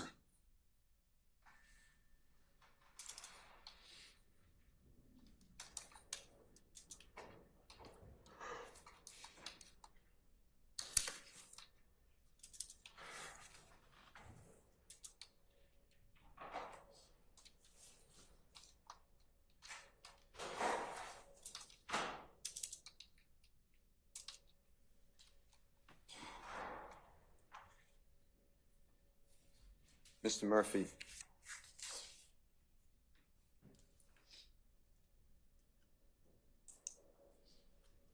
by testifying today, you have to testify truthfully, right? Yes. You're under oath. Yes. And you have a plea agreement where if the prosecutors believe that you did not testify truthfully, you can be revoked. Yes. And revoked means that your probation can be pulled away from you and you could go back and be incarcerated, right? Yes. And up to, I believe, 9 years. And if I'm wrong, I don't know. I think it's more? it might be 9. It's a considerable amount of time, right? It's something I don't want to happen.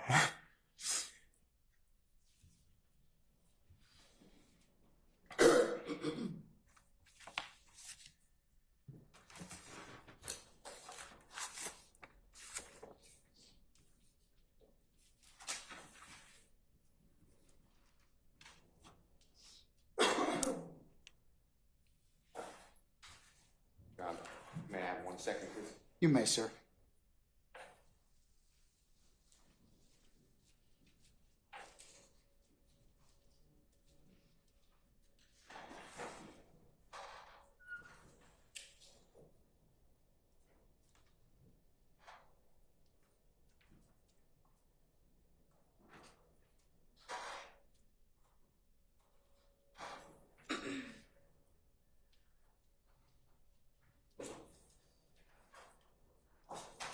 Thank you, Your Honor.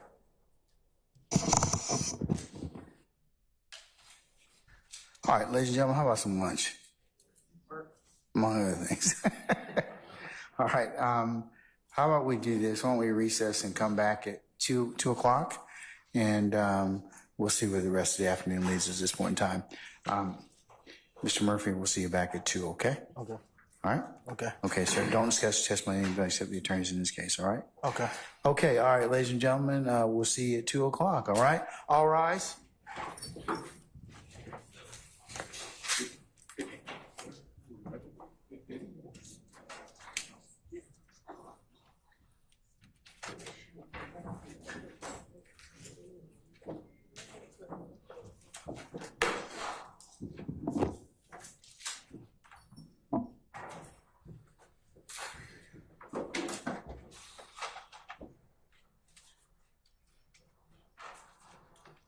Ladies and gentlemen, I'm here to see you guys at 2 o'clock, I should say.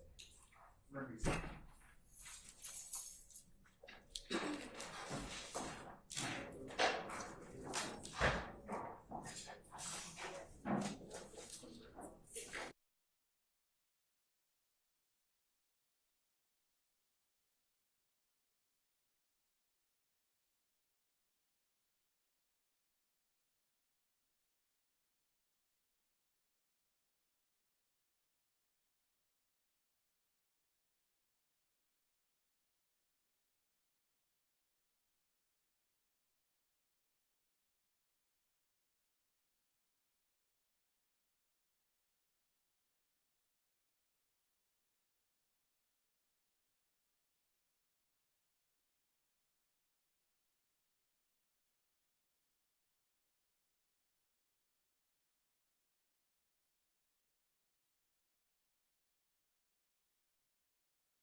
And accounted for.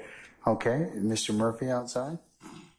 Your Honor, he is outside. I just wanted to put the court on notice before the jury came out that we are intending to tender through Mr. Murphy the video version of defendant SW9, I believe, the proper interview.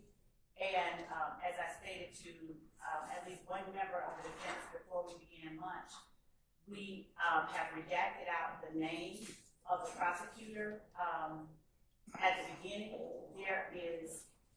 there are various places throughout where he's speaking, and the portion in the beginning where he gives his name is the only portion that identifies him as who he is.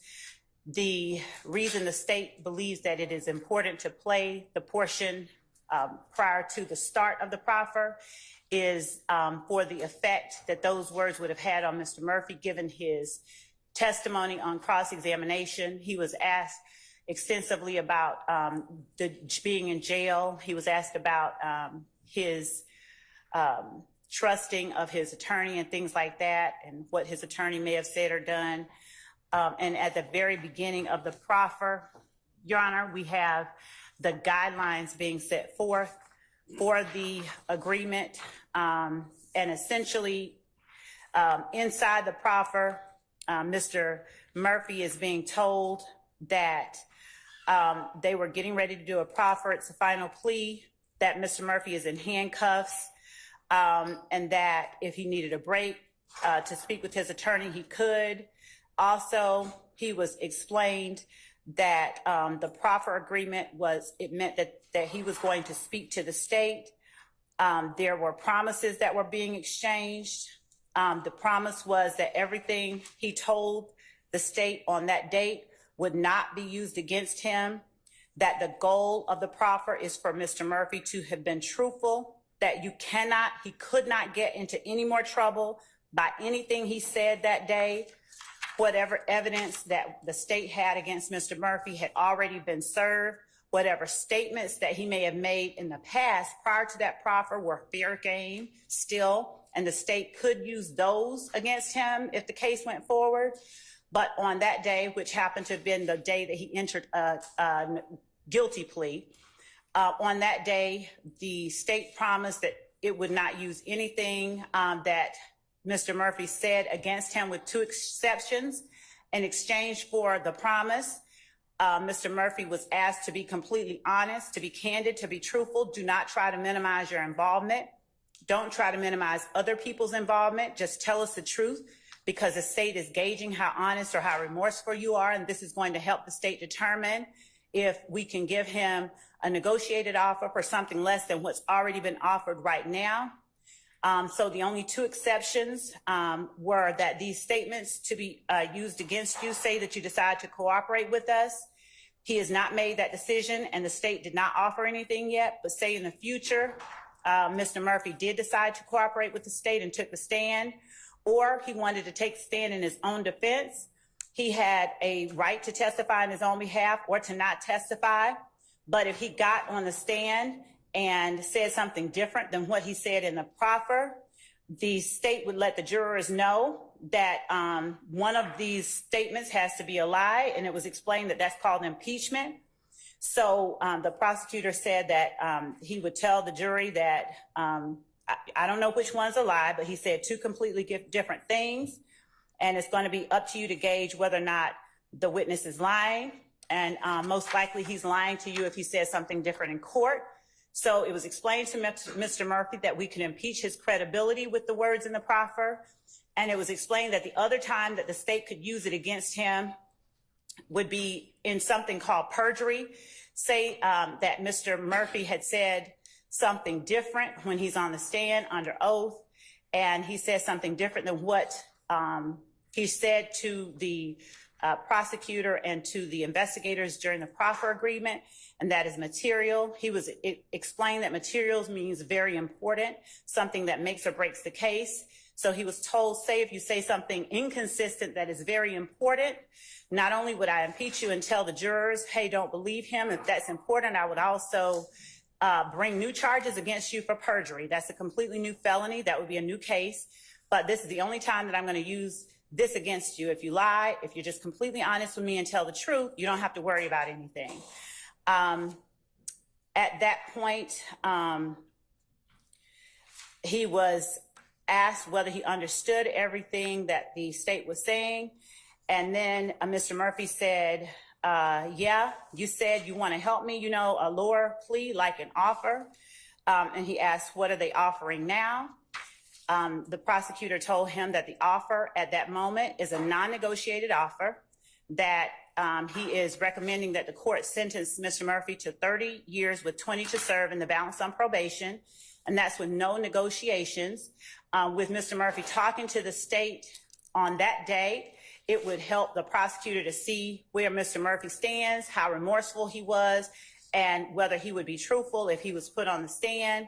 Mr. Murphy asked, so that's the plea, that offer that you're offering, is that the plea that I get if I lose at trial? The prosecutor explained, no, you don't. The judge will sentence you to whatever he deems appropriate or she deems appropriate. The sentence range is anywhere from 1 to 30 for attempted murder. And it was explained to him that he was charged with 14 counts, that the court could do whatever it wanted to do and could sentence him consecutively, and that he could be sentenced for a number of years. He was told that if he lost at trial, the state would be recommending that he serve 30, that he be sentenced to 30 to serve 20.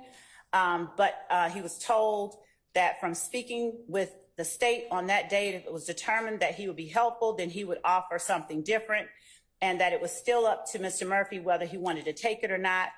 It was explained that the state might offer you something a lot better, but you might say, no, I don't want to take it. I didn't do it. I want to take my chances at trial. And you can still reject the state's offer. Ms. Love, how long is this proper?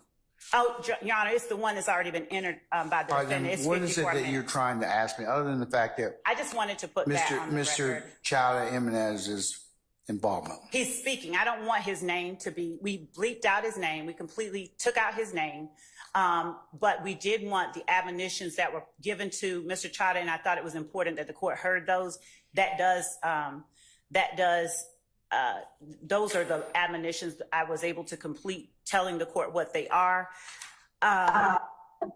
Sorry. And, Your Honor, so. You got the computer open. Yes.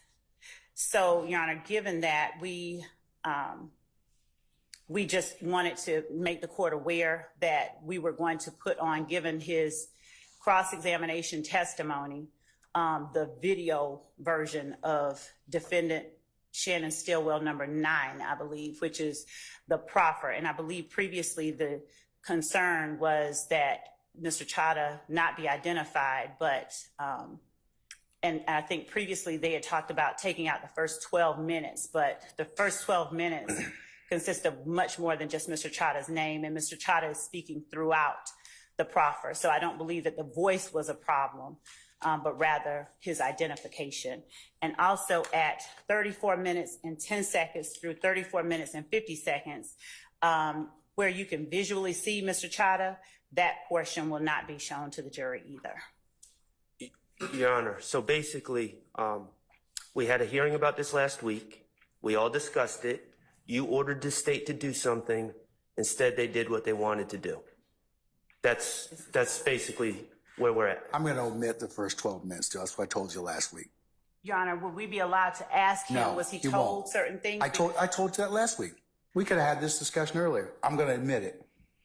When I tell you, I told you last week, look, we've been taking up 15 minutes in this. You said, and I told you last week, because Ms. Hilton said she's going to take out the 12 minutes. We're going to take them out. Your Honor, given what was said on cross, and given that I did provide this to the defense, I sent them the copy with Mr. Chowder's name redacted. But you changed materially what I told you from last week. You're telling me something that you think is relevant at this point in time. I'm excluding it. That's it. Your Honor, we're only asking that the court allow us to put it in because it does impact how the jury should consider what Mr. Murphy's testimony is today when compared to what he told the detectives in that hearing. He was made promises, and on cross he was asked about what he was promised. He was asked about the jail. He was asked about a lot of things on cross that at this point would make very relevant and very material the portion of the video that he is told the terms of his proffer agreement, Your Honor. That is the reason we are begging the court, because this whole endeavor is a search for the truth, that the jury be allowed to see what Mr. Murphy was aware of before he made the statements that he made because of what he said on cross-examination, which is different than what he said in the proffer. Had Mr. Murphy agreed to meet with us like he did... Mr. Sharp? I believe that changes the equation, though, between what you and Mr. Steele have asked already in terms of that. Your Honor, it didn't change the equation. Respectfully, it didn't change the equation at all. The concern with the first 12 minutes with Mr. Chada Jimenez, the jurors have heard Mr. Chada Jimenez's voice. But you opened the door as to it. We didn't, respectfully, Your Honor, we didn't open the door. We cross-examined the witness, and quite frankly, I didn't open any doors. I opened windows and brought in light to this courthouse and actually took the time to allow the witness to review his statement, and then was able to have a normal, competent discussion with what happened. Now, Your Honor, I'll also point out, while we're talking about what the state didn't do, they also were ordered to take out the state comments by Mr. Hudson in the proffer, which are extremely prejudicial against the defendants, including Mr. Williams, and they didn't omit that either. So, we have to double and triple check to make sure the judge's orders, Your Honor's orders, are followed, and that's quite frankly not the best use of our time, and it's not fair to us. Your Honor, that's not true. What Mr. Sharp asked for at letter L was that Mr. Chada, in this portion of the statement, if this portion is a statement, will have assumed a dual role in this case, serving as prosecutor and defense attorney. He was previously introduced to this jury.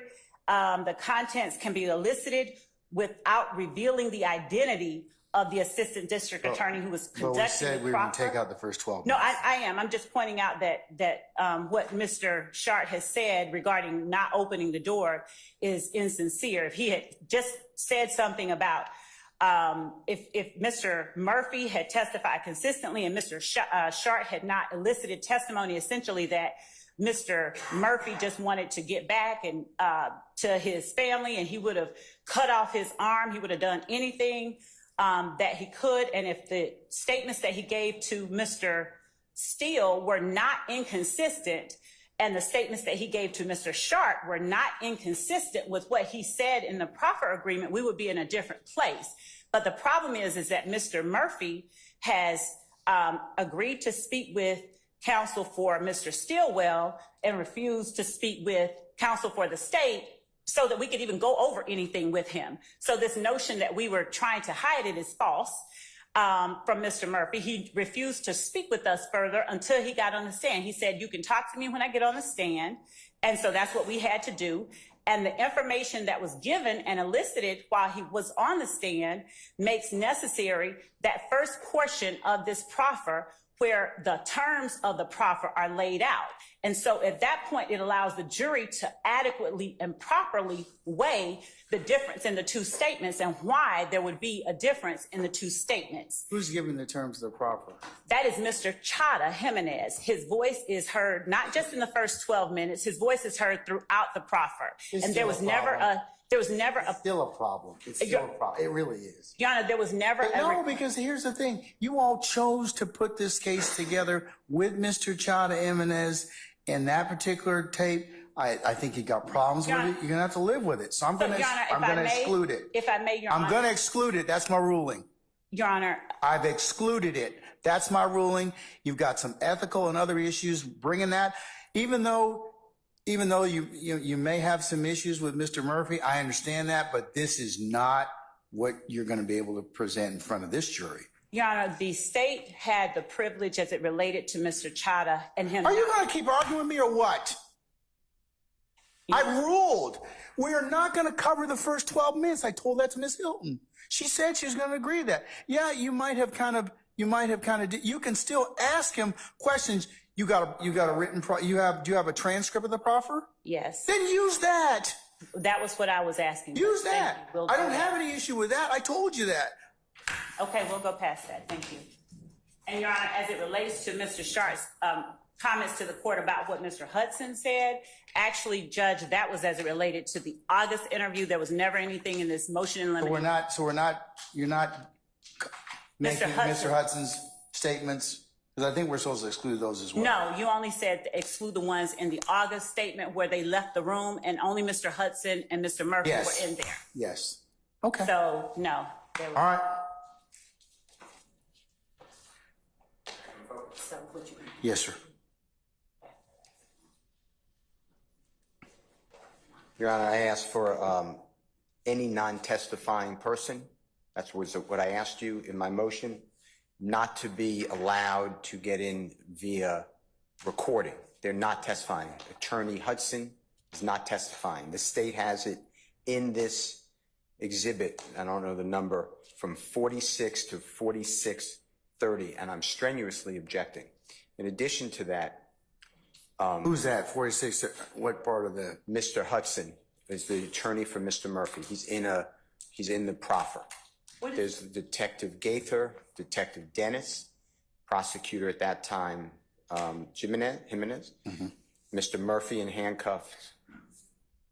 Those are the people I believe are there. Mr. Hudson says we are not, he gives multiple statements, but we are not discussing Jeffrey Young Thug Williams. I can't cross-examine him on why he would say that. Yeah. So I want that out respectfully, and you granted it. That needs to be excluded. What else? We can take that out, Your Honor, but this is the recording that has already been admitted as evidence has that in there. What? It has that portion. Hold on. You mean the proffer? But we can mute that part. We'll mute that part. 46. We have it from 4602 to 02 to 4622. We can mute that part. In addition, Your Honor, at 2750 through 29, Detective Gaither is telling Mr. Murphy, Fatty is not in the car. Mr. Murphy's the only one who identifies Fatty as being in the car, and that's not what her... Detective Gaither. Gaither is testifying, though, isn't he? And not only that, It's a woman, but I believe... She's testifying, isn't She is. So she can be crossed on that. And not only that, Judge, but Detective Gaither, she is pushing against Mr. Murphy and telling him that she knows Fatty is not in the car. Mr. Murphy consistently says that is Fatty in the car. So there's nothing about that portion that should be a problem. He maintains that even when she pushes back against him. And that's the kind of thing. Well, the Detective Gaither's statement, I'm not going to exclude that. That's a weight versus sufficiency. Especially she's going to testify. So I'll disallow that. I mean, in terms of it does need to be cut out. What else, sir?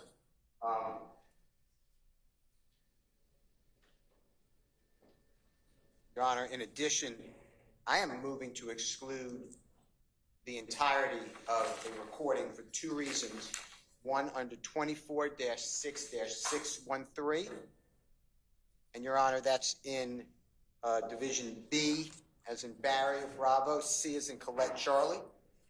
So you're going to have both. I don't believe that this meets the mark of a prior inconsistent statement. That's in B, Your Honor, or a prior consistent statement, because I, nor Attorney Sharp, nor anyone to my hearing has raised any allegation of recent fabrication, improper motive, or improper influence with Mr. Murphy, which is the only way to do a prior consistent statement. Mr. Murphy's almost entirely consistent with his testimony. If this honorable court says pieces are inconsistent, which I'm not agreeing, but if this honorable court finds that way, then the state didn't lay the proper foundation. He kept saying, I don't remember. Now, I don't remember is a way of saying, you know, I deny it. I mean, case law says I don't remember is equivalent to that's not accurate, or that's not true, or I didn't say it. But what he is saying is I don't remember because this is not a statement that was within a year. This is 8 years ago. This was a 2015/16 statement. And the state never pointed him to it, showed it to him, and said, isn't this your voice? Isn't this what you said? And then on cross with Attorney Sharp, I didn't do it. Attorney Sharp went through almost every bit of that interview, and he agreed with every bit of it. So I don't believe that it's a prior inconsistent or consistent statement. So I don't understand, unless the state has a specific, piece, I don't understand how we're listening to it again. Your Honor, if I may, we did not listen to it the first time, and Mr. Sharp entered it as evidence under no objection from the state. So it is already that those words are already in evidence. Number one, there was no objection when they tendered it. There was no objection. Mr. Steele could have objected. He could have said, no, it's not a prior inconsistent statement. It's not a prior consistent statement. He did not. And in fact, what words are on that CD are in fact inconsistent with what the witness testified regarding on direct. And the reason, and first of all, I'm certain that Mr. Steele is not asserting that we have to refresh his memory before we confront, and that's the way that we have to confront him. We painstakingly confronted him with statements that he made in 3 interviews, and he made inconsistent statements on direct. He chose to not speak with the state. He said we can speak with him when he gets on the stand. He chose to speak with Mr. Stilwell's lawyer. And so. All right. Okay. All right, Mr. Steele, I've considered your objections. I'm gonna overrule them at this point in time. I understand. Can I just have a continuing? You may have a continuing objection, yes, sir. Clarify one thing. As you recall, Your Honor, I admitted the proffer subject to your rulings and for the purposes of the record. As we've been doing with all sorts of things, that doesn't mean it gets published to the jury. What do you want to tell us? What do you want to tell me? Well, it doesn't mean I didn't publish any of it to the jury. And so I was admitting. No, it's been admitted subject to some objections and subject to objections and some rulings that I have made, such as I've chopped out the first 12 minutes and the other things that are objectionable.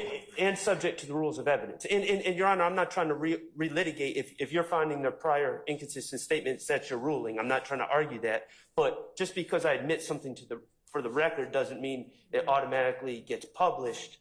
I understand that, but okay, all right. That's a totally separate issue. I mean, okay. It's based upon what Mr. Murphy's testified to on direct. Okay, I just wanted the record clear on that matter. Thank you. All right. Let's bring Mr. Murphy, please.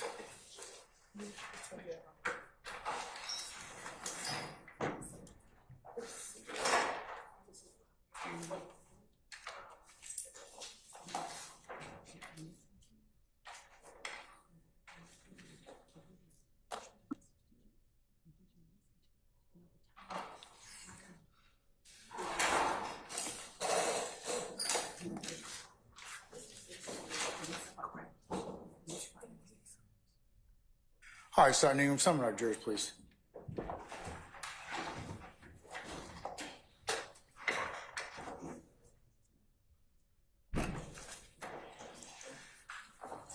Who's going to play it for you? Who's going to play it for you? Okay.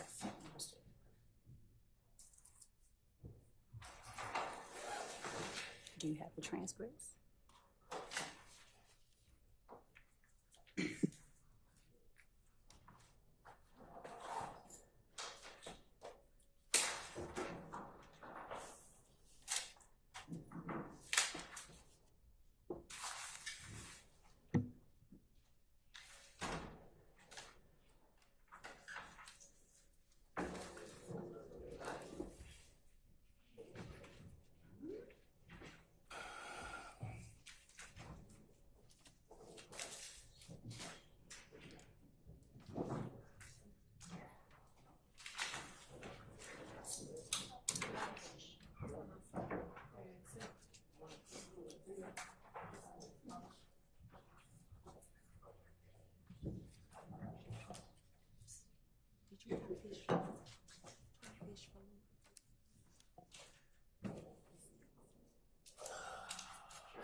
All right, ladies and gentlemen, please be seated. All right, thank you, Sergeant Ingram.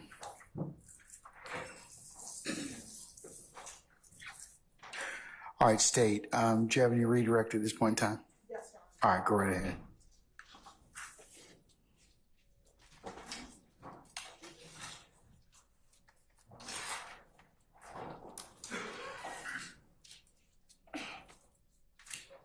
Now, Mr. Murphy, good afternoon.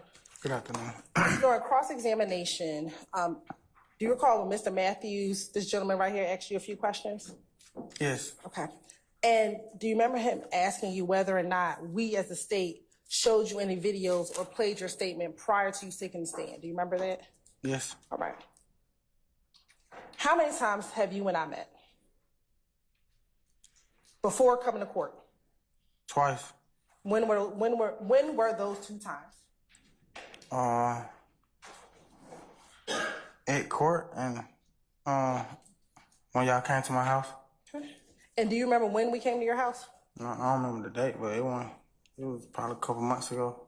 Was it this year in 2024? I ain't sure. Okay. Did I come by myself? No. Do you remember me being with an investigator? Yes. All right. How would you describe our interaction when I came to your home?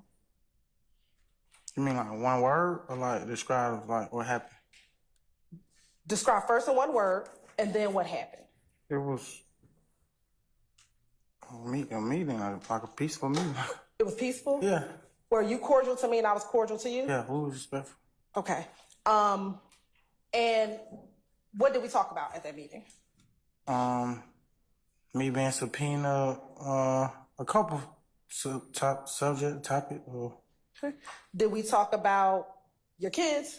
Yes. Did I ask you if you was gonna marry your girlfriend? Yes. Okay.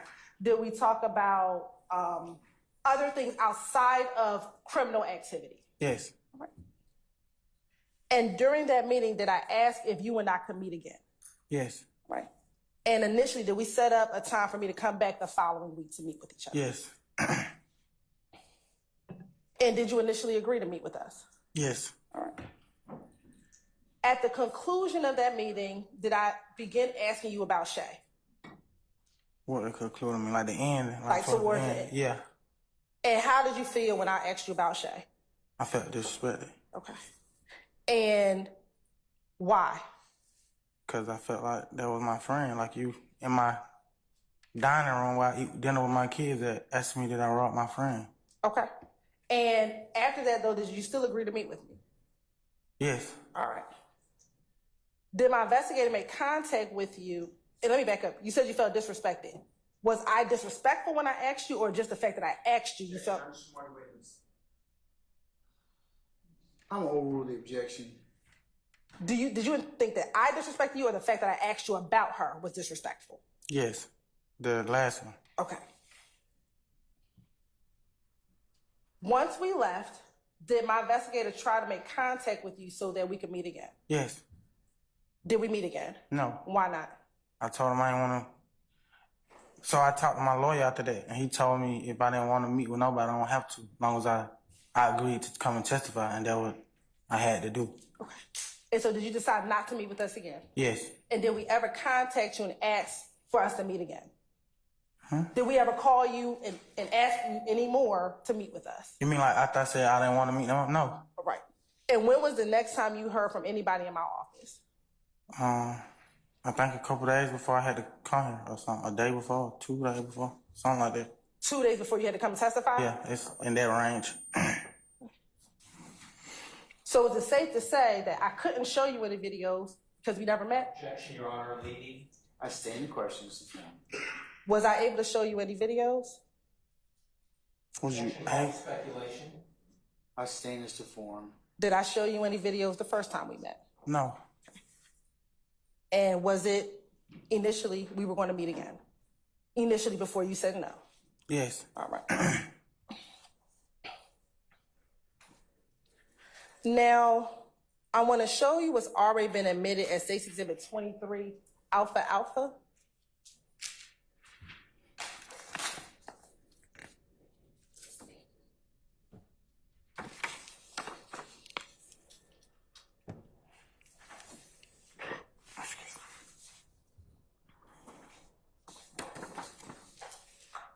Who's that is 23 Alpha Alpha?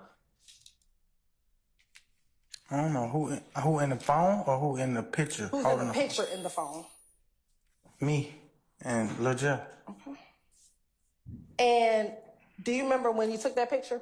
No. Okay. Is that what you looked like in 2013? I don't know what. I look like that a lot of years. I look like that now, though. You said you don't look like that now? I look like that now, What do you huh? look like now? My hair just longer. Okay. Did you know if that was a picture that Shay gave to police in May of 2013?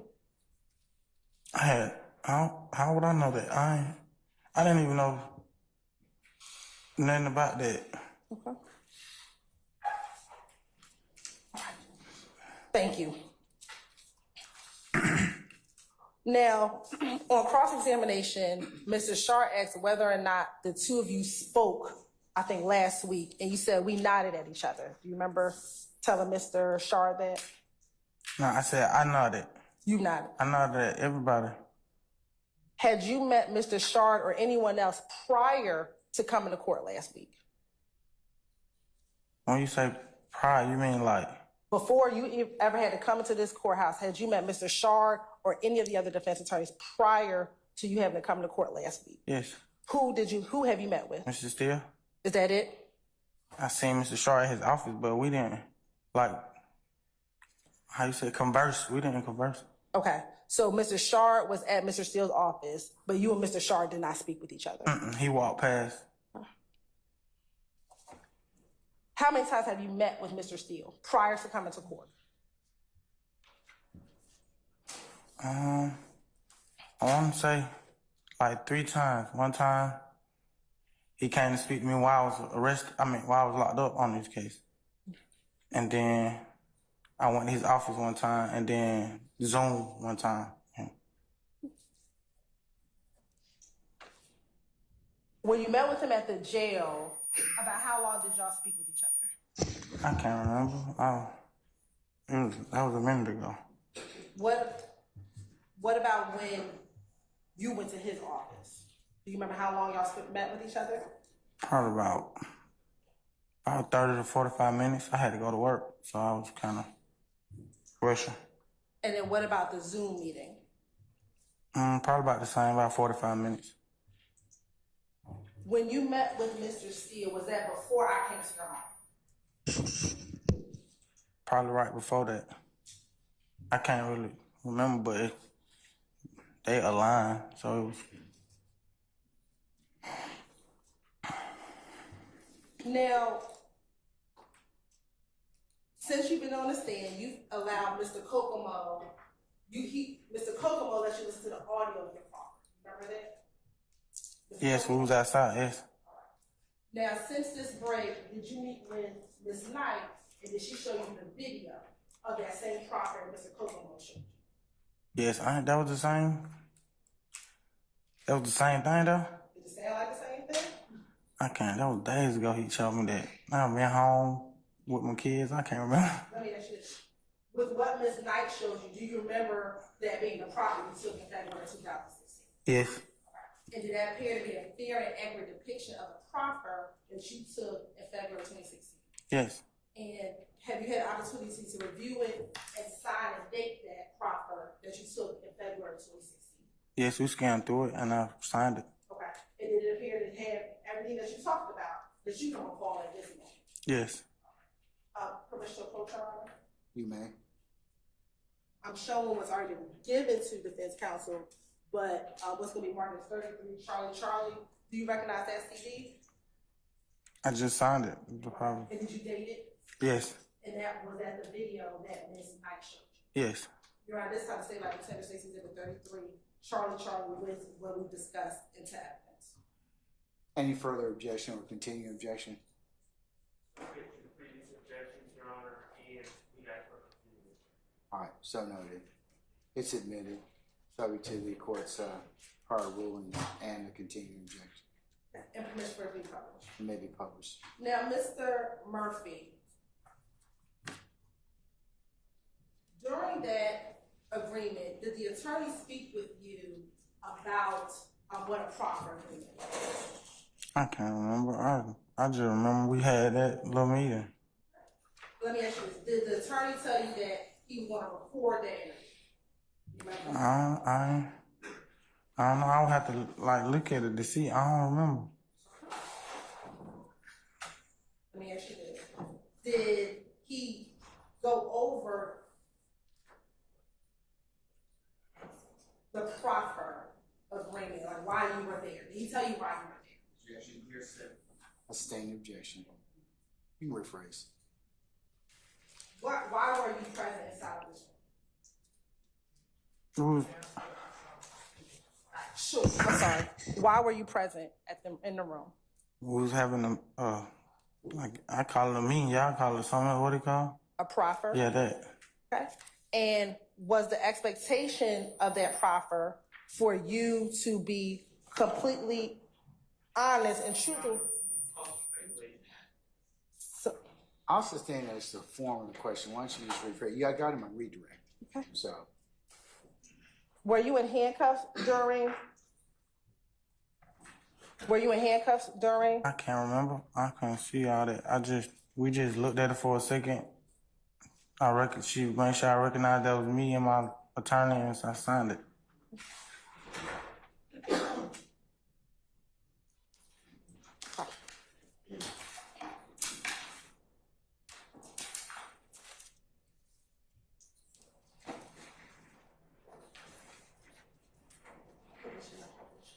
Permission to publish the portion. Yes, ma'am.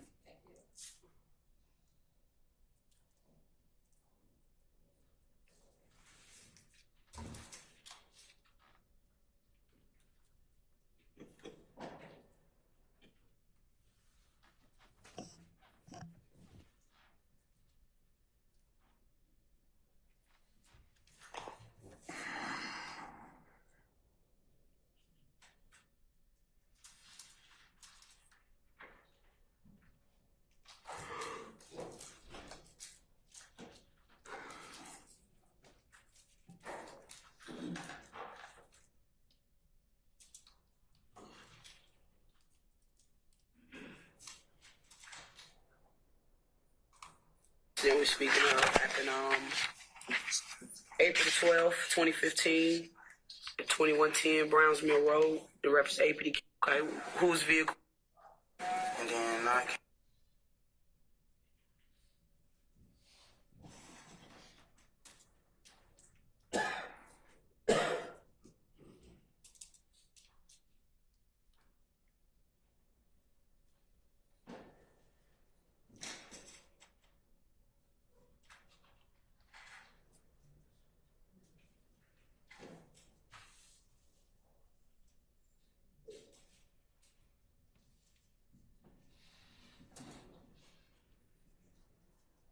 Incident we're speaking of happened April 12th, 2015, at 2110 Browns Mill Road. The reference APD case number 151022458. Incident time is between 21:30 hours and 21:48 hours. Mr. Murphy, if you would, tell me what you were doing just before this incident occurred, and where you were. I'll speak up so we can tell you. I was at the spot at the spot on Hot Rod spot. Hot Rod spot. I forgot this name of the street, but off Broman. Okay, when you say spot, what do you mean? House. Just a regular house? Is that where he lives or lived? A house where everybody hung out at. Okay.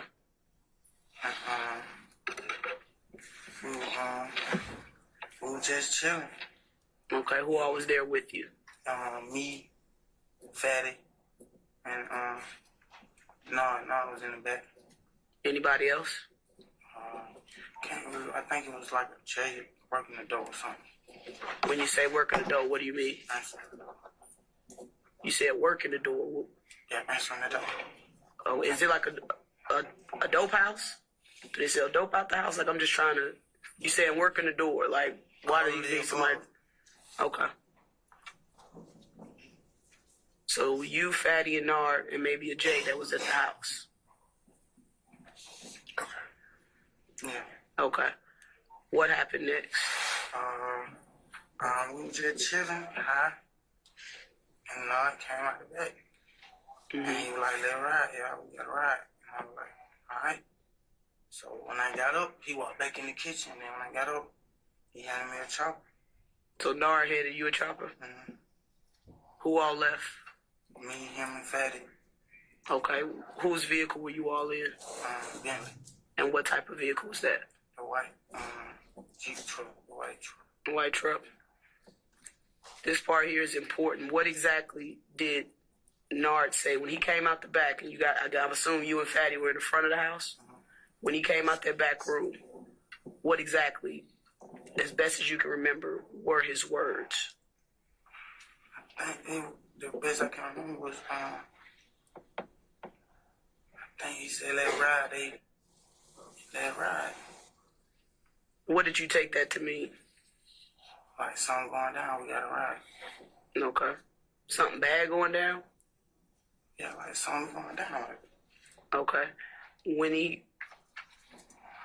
Why did you take the assault rifle from him? Why did I take the assault rifle from him? To be honest, like I thought it was finna go down. Like right there, I thought somebody would come to the spot. Cause we had so much going on, like beef in the streets and stuff. Mm-hmm. I thought some nigga about to pull up on the spot.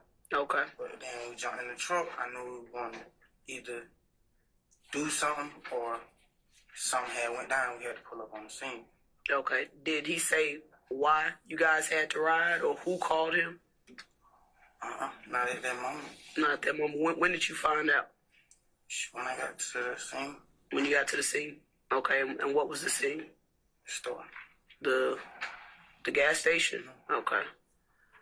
So when you got to the gas station, continue from that point. When we pulled up to the gas station, I think, if I'm not mistaken, Nard got out first, or me and him got out at the same time. Mm-hmm. And we walked to the front of the store. When we walked to the front of the store, we opened the door. Mm-hmm. And when we pulled up, I seen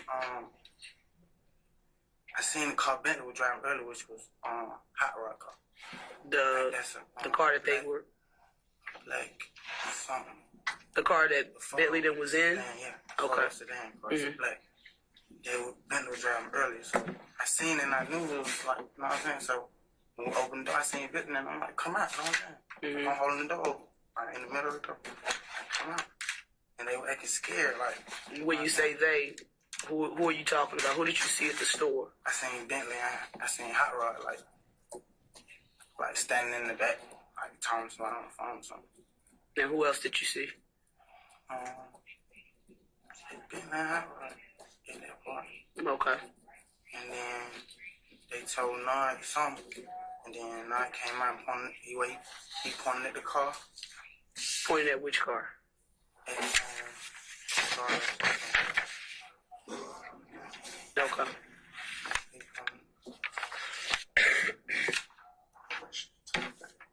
He pointed at the car of the victim, and then that's when I ran up to it. But I think either he pointed at the car, or they were like, "It's this such and such car, like it's them in this car." You know what I'm saying? Mm-hmm. And I ran up to the car with the people with the gun. What was your purpose in doing that? I can't really remember. I was so high. I was so drugged out and so gone out my mind. I wasn't even who I really was. But you remember running up to the victim's car? Yeah, I remember running up to the car. Do you remember? I'm sorry, go ahead. I remember running up to the car, and then, like, I could see movement in the car, and then the window came down. Mm-hmm. So I backed up. Did you at any time point that chopper at their vehicle? It was already pointed at their car? Okay, when you say Bentley, what other name do you know him as? Or do you know his real name? Bentley. You don't know his real name? What about Hot Rod? Hot Rod. But you don't know a real name for them? What about Fatty? I know his last name's weird, John, but I like that. Weird, like what? Kirkendall. Okay. What about Nard? Do you know his real name? I think his real name Kennard. Bernard? Okay. So what was the conversation from after you pointed the assault rifle at the victim's car? What did you do after that? At that point, I seen movement in the car and the window came down, and I backed off the car. And then what?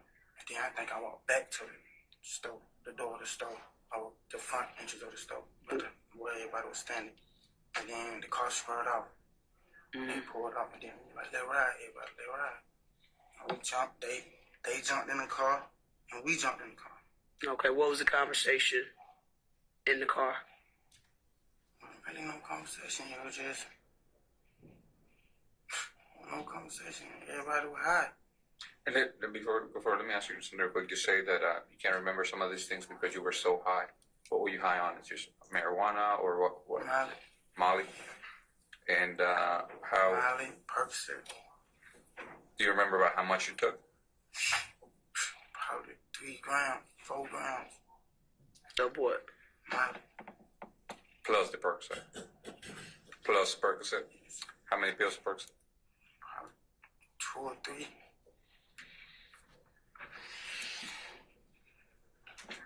And is that something that your body's used to? Is that like the normal dose that you usually take to feel good, or? That's over the limit. Okay. Over the limit for my body, especially the Molly. And how often do you use Molly? Probably like 4 times a week. Okay. 4 days a week. 4 days. 4 times, 4 days a week. And about how much do you take when you usually take Molly? Probably like a gram. Okay. A gram and a half on a good night. All right. So go on. Okay. So when you guys pulled out the service station, what happened at that point?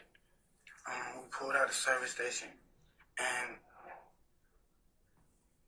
I think we pulled out in front of them. But when the car pulled out, they spurred off. The victim's car? Yeah, they went down Jungle Road. Mm-hmm. And then we went down Brownville. Okay.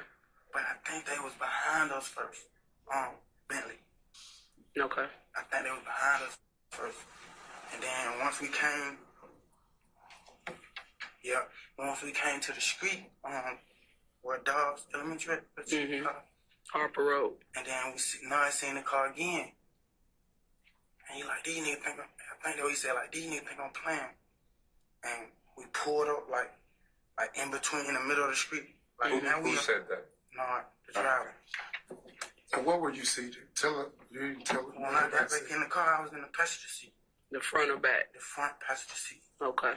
And where was Nard? No, I was in the driver's seat. And who was the third person you said? Fatty was in the back. Fatty was in the back seat? Behind Nard. Behind you or? No. Behind Nard? Okay. So when Nard said, these niggas think I'm playing with them? Yeah, I think. Fatty was like, there they go. And I'm like, oh, these niggas think I'm playing. And he pulled in like, because we on the right side of the street. Mm-hmm. He pulled in the middle of the street, so now we like, the yellow line, like in between the car, and in between our car. Here's your hands. Like the yellow line in between the yellow line. We in between on both sides of the line. And the car is on which side of y'all? The driver's side, which is the left side. Okay. You know what I'm saying? And they had the stop sign. Mm-hmm. And so Bentley don't go around us. And keep straight. Keep straight down Brownsville. Brownville. And I let the window down. You said Nard let the window down? The window down. And then what? And shot. Show your hands. Here's your hands. I let the window down. On the thing, pull the stick out the flow boat. Mm-hmm. Put it on the seal of the window. Shot. Okay. Did he hit the driver's side or the passenger side? The passenger side. He hit the passenger side of the victim's vehicle. Did you shoot at all? No. Did Fatty have a firearm? Yes, handgun. He had a handgun? Do you remember what caliber? Do you know if he shot? I'm not sure. You're not sure? Then what happened after Nard shoots? He shot, I think like the max is 5, but I think 4 times. Okay. Pulled off. Where did you guys go after that? Went back to the spot.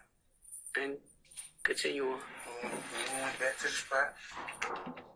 They were there, then down. That was the conversation. When you say they were there, who are you speaking about? And Hot Rod was leaving though. I think he was getting his stuff. Like everybody was clearing out the spot. Cause we knew. You know what I'm saying? No, I just shot them folks. So everybody's phone calling.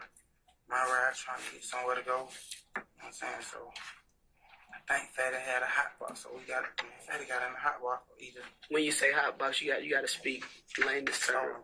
A stolen car. You remember what kind of car it was? When you guys came back to the house, where'd you park? Across the street from the house. Across the street from the house? In the house, yeah. Okay. What happened with the firearms? No, he got me and put them up. Put them up where? In the house, in the back. He took Fatty's weapon as well? That was Fatty's gun? Yeah. So, who did you call to come pick you up? I think I called my girl, but I think I got in the car. Yeah, I got in the car with Fatty first. Okay. What's your cell phone number then? I had a phone. Well, how did you call your girl to come pick you up? I used somebody else's phone. Whose phone did you use? I can't recall whose phone I used. Well, who all was at the house when you got back? When I got back, the person who was left in the house, which was the J who was answering the door, and Nod, me, Bentley. Okay, what's your girl's cell phone number? All right, we're going to just jump past the phone number provided. We're going to pause at 2455. We're going to pause at 2455 because of this phone number. Okay.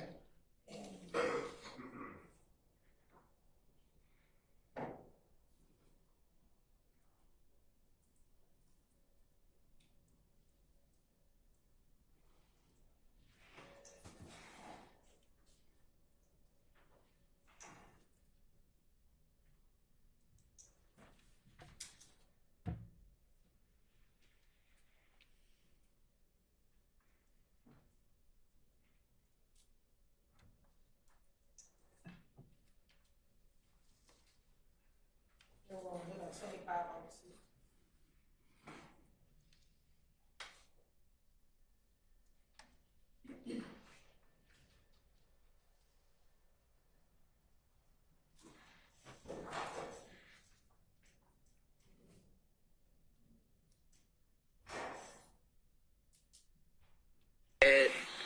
Back in April 2015. About how long do you think you guys were from time you first left the house and then everything happened with the shooting to the time you guys got back to the house? How much time you think lapsed between that? Say that again.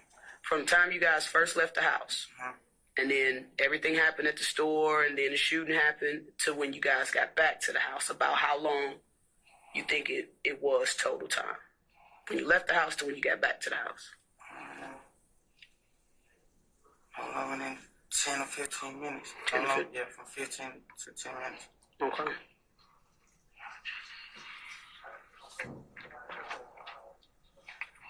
So, your girl comes into I'm sorry, you said you left in the car with who? Fatty. With Fatty. Who was driving that car? Fatty. Where did you go to? I think he dropped me off on the street. Up the street where? At my partner Book house. Book? Book house.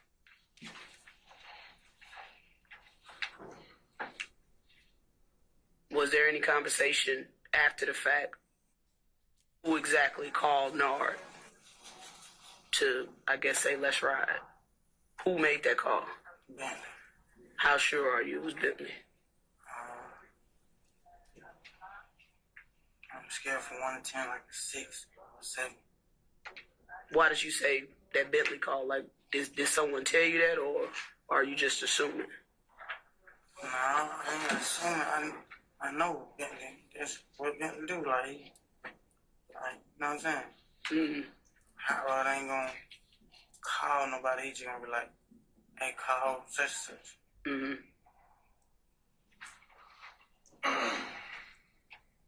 So Bentley made the call to Nard, and Nard basically told you guys, let's ride.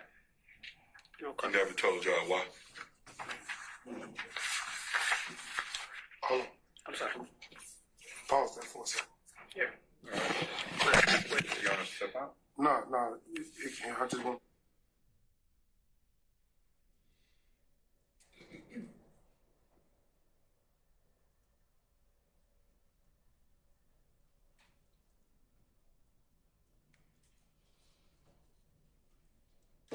It is 11:42 a.m. We're back recording.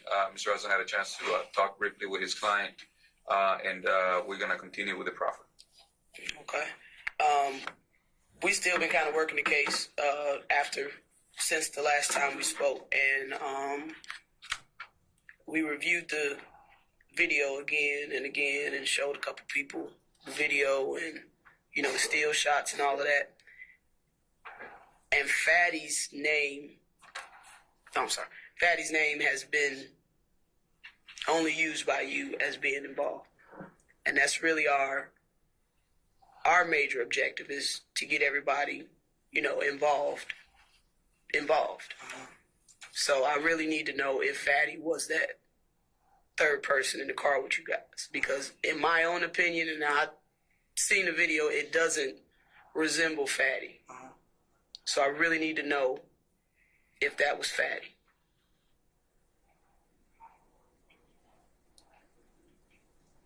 I mean,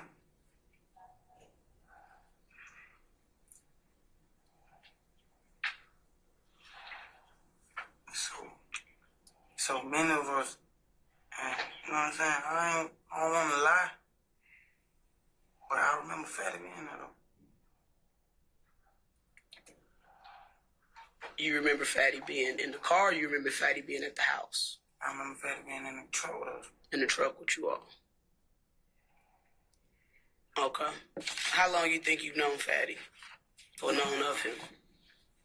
I met Fatty like earlier, like when, let me see, I met Fatty like the summer before this happened.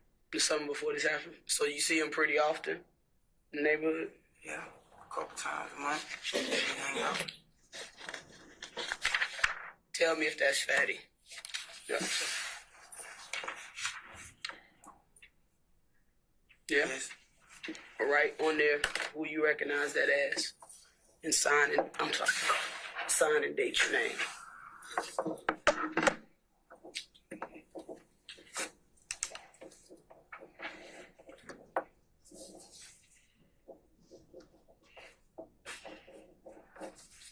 Today's date is 2/16/2016.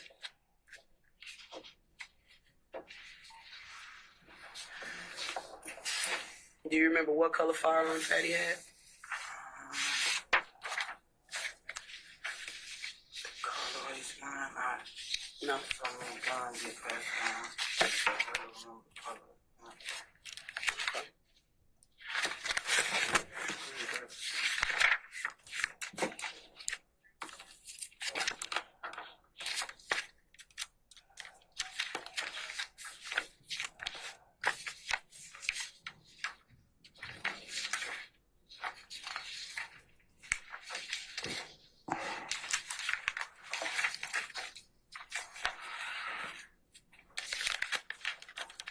And if you have any other questions. No, I can't.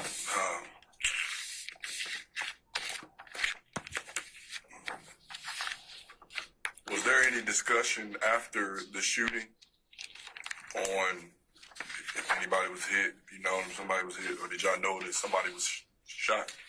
No, I didn't know at all. Was there any discussion the next day, week after? Did y'all realize somebody was hit?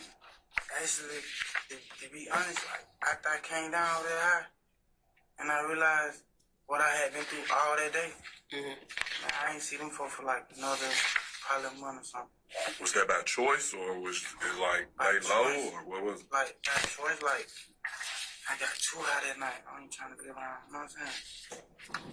Now, let me just clarify one thing. When you pulled up on the car and you're saying that Nard pulled the window up and he got to stick at the window and then he shot maybe a maximum of 4 times. The victim's car, was it facing you? Were y'all facing each other, or was the victim's car going in the same direction as your car? Can I show him the victim's car? You can draw it out if you want.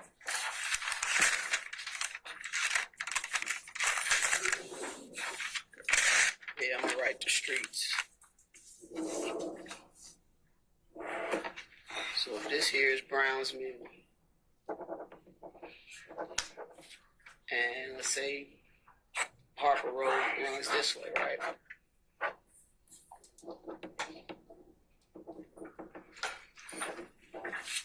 Draw on there the positions of you guys' car.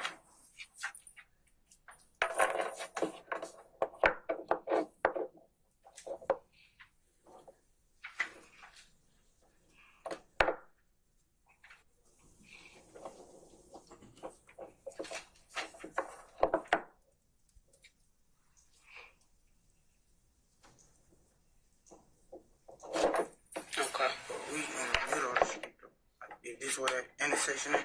We in we up here. So did you guys like angle your car where they couldn't pass? Or yeah, like he blocked them off. He blocked them off. So the drivers are facing each other. Right, like you can your car can see the front of the car. I think I understand what you're saying. They driver is where he at. If I'm Nard and that's me, they driver is where he at, and I got you you. the passenger. I got you. oh, so it was like at the intersection. Exactly. It was at the intersection, so Nard's driver's side door would be facing. Which, if this is you guys' car, right? Yeah, if this is our the car, driver's no, side all door. I gotta do is look right here, and that's them. That's them. I got you. Do you understand? So it wasn't. Let me see your phone real quick.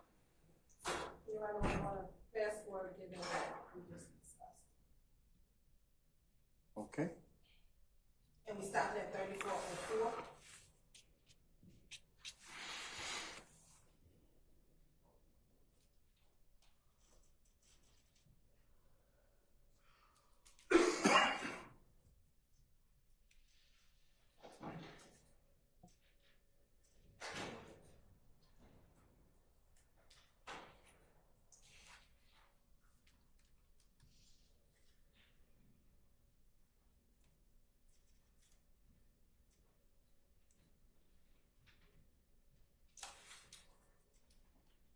We're going to resume at 3450.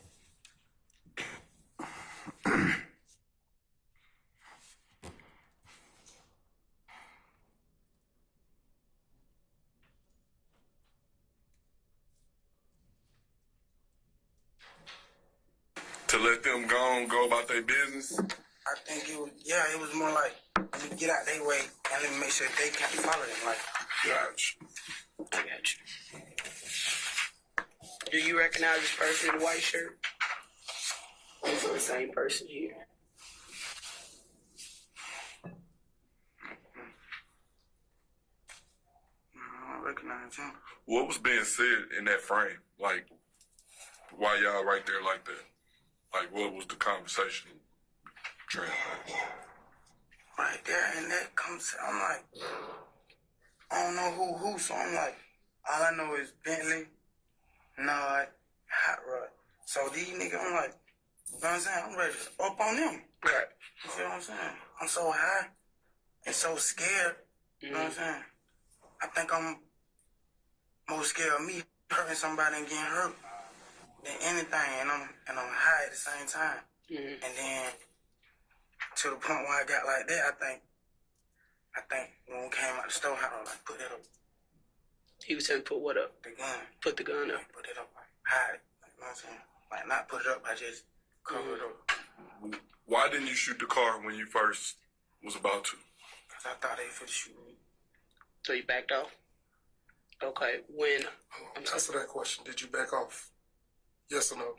Yes, I backed off the car. Okay. I did run up on the car with my gun. But when I saw the movement and the vehicle, when the window came down on the vehicle, I backed off. I was scared. Okay.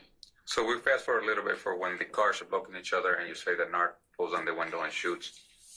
Was he shooting with his own rifle or was he using your rifle? Nah, he was his rifle. And what was your rifle at that time? My rifle was in the floorboard of my seat, like it wasn't in the floorboard, like laying down, but it was standing up in between my legs. And now, as you know, shell cases are collected and they will be examined and all that. From what you're telling us, from what you remember, only one gun was fired that day. Yeah. So if shell casings come back, they should all come back to that one rifle. To that one fire pin, yeah. Okay. So there's the guy in the back, which you believe was Fatty, with a handgun. There should be no handgun shell casings anywhere, and there should only be one 223s or whatever caliber y'all were using. Yeah, if Fatty didn't shoot, but I'm not sure if he shot because you got to think we crammed up in this truck. It's a photo and it's a mini truck, but the assault rifle loud. But if he shot, it would be a completely different caliber because only you have an assault rifle and Nard has an assault rifle. The person in the back has a handgun. Okay. Oh, also, did you own an assault rifle? Where did you get that assault rifle from? I got it from the spot. I got it from when I bring it out the base, which is always in the spot. It's always in there. Why so? For something, you go down, like in a case like this. Okay. More if like somebody try to rob the spot or we beef with, if and all that, so they try to roll up on the spots. Were you at the house when Hot Rod and Bentley left? I pulled up. I think I was looking for him. You pulled up in what? I think I pulled up with Fatty. I can't really remember. But I know I pulled up, like, trying to get high. Like, trying to come kick it.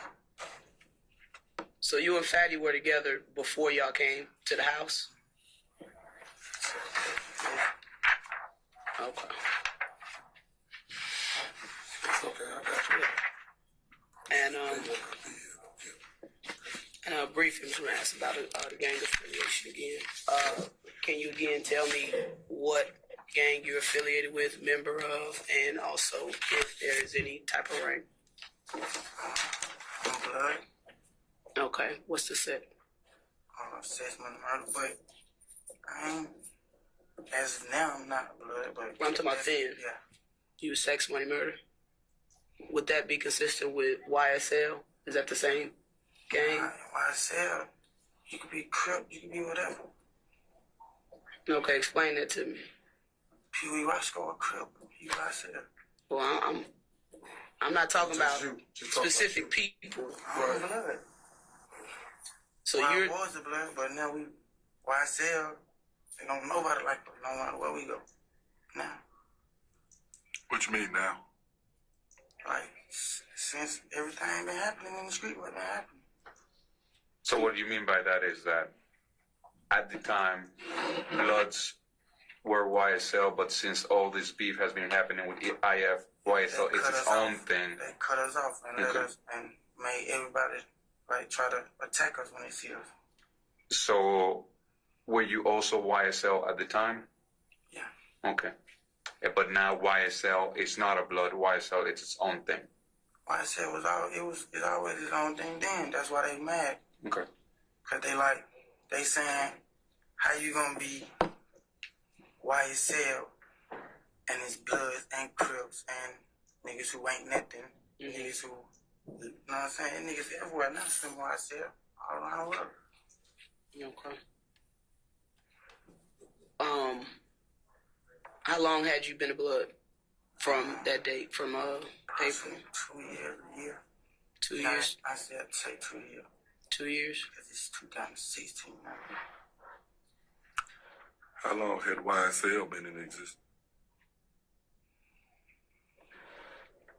Since about 2013, YSL.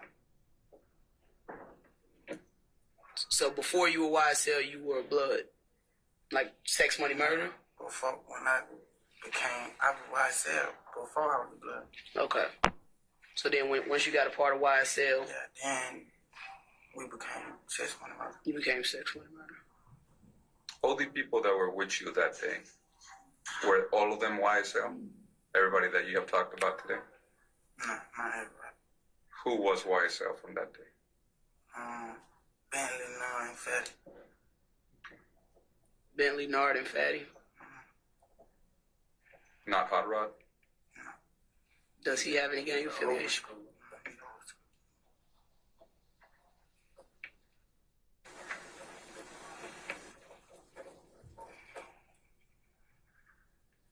What is Bentley to you? How do you know him? I just met him on the streets. Do you know what he does? Like, what's his job? He used to work for Thor. He was his, I think his manager for a minute. And then he started stealing, got fired. And then after that, he just went back to, I guess, whatever he was doing, selling dope. Did he grow up with y'all? Did he do what? Where did he grow up at? I think he grew up on Jungle Road. When this happened, was he still working for Thug, or had he already been fired then? I think he already been fired then. Does he have some type of rank, or was he YSL or anything? Gang affiliated, or he just was associated by the business? No, he been YSL too.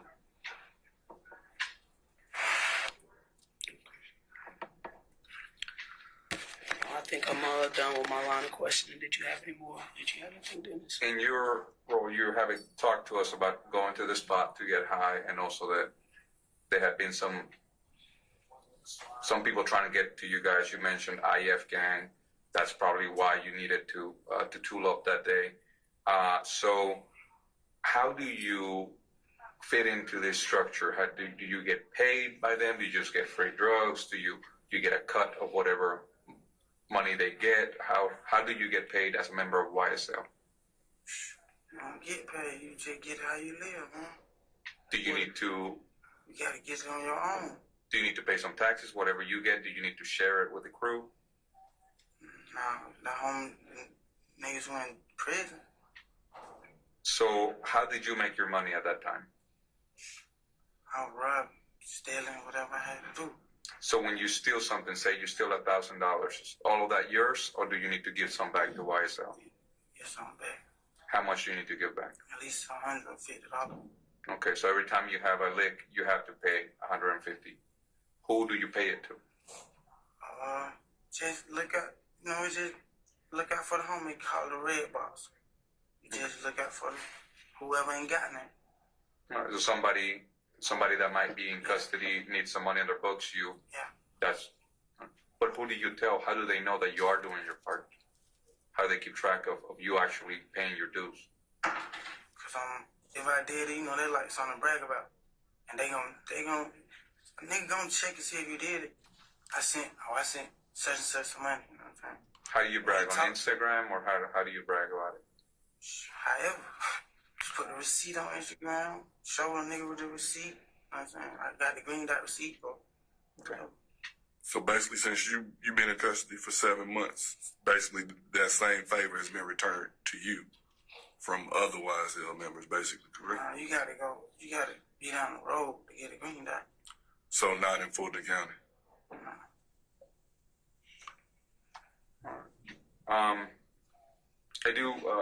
I think you might have looked at some pictures, but today I would like to go over some of the pictures again. If you can tell us who is who with Bentley and Hot Rod and all of them.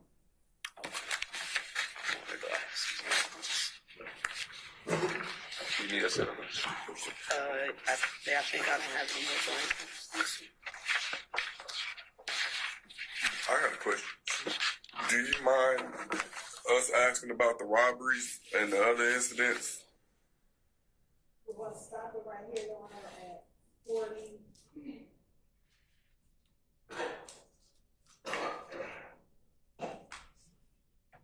At 46:02 and then replay at 4:22:22.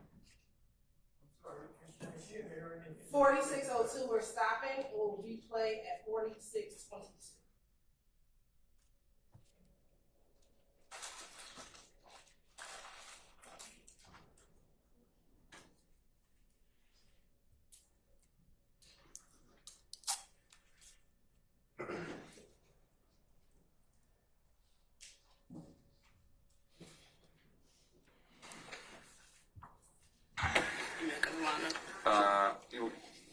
ones you want to use. I think I may have just regular pictures.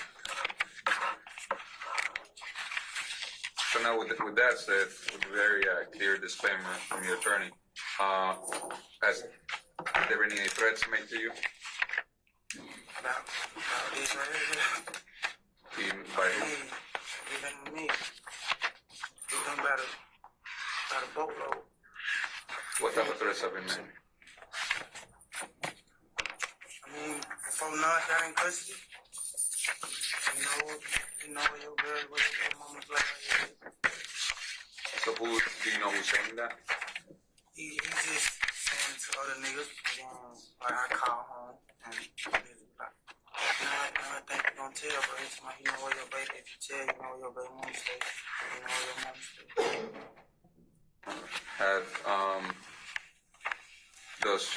Does your girl, does she have the contact information for the investigators? I don't think so. All right, well, if you want, after this, if you want to give us her contact info, they'll reach out to her so she has a person to call if something does happen, okay? Any other threats being made against you? With the IF, blood, I get threats all the time, man. I just pray to God, you know what I'm saying? Have you been in fights at the jail? I've been in 2 victims. With who? With IF members. So have all YSL members been targeted since you guys been in custody? It's just like a given, or? It's not, it ain't just me. Anybody label YSL, they get you and they got us outnumbered because it's not a lot of us. So now tell me why does IF have problems with you? It all started by some rap, rich homie, you know, that's how that started. When they stopped hanging together and had their differences of stop speaking, and, you know, everybody else just followed suit. But I really want you to help me understand because, I mean, rap battles are a media thing, you know, they do rap battles, they have beat, their records, their sales go up. How does this transform into people shooting at you and shooting at your loved ones, and then you guys having to pull up to shoot back? How did it get to this point? Got to this point. Doug and Rich homie fell out, which I don't know about, but they fell out and had words, and it was all on the internet and everything. And Rich homie F Game, like Rich homie F Game, he paid. He got up on the big nut with you. You know what I'm saying? And then he got up on the young, and then it just went from there. Nut was in the shots, Thug in the real blood, all that. All right, we think y'all know the story. Y'all got your own investigation. He done told you enough to get you started. He's not going into no more detail.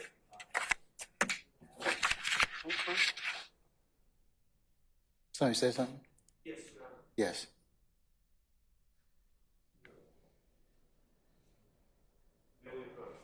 Yes, you may.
serious, not just weakness and things. Thank you very much.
Okay. Her last name is Roberson. Roberson. Councils, just as an administrative matter, the state's going to bring in Miss Roberson for me to give her an instruction about just returning tomorrow, since we probably will not be through with Mr. Murphy.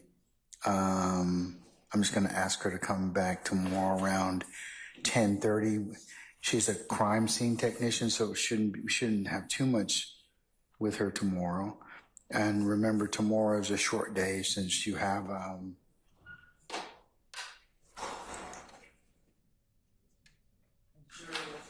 Juror 219 who has an appointment. So we're gonna start for 1000 hours promptly, and then we'll conclude somewhere around 12:15 or thereabouts.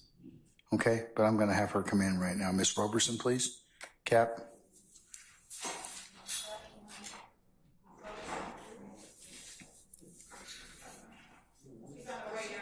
Thank you.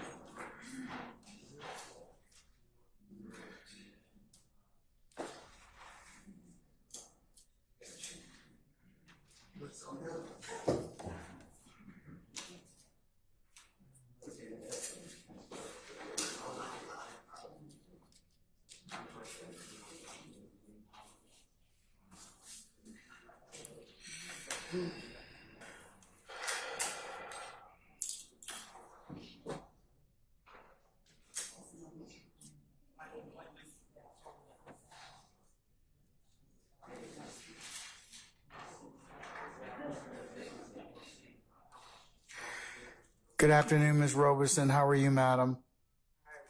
I'm Judge Glanville. Just want to introduce myself. Look, I understand that you were supposed to be called today. We're not in a position to get to you quite yet. I just want to tell you it's nobody's fault, but just the process. But can I ask your assistance in coming back tomorrow for, if you could be here for 10, we'll start somewhere between 10, 10:30, or hopefully. Is that all right? And not, we apologize, but we just, we're running out of road today. And I don't want you to stay here much longer because I doubt we'll get to you by the end of the business day, okay? All right, so we'll see you tomorrow morning for 10:00? 10, yes, ma'am. All right, we'll see you then, okay? So I'll release you this one time. We'll see you in the morning. Hmm?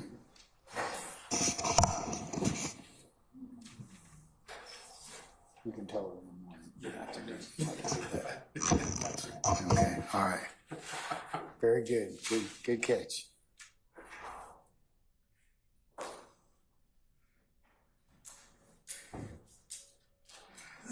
All right, can we bring back Mr. Murphy, please? Your Honor, you have another redaction on the record, if that's okay.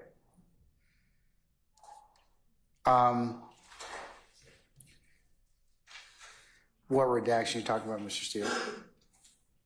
2950 of Pitt, I believe. If I'm wrong, please correct me. I think that's true. That's correct, Your Honor. We requested that the state skip over that time and the state has agreed. Yes, we're just gonna start at 50 minutes and then we also agreed to conclude it at 55:50. Okay, all right. And also, Your Honor, I thought I heard there might be an objection, so I want to bring it to the court's attention. Your Honor, because we could not get in, because we've redacted the first 12 minutes of the audio recording with Mr. Suri going over the proffer agreement, what we've done to try to expedite that portion of it is we actually have a copy of the proffer agreement that Mr. Murphy signed back in 2016. We have provided the defense a redacted version that redacts Mr. Chada Jimenez's name from the front page of the document, as well as the back portion where Mr. Jimenez signs the document. And so we're not, I don't intend to admit the plea agreement. Excuse me, but it's not redacted. In the plea agreement, one Charlie or whatever? No, Your Honor, that's the proffer from this case, Your Honor. All right. So the state at this juncture, because I don't believe we have a redacted version of the guilty. Oh, I'm sorry, you do. Okay, You do. so we do have both, so we'll tender both the redacted version of the proffer agreement as well as the redacted version of the guilty plea and plea agreement, Your Honor. All right. In this case, which was 15 SC 138234. All right, and Mr. Steele? Okay, Your Honor, with the state's assistance, I have objections to both documents. The document dated February 16, 2016, written to the Honorable Jacoby Hudson. Do you know the number by any chance? Oh, 404, this phone number? No, I'm not. I mean, an exhibit number. It's going to be 33 Charlie Alpha and 33 Charlie Bravo.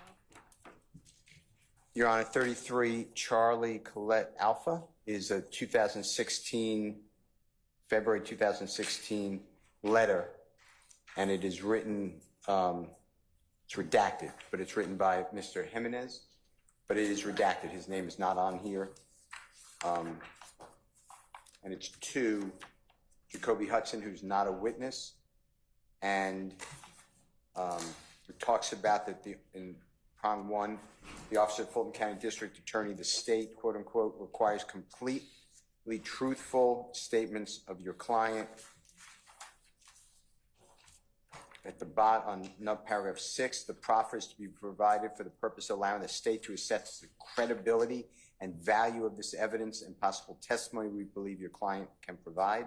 Number 7, no promises agreements or conditions have been entered into other than those set forth in this agreement. None will be entered into. All of this is hearsay and confrontation clause. This is built for a confrontation clause, and we can't cross-examine either Mr. Hudson, who received it, or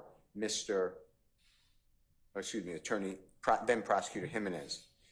So I'm objecting to it, and I don't see the relevance of it. It's to bolster the district attorney wants truthful information before a jury. That's bolstering. That's self-serving. Let me ask you a question. Does the plea agreement have these same terms in it? It does not, Your Honor. And the reason why it's not bolstering is because Mr.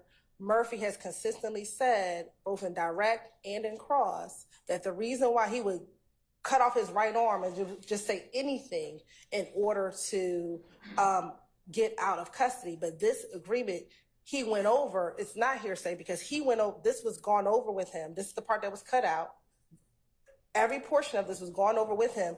And then he himself read it and signed it and agreed to these conditions prior to giving the proffer. And so when he comes in court today and says, I would have said anything, well, that's not the guise in which he was following at the time in which he gave the proffer. If he signed the document, Mr. Steele, the fact that Mr. Hudson, you're not going to examine him anyways, is all being offered for impeachment. So, well, okay, I'm just voicing my objection that it should not come in respectfully. It's self-serving to a party opponent. That's the district attorney's office specifically says they want complete and truthful statements. That should not come into the evidence. And number two, it has no relevance to this matter. The gentleman can be asked, did you lie? Did you tell the truth? And what was the ground rules were this. You don't need a document. And I'd be objecting. I know you always tell us you'll decide that later about the continuing witness rule, but clearly it would be. Anyway, hearsay, confrontation clause. On 33C as in Colette, B as in Barry, Charlie, Bravo, Your Honor, this is before the Honorable Judge Esmond Adams, and this is the plea agreement. And in paragraph 3G as well as I, it discusses appellate rights. And I've already objected to anything about appeals in this case, and it should not come out. In addition to that, in paragraph 8, it says the same thing as what I've objected to in 33C, Colette A, Elisa, or Charlie Alpha. Mr. Steele, I really would like you to use the military alphabet only. You gotta, I'm gonna love these people. Yes, no, no. Your bride is a very nice lady, but I would like you to use the military alphabet, okay? I don't need duplication, just makes it simpler for us to kind of go through. All right, so please. In paragraph 8, though, okay, it says on the first two lines, the following, the defendant, who would be Mr. Murphy, agrees to cooperate truthfully and completely with the state, including being debriefed and providing truthful testimony at any proceeding. So why do we need twice? Why do we need a letter from an unwritten person, because the then prosecutor's name is erased, to a lawyer who's not testifying, when in 8, the first two lines, if you let it in, says the exact same thing? But it doesn't have anything to do with the lawyers. It has something to do with Mr. Murphy and his testimony. And since he's being offered for impeachment, if he's confronted as to it, or is testifying inconsistently to what he's already testified to, I don't see it being inconsistent, but the statements, I mean, in terms of being, I mean, were you honest? I mean, did you attempt to tell the truth when you signed this agreement? I mean, I think that it's relevant to show that. But in one of the first document written to the Honorable Attorney Hudson, it reads, and I'm just quoting, it's in the first line and first word of number 1, paragraph 1, it's number 1. It's paragraph truly numbered 1. The officers of the Fulton County District, and then it says state, requires completely truthful statements of your client. Why would that go in when 8 says on the other document, the one to the Honorable Judge Esmond Adams, the defendant agrees to cooperate truthfully and completely with the state? And why do we need that the state mandates truth versus the defendant agrees to cooperate? I don't know if I'm articulating well, but my point is it's bolstering the prosecution, the district attorney's office. That's my objection. Okay. And then paragraph 10, it says the same thing. In what document, sir? The second one, the one to Judge Esmond Adams. What number is that, sir? For the record, just so I can. 33 CB. 30C Charlie Bravo, okay, all right. Yes. Okay. This one, the 4 lines up in paragraph 10, it's on page 3 of the document, Your Honor. It says, if, however, the state determines that the defendant has not been completely truthful and candid with his cooperation with the state, he may be subject to prosecution for perjury, false statements, obstruction of justice, and any other appropriate charge, and all information he has provided may be used against him in such prosecution. So my point is, if you let it in over my objection, I'm not waiving any objection, but it's all consumed in 33CB, is my point, without the language that the state requires completely truthful statements. All right. I'll hear from the state. Okay, thank you. Sir, thank you. Yes, ma'am. Your Honor, again, the state is offering both 33 Charlie Alpha and 33 Charlie Bravo for its effect on the listener. Again, Mr. Murphy, throughout his direct and his cross, said, I would have said anything just to get out of that room. What 33 Charlie Alpha specifically, as it relates to what we just saw, is in the beginning of this proffer that we just watched, that these 12 minutes, the prosecutor went over the entire document. He then signed it and continued with his proffer. This is the portion that earlier today the court said we could ask him about it. We couldn't play it, but we could ask him about it. So to make it easier to ask about it, we provided the document so he can have it in front of him when I asked him about it. This is what he signed on February 16th. After hearing this from the prosecutor's mouth, he then completed the proffer, knowing what the conditions were. And the jury can then weigh whether or not he was doing it because he was being honest or whether or not he was doing it just to get out of jail. Okay. But that's the reason why we're bringing it in, Your Honor. Mr. Steele, I've noted your objection. I'm gonna overrule it and allow it at this point in time. However, I would like you to just be mindful. Do not bring up anything about Mr. Jimenez or Mr. Hudson. Okay? Well, we will ask that he signed it in front of his attorney. That's I don't fine. have to say the name. That's fine. That's fine. But remember, this is not about Mr. Hudson because he's not being called as a witness. It's about Mr. Murphy. Okay? Yes, Your Honor. All right. Let's bring Mr. Murphy back in, please, sir. Your Honor, would the court be good enough to give me a continuing objection based upon compensation clause hearsay, as well as bolstering statement? Yes, sir. Thank you. All right. Summon our jurors, please, Sergeant Ingram. Thank you.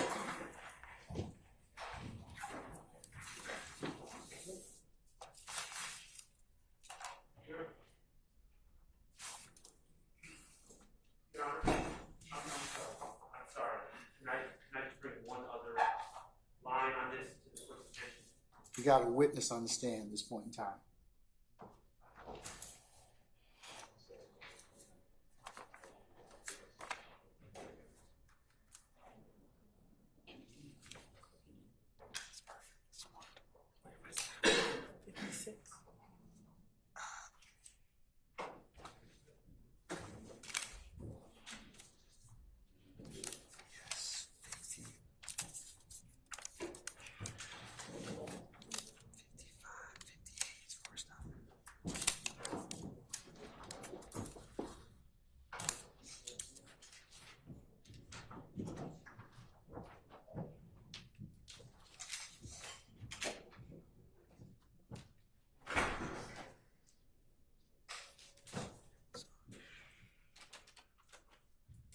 All right, ladies and gentlemen, please be seated. Oh, we're still missing somebody.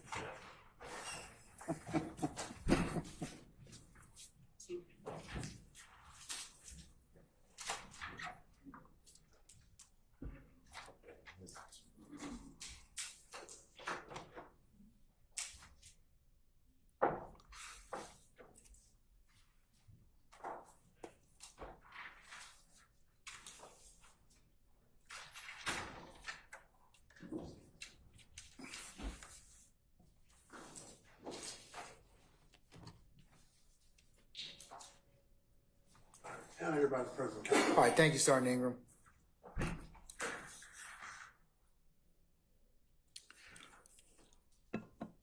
All right.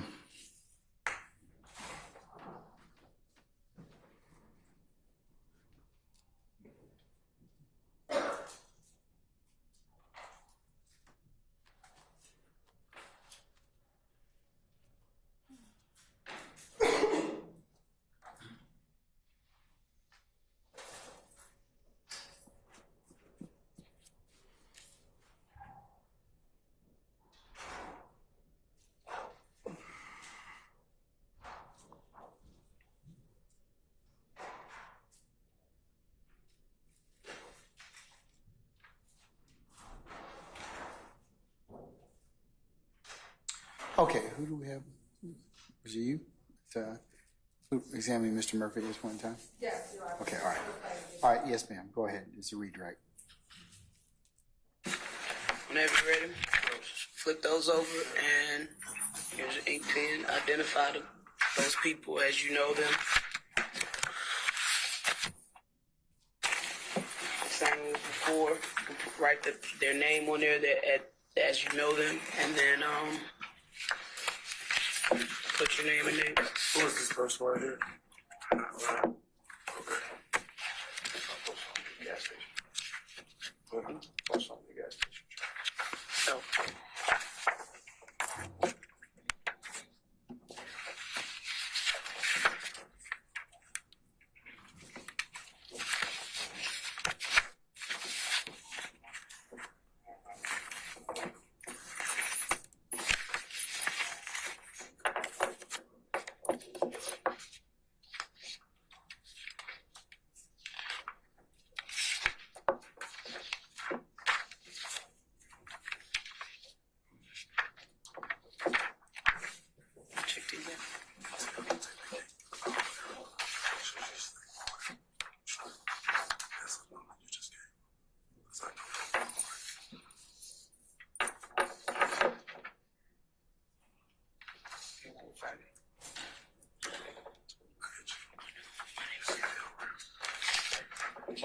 Face anybody's just go. But that's what it is. Not here. Look at it now. Go down. So I was looking for initial. Yeah.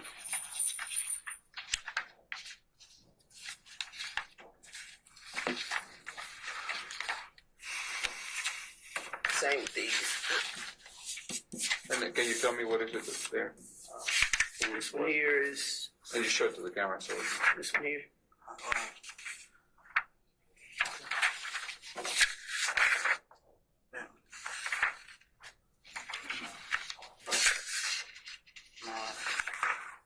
What is Hot Rod's role in everything?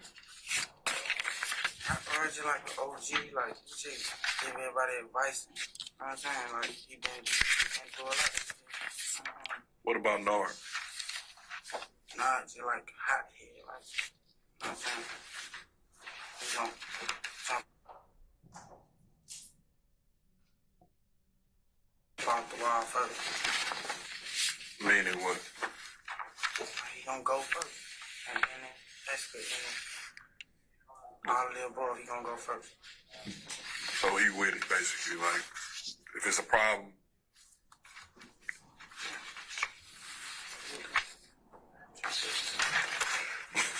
On this still photo, what do you recognize it as? Right here. Right on there, who you know that as? Probably somewhere on the white car. We can see it.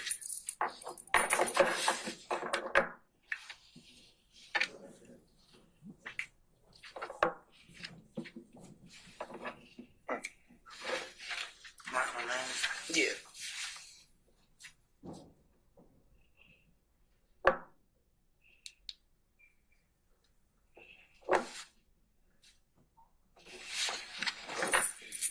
Same with this one. Who do you recognize? This picture. Okay. Same thing.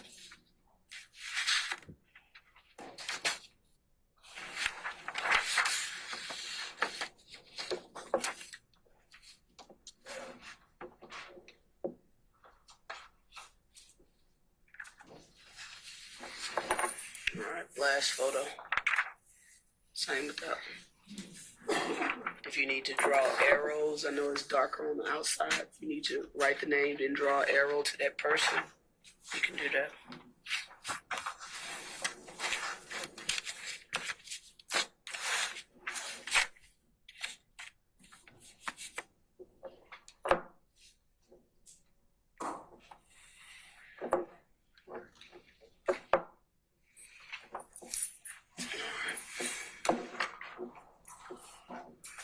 You don't know who this person is? You said you didn't know who that person is? You know who that person is? Who is that? Oh, I'm sorry, I didn't see the arrow. I got So, it's 12:09 p.m. Do you have any questions, Mr. Murphy? Is there anything else you want to add? Is there anything that we didn't ask about that you think is important that we need to? Everything that happened that night, I do feel for the victim in parts because there's somebody's life that's priceless. You can't get that back. And then I'm regretting every second, every moment of it. I got a son, I just want to give back to my family. I'm incarcerated. I'm just praising my higher power and trying to learn something new every day so I can teach my son and your two daughters and my two daughters how not to go through what I had to go through. I appreciate that, and we'll let them know, and then hopefully we can work something out fairly soon. Anything you'd like to add, Yes. Mr. Hudson? I would like. And we're going to stop at around at 55. All right.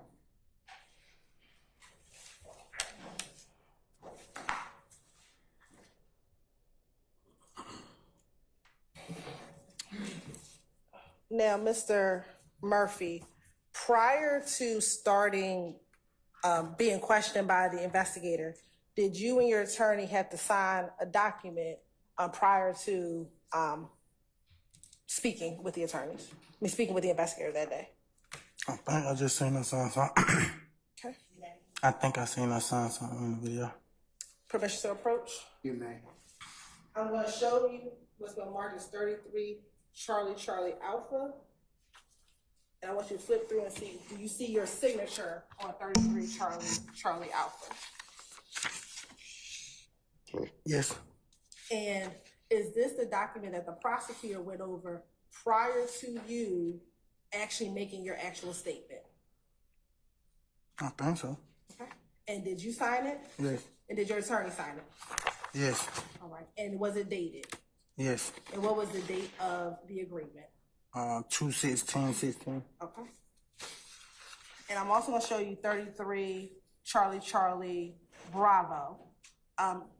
When you took your plea, do you recall going over this document with your attorney when you took the plea in this case, which is indictment 15 SC 138234?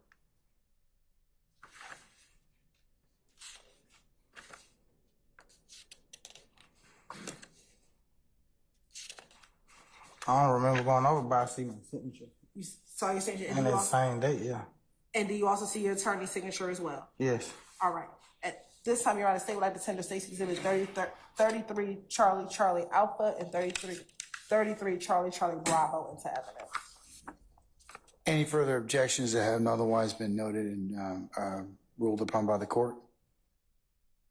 All right, hearing none. There states Charlie Alpha and Charlie Bravo are admitted. And Mr. Murphy, I'm going to first start with 33 Charlie Alpha, okay? Okay. All right. And you're going to probably need to grab it so you can see what I'm asking you. In the beginning of the proffer, did the prosecutor go over this document and tell you that the Office of the Fulton County District requires completely truthful statements of your client? Anything related to the state by you or your client during the proffer cannot and will not be used against your client in the grand jury or in the state's case in chief? That no statements made by your client during the proffer will be used against your client to increase any recommendation regarding the appropriate sentence he should receive in the pending case. This does not apply, however, to any previous statement your client may have made to law enforcement officers. Do you remember the prosecutor going over that particular portion during the beginning of your proffer agreement? No, but he went over this whole paper. He went over this whole paper? Yeah. Okay. Also in this whole paper, in part 2, does it say the state is completely free to pursue any and all investigative leads derived in any way from the proffer, which can result in the acquisition of evidence admissible against your client in any subsequent proceedings. If your client subsequently takes a position. I will object, Your Honor. Basis. Same objection for about I sustain the objections to that. Can you read number 2 then for me, please? The state is completely free to pursue any. The document speaks for itself. Oh, sir. You can continue reading, sir. Yeah. Your Honor, based upon that, I'll withdraw. All right, thank you, sir. It's withdrawn. Go ahead, sir. Whenever you're ready.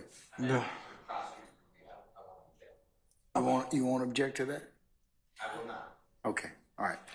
So, given that, Ms. Hilton, And let me ask you this still first. want to object, Mr.? Yes, Your Okay, I'll note your objection. I'm still going to overrule it, okay? And let me ask you this. Was this proffer agreement initially addressed to your attorney? At the top of the page, does it initially have your attorney's information at the top? Yes. Okay. But was this going over with you, with the prosecutor, during the earlier portion of what we just watched? Yes. Okay.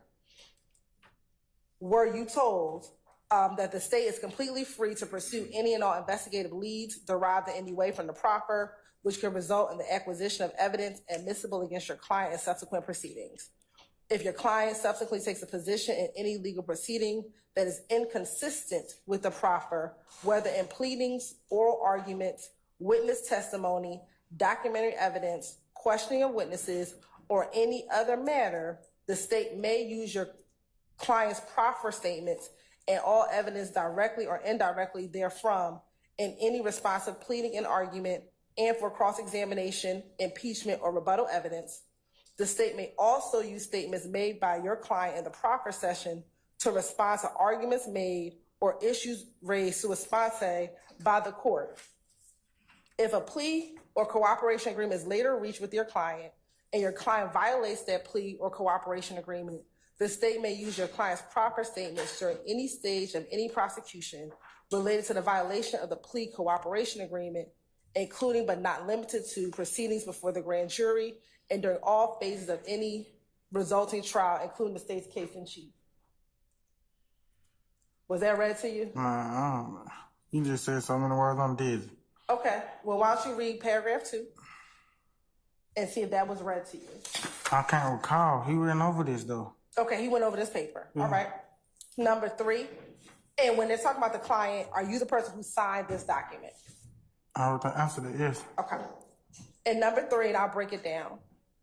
Did the prosecutor tell you that if your client willfully makes false or misleading statements during the proffer, your client may be charged with perjury, obstruction of justice, making false statements, or with violating any other applicable criminal statute relating to giving the false statements? Is that the first line, the first 3 lines in number 3? Yes. Okay. Also, did the prosecutor tell you that in such prosecution, the state may use your client's proper statements and all evidence obtained directly or indirectly therefrom? Are those the next few lines of that paragraph? Yes. Okay. Did the prosecutor also tell you, furthermore, in such prosecution, your client's proper statements may be used at any stage of the prosecution, including but not limited to proceedings before the grand jury and during all phases of any resulting trial, including the state's case in chief? Was that the last few sentences of paragraph 3? Yes. Going on to paragraph 4, were you told that in agreeing to provide a proffer to the state, your client agrees that the use of any statements or information provided by your client shall be governed by the terms and conditions set forth in this letter agreement? Yes. Right. Number 5, were you told that if this office receives a request from another prosecutor's office for access to information obtained pursuant to this proffer agreement, this office may furnish such information, but will only do so on the condition that the requesting office honor the provisions of this agreement? Were you told that? Yes. And number 6, were you told that the proffer is to be provided for the purpose of allowing the state to assess the credibility and value of the evidence and possible testimony that we believe your client can provide? Does that conclude the first sentence of that paragraph? Yes. Did the prosecutor also say or tell you, please understand in this regard that at this juncture, your client is not entitled to any specific consideration regarding the disposition of charges currently pending against him solely because he will have given this proffer. Was that the second part of that statement? Yes. And then lastly, were you told that no promises, agreements, or conditions have been entered into other than those set forth in this agreement, and none will be entered into unless memorialized in writing and signed by all parties? This agreement supersedes any prior promises, agreements, or conditions between the parties. Is that what the last paragraph said? Yes. And was it then signed, or is the prosecutor's name still on the bottom of that paper?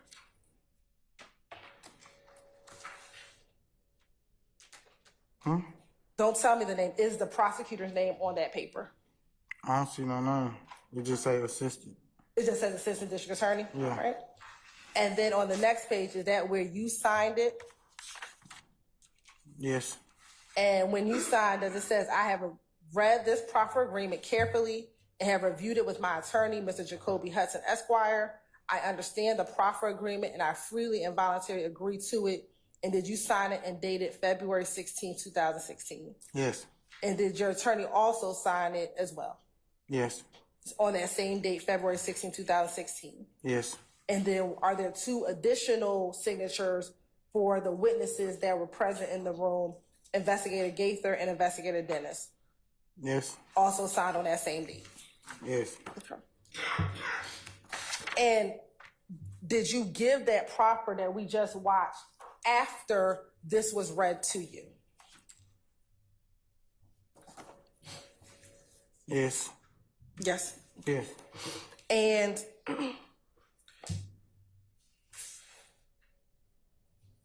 was that your attorney, Mr. Hudson, sitting next to you during that proffer agreement? Yes. And you said on cross-examination that Mr. Hudson is a family friend? Yeah, that's how I met him. Okay. And that he would put money on your books? He had before. Do you trust him?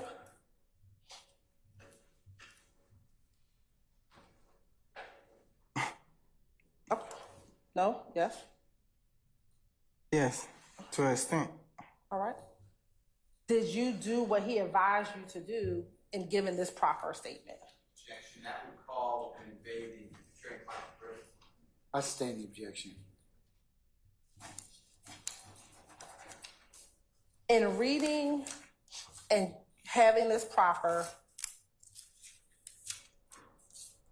were you attempting to be as completely honest and as truthful as you could be when you spoke during this proffer? Overruled. I remember hearing him ask me that. I'm asking you that. Were you trying to be completely honest and truthful? I can't remember what I was doing. I was trying to get home. I was high. Okay. You were high during the proffer, or you were high when this occurred in April 12th of 2015? Both. So before you went into court, you were high? I was high all the time at Rush Street. So, yeah. Did you being high affect your memory?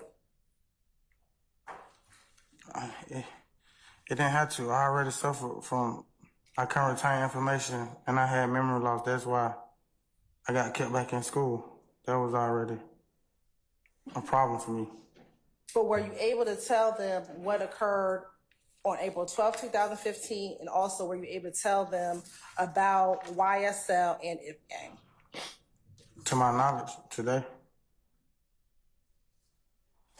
Permission to approach? You may. Shown this to defense counsel already? Yes, yesterday. I'm going to show you again what I showed you the other day at State's Exhibit 20, 21, and 22, Charlie. I believe you told me earlier when I first asked you about it, you did not recognize those images.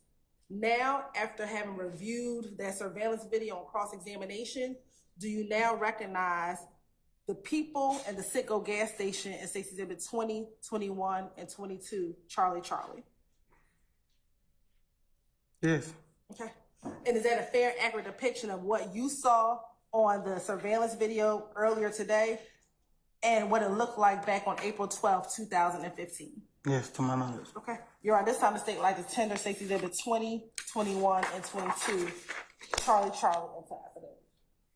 said 20, 21, and 22 Charlie Charlie? Yes. All right, any objection to the aforementioned exhibits, counsels? Court is eligible. All right, hearing none, states 20 Charlie Charlie, 21 Charlie Charlie, and 22 Charlie Charlie are admitted and may be published as you see fit.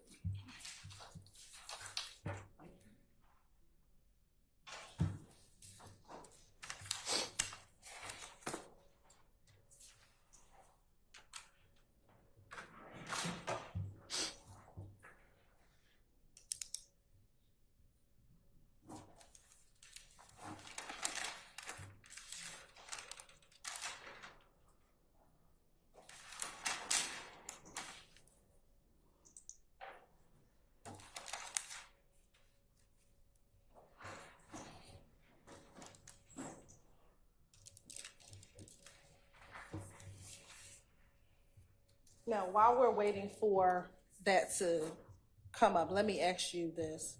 During the proffer agreement, did you hear yourself talk about the beef between If Gang and YSL? Yeah, I heard it. Okay. And during the proffer, did you mention that it was YSL the music group, or was it YSL the gang that had beef with If Gang? I don't think I said, I don't recall, I don't think I said neither one of those though. When talking about the beef with If Gang, were you talking about YSL the gang or YSL the music group? I can't recall. I think that was, I was saying what I heard in Rush Street. Okay. We talked the other day about Micah Anderson and you being, at one point in time, friends or associates with Micah Anderson. Do you recall that line of questioning a few days ago? Yeah. All right. After January 10th of 2015, did you still have a friendship or relationship with Micah Anderson? I'm confused. I went to prison in 2015. I seen him in prison though. Okay, I'm asking you in January 2015. January 2015, that was when you were in the hospital, right? I think it was that day. I can't recall. I know it was early January though. So my question to you is, after January 2015, not unless you saw him in prison, while y'all were out of prison, did you still hang with Micah Anderson after January of 2015? I can't remember when if I seen him back then though, but if I would've then yeah. Or if I did see him then yeah. Do you recall hanging out with him? Yes or no? I stand in question. Is that ready?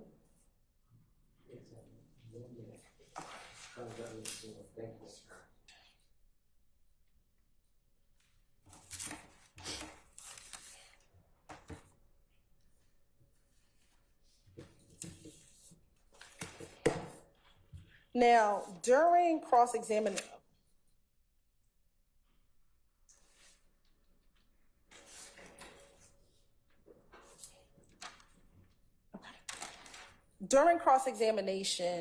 when Mr. Shard asked you about the incident on April 12th, 2015, do you recall him asking you if this was an individual crime with individuals doing this crime on their own? Do you remember him asking you something similar to that? Yeah, something like that. Okay. Now, I want to go to 21 Charlie Charlie and 22 Charlie Charlie. Are you the individual with the chopper that's in, well, it says 16 Charlie Charlie. That's a Scrivener's error.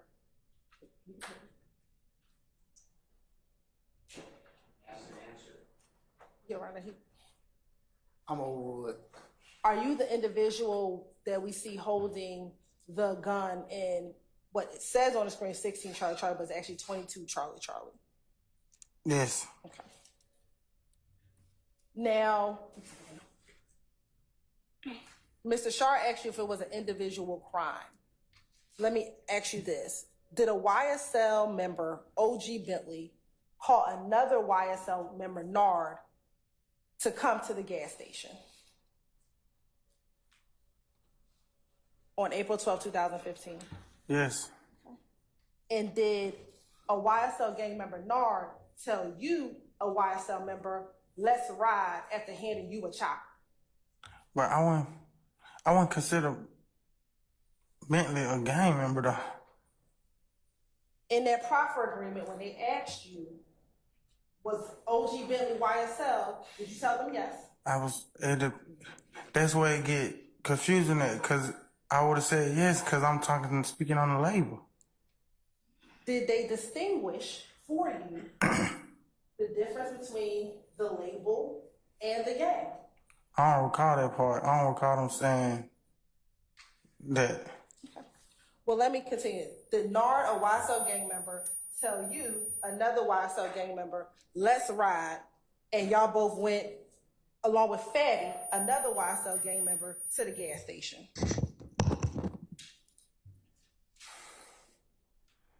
That's tricky right there. I don't understand how you putting it though. It wasn't, nothing had to do with YSL about that though. In the proffer agreement, when they asked you if Fatty was YSL, did you say yes? I wasn't speaking on the game. At the point in time where they asked you about music during the proffer? They was just asking about YSL. They didn't. At any point when you were talking about shooting, were they talking about music at all? Objection calls for speculation. I stand question. In the proffer agreement, did you see them when you were talking about this shooting? Did they ask you at any point, while you're talking about the shooting, about the music group YSL? No. So I ask you again, did Nard, a YSL member, tell you, another YSL member, let's ride? Yeah. Okay. And did you, Nard, and Fatty, all YSL members, get in the truck to go ride? Yes. Okay. And in the August 2015 interview, did you tell the detectives, I didn't know if it was for a lick or what we were going for, I just knew to ride? Yes. Okay.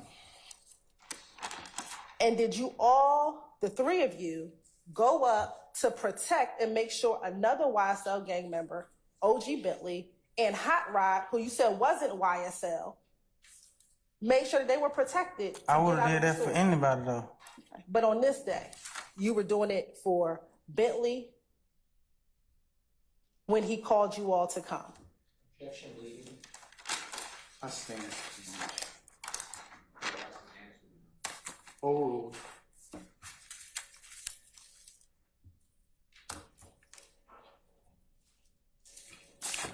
Now, and you can answer because I think it was overruled. Did you all do that for another YSL member? Went up there to go make sure another YSL member and another friend was safe? I think I already answered it, man. I said yeah. Now, Mr. Steele, during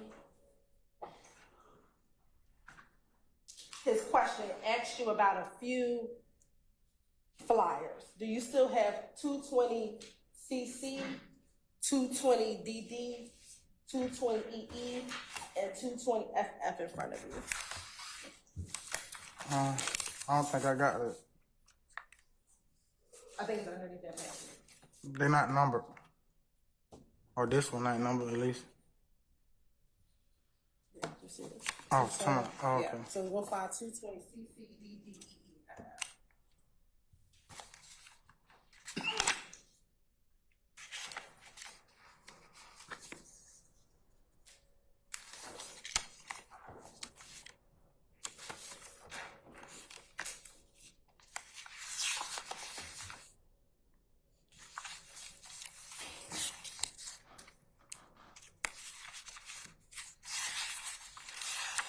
Say it again. What one?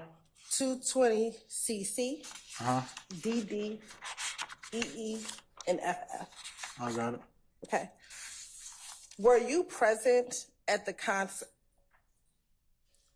on on Friday, December 19th, 2014? I can't recall. I went to a whole lot of concerts back then.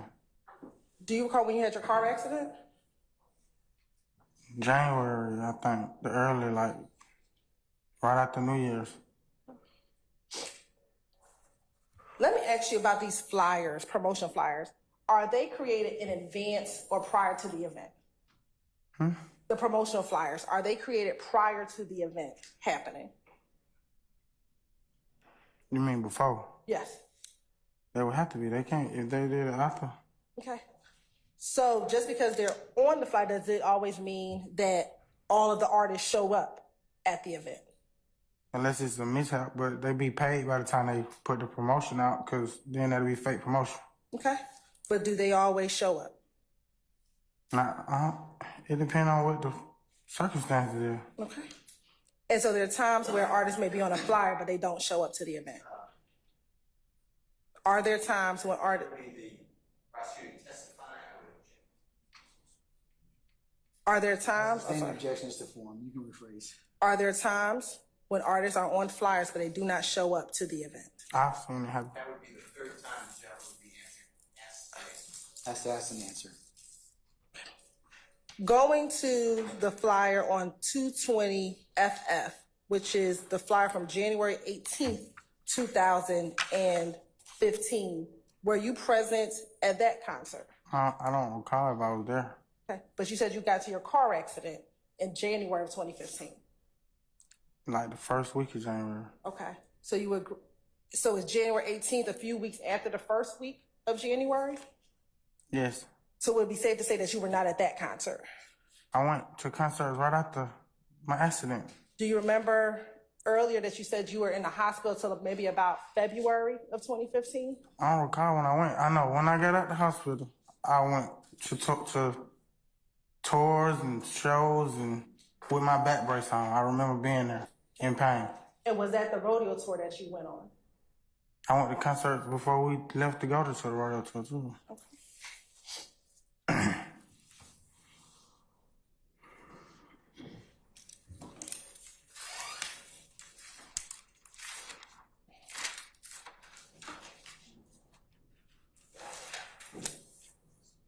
Do you know if Mr. Williams was on concert on January 10th, 2015?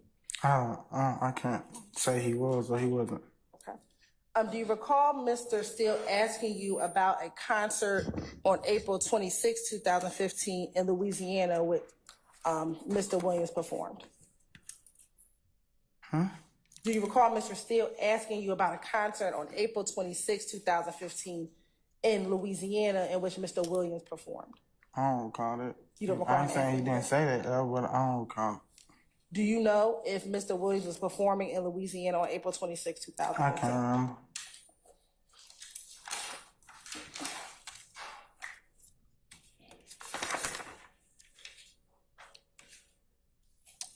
Now, Mr. Steele asked you about an event on September 11, 2013. Do you remember when he asked you about that event? That was when you got shot 2 times in the car. Yes. Do you remember when he asked you about those events? Yes.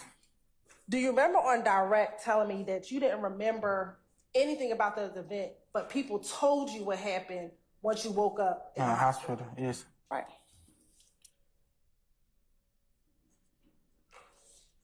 If you don't remember anything that happened, how do you know that Mr. Williams was not with you on that day? I told you I don't remember what people told me. Right, but you didn't say I don't remember Mr. Williams not being there. You said he was not with you. How do you remember that if you don't remember what happened that day? Because they told me who was with me. Okay. And remember when I asked you if anyone told you that Mr. Williams was with you, you said, no, he wasn't with me. You didn't say no one told you. You said, no, he wasn't with me. I stand as to form. You can rephrase me. Sure. Do you recall telling me on direct, not that no one didn't tell you he was with me, but that he was not with you? I'm confused. You saying the first time you asked me or now? The first time I talked to you about September 11, 2013, do you recall telling me, not that no one told you that Mr. Williams was with you, but you said, no, he was not with me? I thought you asked me did they tell you Mr. Williams was there? And I said no. Is that what your memory is of your testimony? Yes. Okay.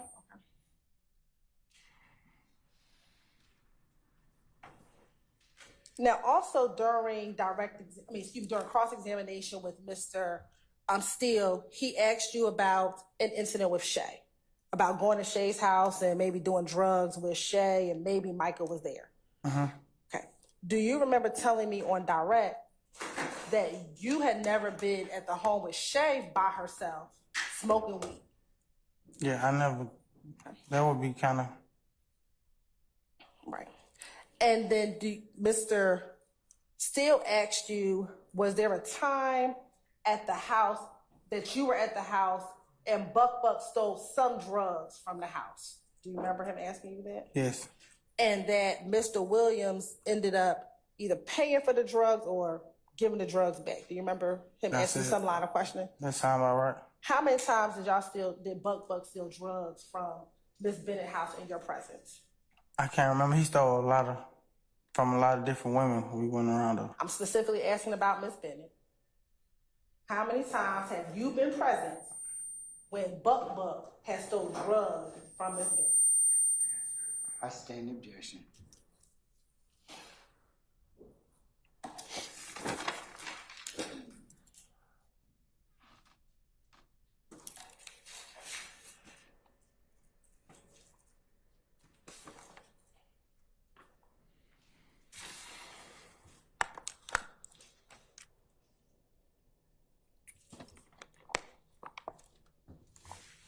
Do you recall seeing in an interview talking about the beef between If Gang and YSL in the Prophet video? Yes. Okay. And in the video that you stated that the beef started after Rich Homie Quan and Thug, as you called him in the video, got into a beef. Do you remember that? I've seen the video, yes. Okay. Do you know if after Donovan Thomas died in January 2015, if Rich Homie Quan and Thug ever performed again? I wouldn't know. I don't remember. Did you go to any concerts? Because you said you went to a few concerts. Did you go to any concerts in which Rich Homie Quan and Thug performed after Donovan Thomas passed away? I never went to a concert with them performing together. Okay, you've never been to one with them performing together at all?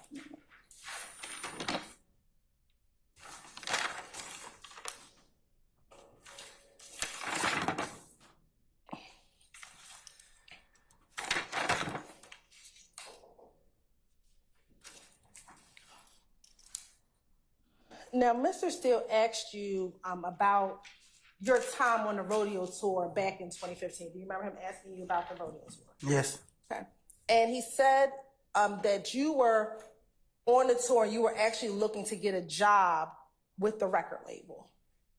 Yes. Okay. Why would you be getting a job with the record label if you founded YSL back in 2012 or 2013? Because I was on and off from trying to be a rapper and be in the streets. But you founded YSL. I helped find YSL. I feel like me. That's my opinion. And that was you, Mondo, Thug, and Tick. It's a couple of us, yes. And that's before it was ever an actual record label. And was that before it was actually a record label? Yes.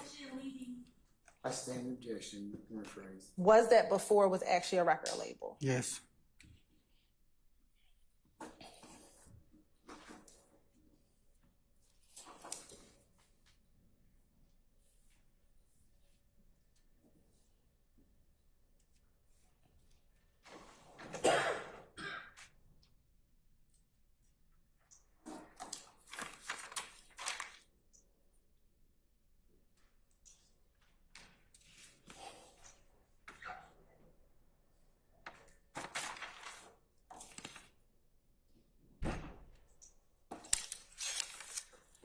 You said earlier that you, and when I say earlier, I mean when we first had direct examination that you called Mr. Williams Little Jeff. Do you remember talking about that in pruning? You may call him pruning. Yes. In that proper video, did you ever call Mr. Williams Little Jeff, or did you only call him Thug? I didn't hear me say Lil Jeff. Did not hear you say Little Jeff. What did you call him in that proper video? I would call him like what whoever I'm talking to know him by. If I would say Lil Jeff, they wouldn't know who I was talking about. Do you know? How do you know that? How do you know they wouldn't have known him by Little Jeff? That's the childhood now. You would have had to grow up with him to know that. But in that interview, you only called him Thug. From what I heard.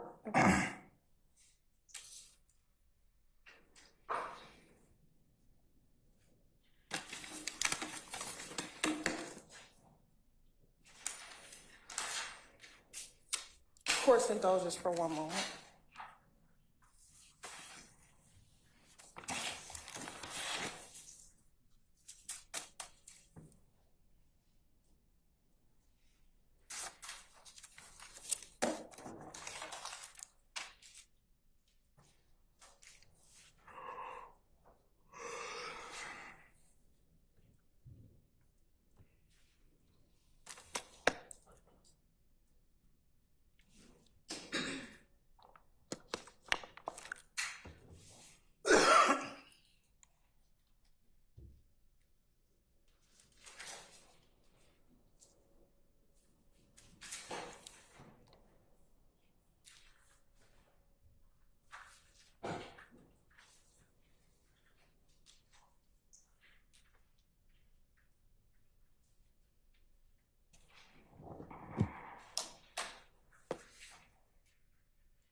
Just a few more questions, Mr. Murphy.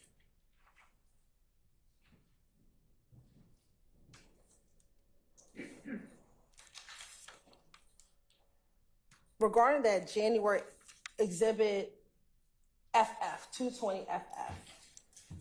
Yes.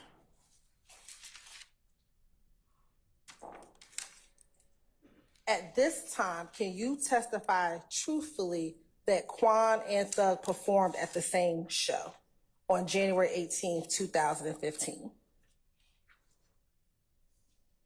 What you mean at this date? On this day, can you testify that they actually performed together on that same date? No.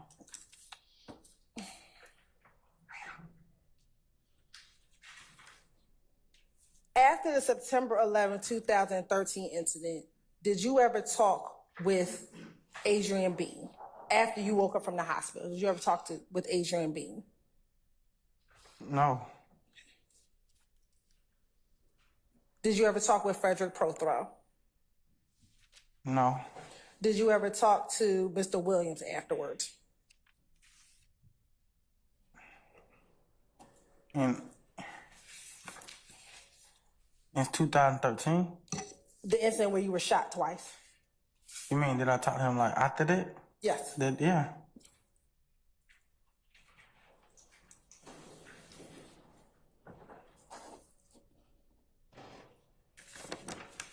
Did you talk to Buck after that? Yes.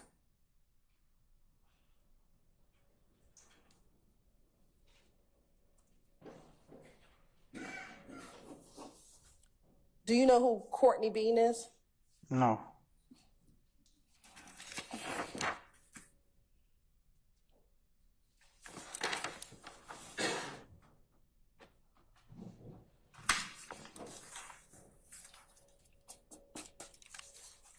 And it is your testimony today that Mr. Williams was not with you in that car on September 11, 2013? From my knowledge, no. Nobody never told me he was with me. No one ever told you. And you don't, at this time, remember who all was in the car with you? No.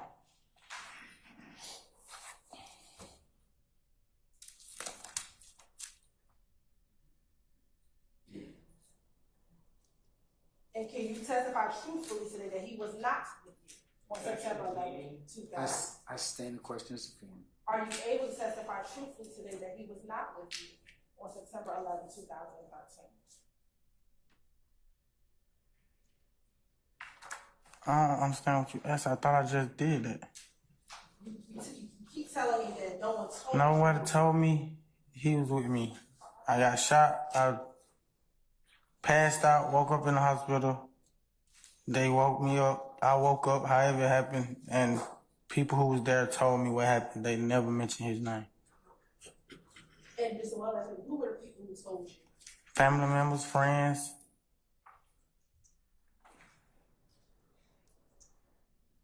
I have no further questions. Any recross? Mr. Sharp?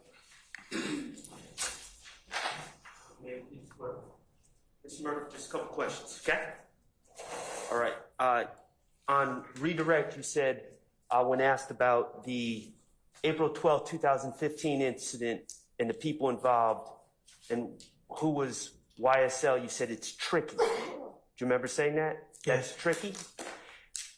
And that's tricky because there's a confusion between YSL, the label, and YSL, a alleged gang, correct? Yes, and it's tricky because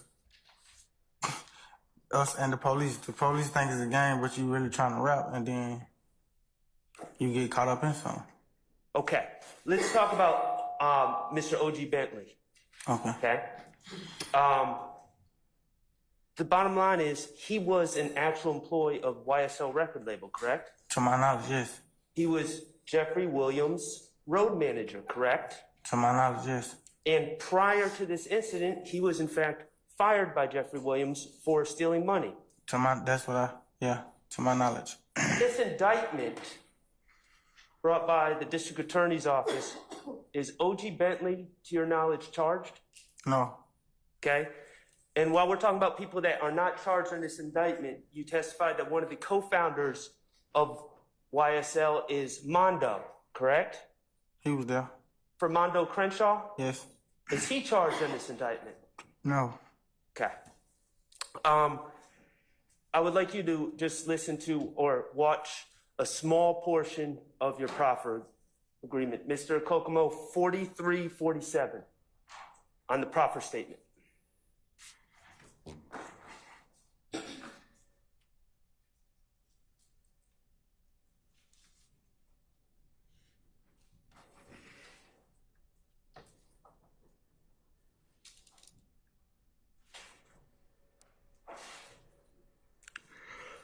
What exhibit number is it?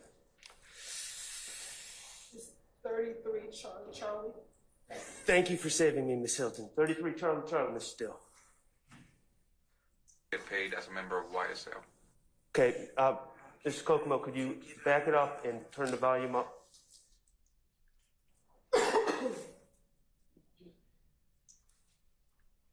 To about 43, 47. Do you just get free drugs? Do you get a cut of whatever money they get? How do you get paid as a member of YSL? Get paid. You just get how you live, huh? Do you need to? You gotta get it on your own. Do you need to pay some taxes? Whatever you get, do you need to share it with the crew? No, the home niggas went in prison. So how did you make your money at that time? I robbed, stealing, whatever I had to do. So when you steal something, say you steal $1,000, all of that yours, or do you need to give some back to YSL? Get some back. How much do you need to give back? At least $150. Okay, so every time you have a lick, you have to pay $150. Okay. Who do you pay it to? Now, actually, Mr. Kokomo, I'm sorry. Could you just continue to play for a few more seconds?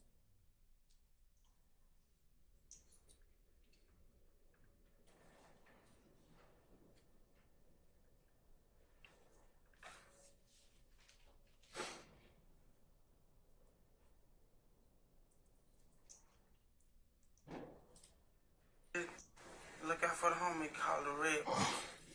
Just look out for whoever ain't got none.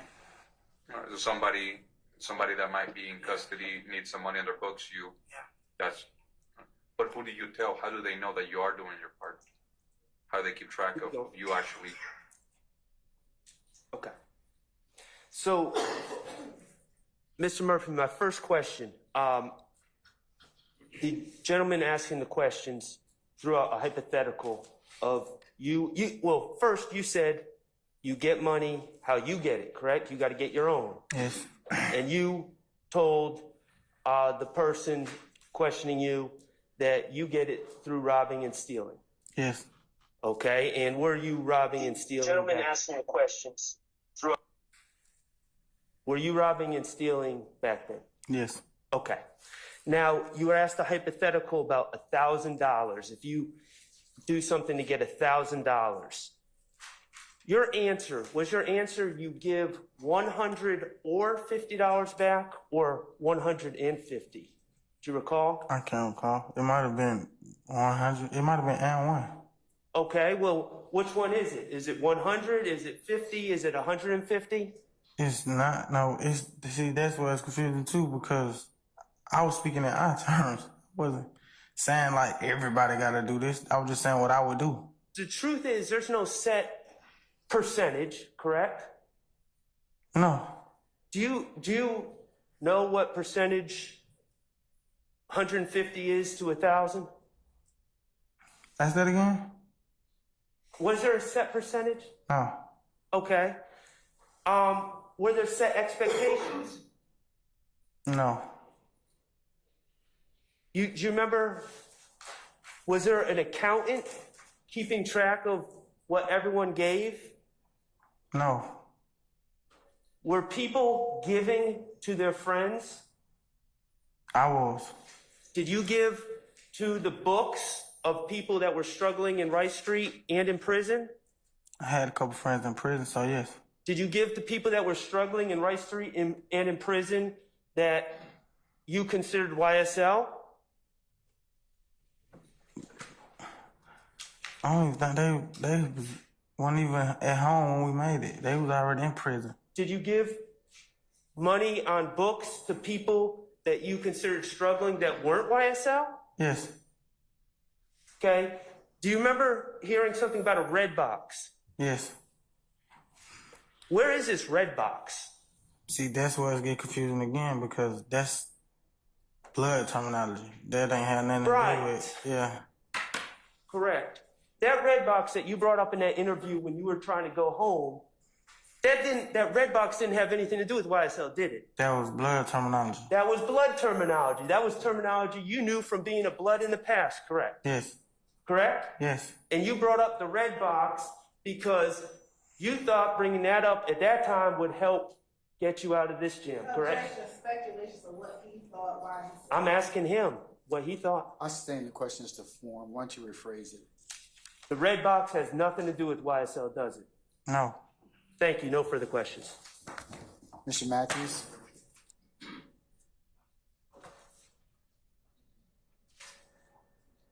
Mr. Murphy, you're looking at that video, right? Yes. Okay. Video, what are you talking about? The one the exhibit that's still up on the screen. You see that? Yes. Okay. So I noticed that the attorney, your lawyer there, he has his hand right there on your arm. You see that? Yes. It's underneath your arm, correct? I can't tell. He's right there, though. Right. And it's right there, and it was actually there during the course of your interview, correct? Yes. And it was there pretty much the entire time while you were doing your interview, right? Yes. And from time to time, he would nudge you and touch you, correct? I noticed that. You did notice that, right? Yes. Do you know why he was nudging you and touching you during the course of the interview? I can't remember. I ain't even remember that happened till I was just watching, like, well, why was he doing? I don't, you feel me? I just noticed that, though. And you would agree that that's different, isn't it? Yeah, I was thinking to myself, like, why I ain't say something? Okay. Now, Mr. Murphy, you talked about, well, the prosecutor asked you whether or not you recall her coming out to meet with you at your residence and in court, correct? Yes.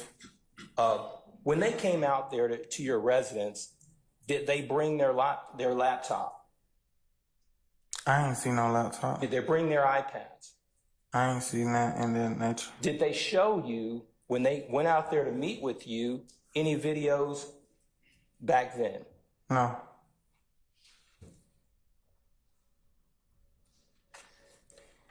You indicated that while you were actually engaged in this interview, that you were high. Is that correct? Yes. You stated that even though you were in the Fulton County Jail at Rice Street, you were actually able to get a hold to drugs in the jail, correct? Yes, all the time. And you were consuming drugs even on the day of this interview. Is that correct? Yes, the night before probably. Because that'd be early in the morning when you go to court and stuff, so. And you also stated that in addition to using the drugs that you had ingested at the jail, you also indicated that you had memory loss. Is that correct? Yes, I suffer from that. And you say that you also could not retain information, correct? I still can't retain information. And when you were sitting there in that interview, you were wanting to say the things that they wanted to hear, they being the investigator, Gaither, correct? I can't remember what I wanted to say, but I know I wanted to say as soon as they can get me home. Okay. And shortly after that interview, you went home. No, shortly after that interview, you went to prison, correct? Yes. And you were facing a large number of years, and you were able to get it reduced down to a number that you and your lawyers agreed to, correct? Yes. You did your time in prison, right? Yes. How much time did you serve? I think 7.5 years. I got out on parole. Got out on parole. Yes. How long were you out before you went back in July of 2022? Maybe 4 months. 4 months. And you went back in on this actual case right here, correct? Yes. On the RICO case, right? Yes. And you sat in jail an additional amount of time until you reached another plea agreement, correct? 7 months. And you reached it with these folks over here, the district attorney's office, right? Yes. And now you're back home, correct? Yes. Okay. Nothing further. Thank you. Anybody else?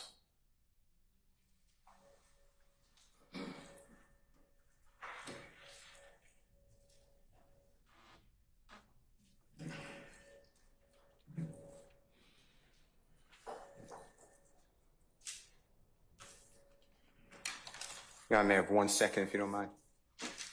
No, it's about a second. Okay. I'm going to turn my back on the court. Okay, all right. 33cc.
So you may be in.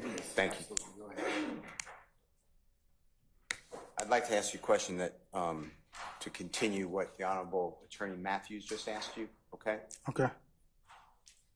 When you were released from prison in the beginning of 2022, you then learned that you were wanted on this indictment and you turned yourself in voluntarily to the jail. Is that true? Yes.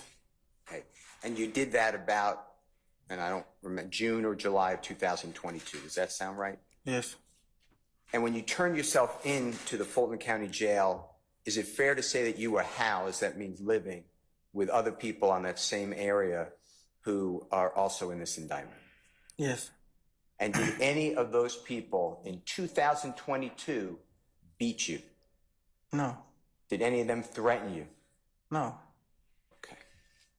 Now, with regards to whether you know that on January 18th of 2015, I'm changing the year, okay?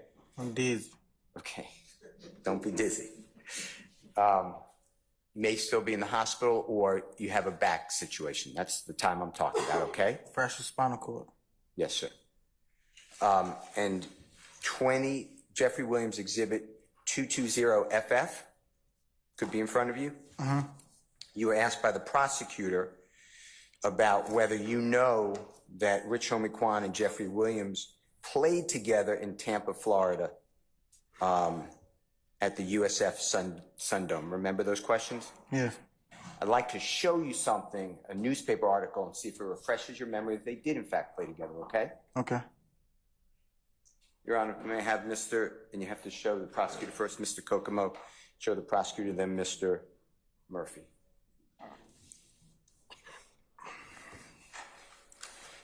Okay, show him, and actually he's going to show a video, Your Honor.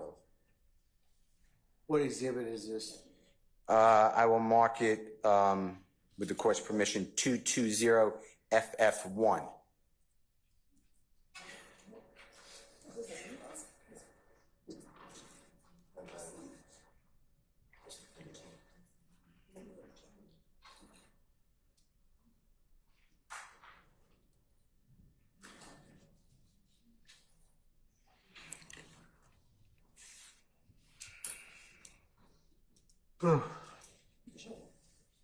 Wait, hold on. Can Mr. Kokomo approach Mr. Murphy, Your Honor? You may. Thank you. Mr. Murphy, can Mr. Kokomo approach you? Yes. Okay.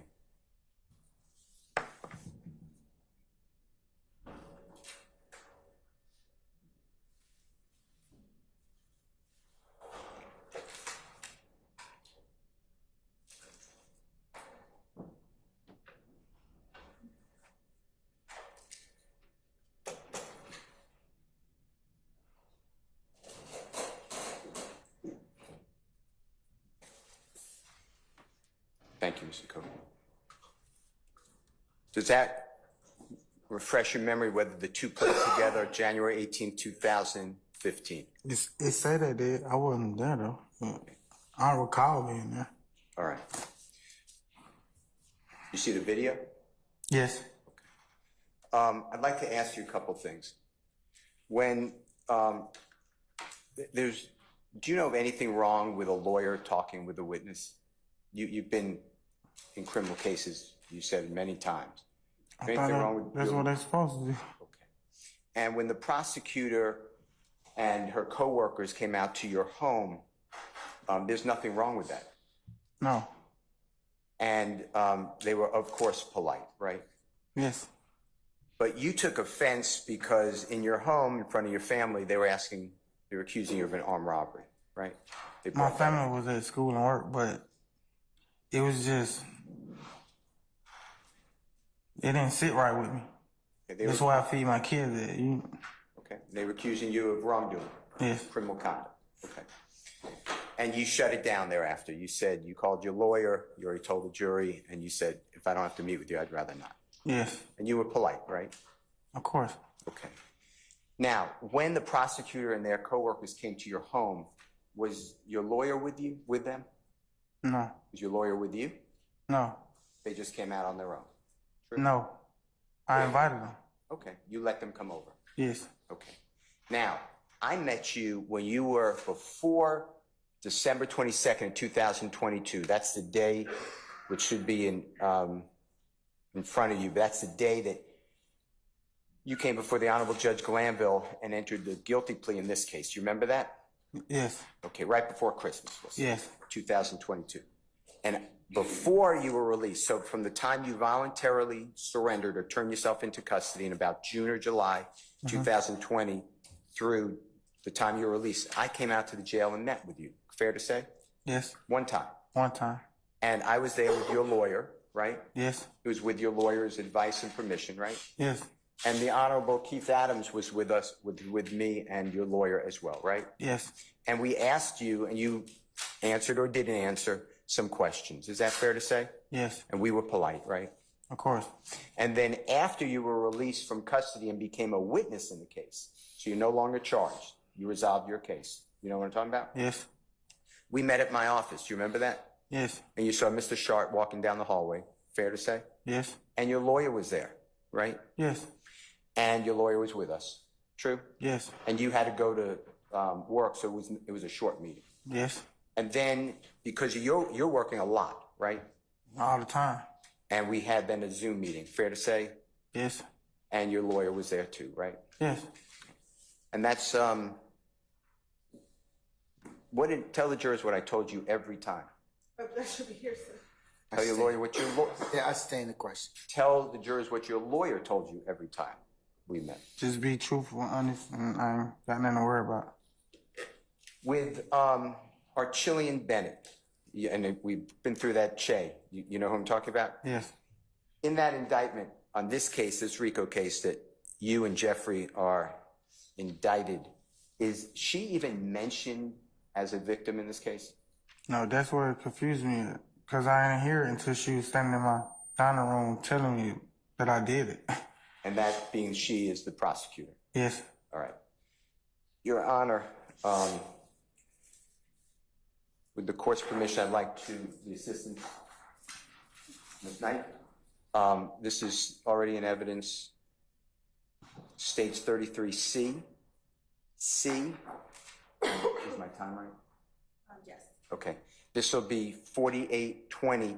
If we could listen to that, Mr. Murphy, if you could just listen to that, please. It's at 4820, and then we'll announce when we'll stop it, okay? That's fine. You need to Zoom from the judge? I'm joining now, yes.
Your Honor, it looks like it's starting at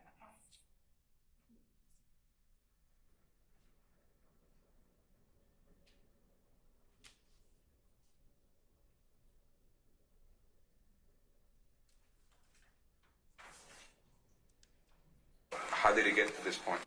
some, well, it overshot it, Your Honor. 1 second.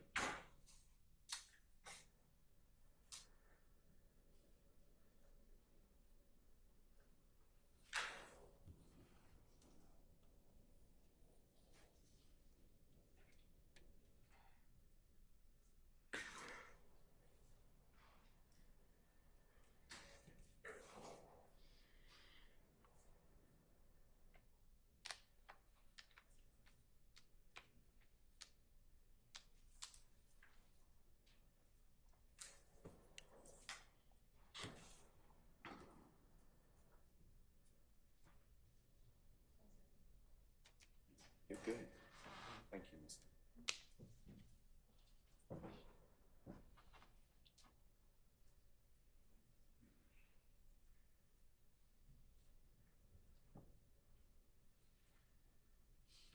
Your Honor, this is 4818, sir. All right. There's not a lot of us. So now tell me why does IF have problems with you? It all started by some rap, rich homie, you know, that's how that started. When they stopped hanging together and had their differences or stopped speaking, and, you know, everybody else just followed suit. You know. But I really want you to help me understand because I mean rap battles are a media thing. You know, they do rap battles. They have their records, their sales go up. How does this transform into people shooting at you and shooting at your?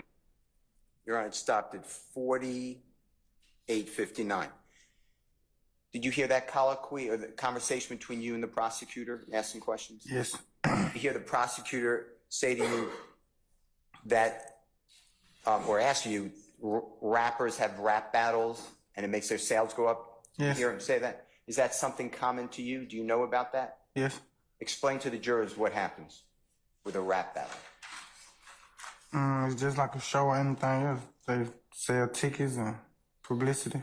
It's entertainment? Yeah. And it promotes the rapper or the artist? Yes. Okay. And if you can go to 40, is it correct, 4940, is that right?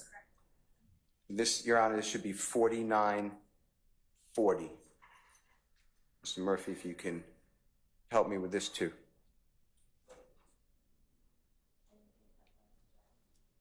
One more time. Loved ones, and then you got.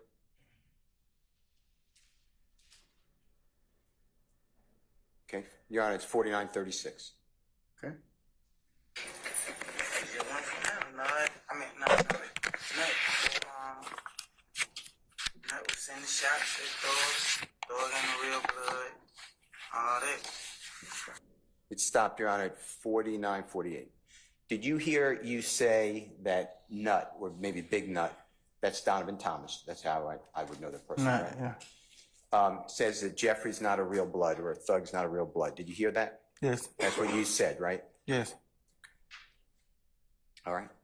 I don't have any other questions, Your Honor. Thank you so much. Anybody else? Any further redirect? 6 questions. Oh, we're gonna see. Number 1. Okay, all right. Better not be 10 subparts either. Earlier, Mr. Shar just asked you about a red box. You said that was blood terminology. Do you remember telling him that?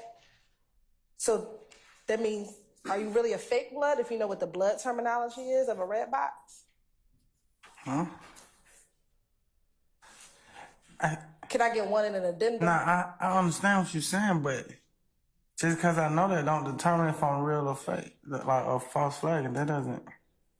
All right. When asked about YSL in this interview, did you ever tell the prosecutor, the investigators in the room, that when they asked you about YSL and who was in YSL, that it was tricky to determine who might have been in YSL? I didn't hear me say that. In that proffer, did you ever say to anyone in that room that YSL is not a gang? No, I don't recall saying it or hearing it.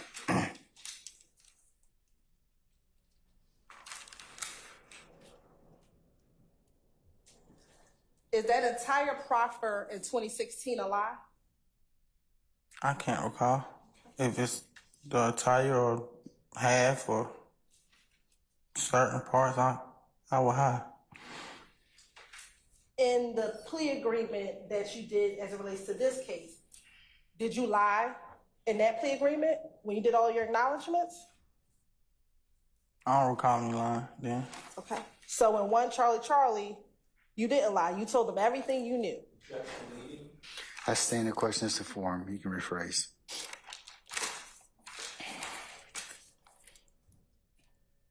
And lastly, Mr. Steele just asked you about this particular section, 4850 to about 4953. Do you recall in the interview that the prosecutor asked you, how did it come from being on wax and on music to you picking up tools and If Gang picking up tools and it becoming an actual beef and not just on music? Do I recall him saying that? I heard him say that, yeah. Okay. And is that when you responded that Rich Homie Quan is under Nut and that Nut was sending shots that Thug was not a blood? That's what I heard in Rush Street. That's what I said right now. Not that Thug wasn't a blood, but that Nut was sending shots that he was not a blood. Asked and answered, beating, testifying. As to the first two, I'll sustain. Third one, I'm gonna overrule. And last are all the acknowledgments and states Exhibit 1, Charlie. Objection, question 7. You know, you're always that guy, Mr. Steele. Always that guy. Do you want to ask the 7? I owe you another one anyway, so. Last but certainly not least, is everything on 1, Charlie, the acknowledgments that you made as it relates to what you know about YSL, the gang, and what they've done. 1, Charlie. Is that everything? Did you acknowledge everything in that statement? Oh, no, this ain't it. You said that they done. It don't say nothing that they done here, do it? Look at number 11.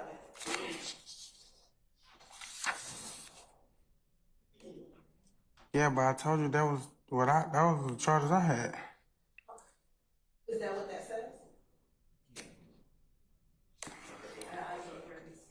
That was Mr. Steele. You said what number 11 say? What does 11 say? That was extra.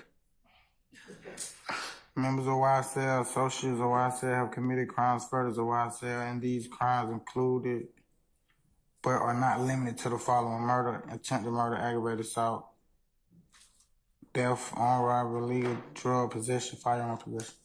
I have no further questions, Your Honor. Anything further? Yes, just briefly. Mr. Murphy, you did not prepare that document, did you?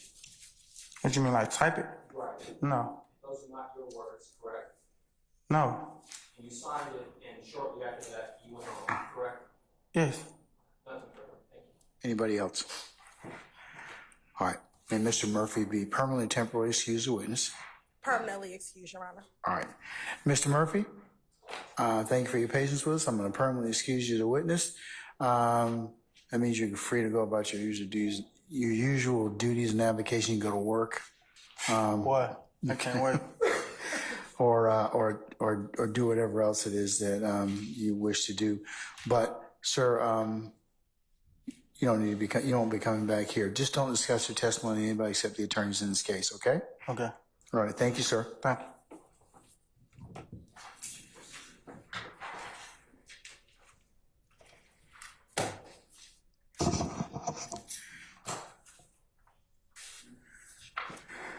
All right, ladies and gentlemen, the hour being a little after 5:30, we are going to recess for today. All right. Remember, as I mentioned to you, tomorrow's a short work day. I need you all to be here for 9:30 for a 10 o'clock start time, and we will recess somewhere around the noontime hour to allow one of your members to make it in time for a medical appointment. Okay, so that's our plan for tomorrow. What are your ministerial inquiries of me? Anyone? I'm just being kind. Remember, I don't really ask him for any input, but no, go ahead, madam. Tell me what's the question? Say again? No, I was just saying on behalf of all of us here, we'd like to tell Jack happy birthday. He's kind of sort of asleep, but you're very welcome. You're very welcome. He's 3 today. That's right. Okay, all right. Anything else? That's ministerial in nature. Okay, all right. Okay, let's go ahead and go through our ad nauseum admonitions, and then we'll send you home for the evening. Please do not discuss anything that we have covered in small groups, onesies and twosies as you're going out, no matter where you are, coming and going to the courthouse, as again, that would be a violation of the court's admonitions. Please don't sit back there and recap any of the testimony that you've heard thus far, as I have not given you the instructions on how you should begin your deliberative process, and that is the only time that you will be permitted to consider this case, and I'll give you instructions on how you to do that. But now it would be a violation for you all to kind of sit back there and speculate and recap and otherwise handicap the testimony as you've heard thus far. Please resist temptation of going to any third-party websites, blogs, or sites, or doing any extra research, as you are only allowed to consider what is lawfully presented in the four walls of this courtroom. Remember that no third party can discuss this case in your presence or hearing, and if any third party should approach you or try and talk with you or try and reach out to you by email or other source of communications device, you need to let myself or Sergeant Ingram know immediately. Also, leave your notepads in the basket, and you can pick those up in the morning. And remember, it would be a violation for you to listen to any news recaps or any other third-party recaps of this particular proceedings. You can only consider what's presented lawfully in court. And then lastly, ladies and gentlemen, thank you for your patience and the patience that you've continued to give and will continue to give upon the presentation of this matter. So, ladies and gentlemen, unless you have any other ministerial inquiry of me, I will recess you all till tomorrow morning for if everybody could be here for 9:30 for our anticipated 10 o'clock start time. And as I said, we'll work as close to noon as we possibly can, and then we will recess, and then I will give you all instructions for the rest of the week. I think we have another short.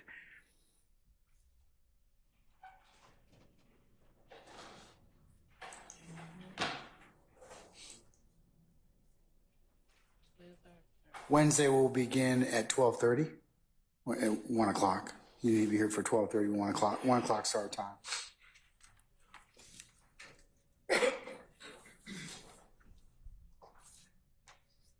Thursday, you need to be here for 8:30. We will commence around 9 o'clock and go to about 1:40, 1:45, somewhere around there, as one of your members has an afternoon medical appointment as well.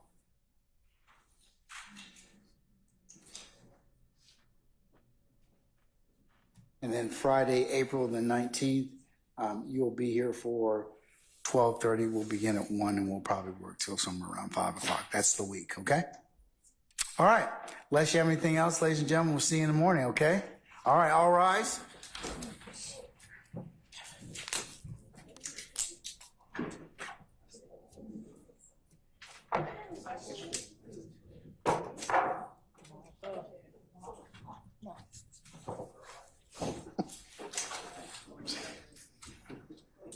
So you're really looking at me.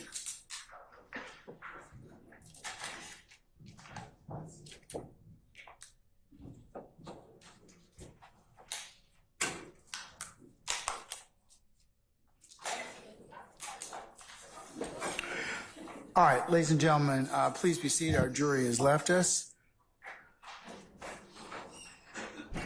Okay, State, you have your witnesses ready for tomorrow? I know we have one of your witnesses who'll be here at 10, so that should be perfect. Anybody else that we're going to call or hear from tomorrow?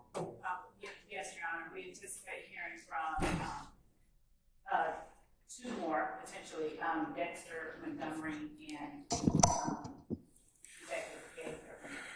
Okay, all right. Well, just judge your time accordingly. Okay? All right.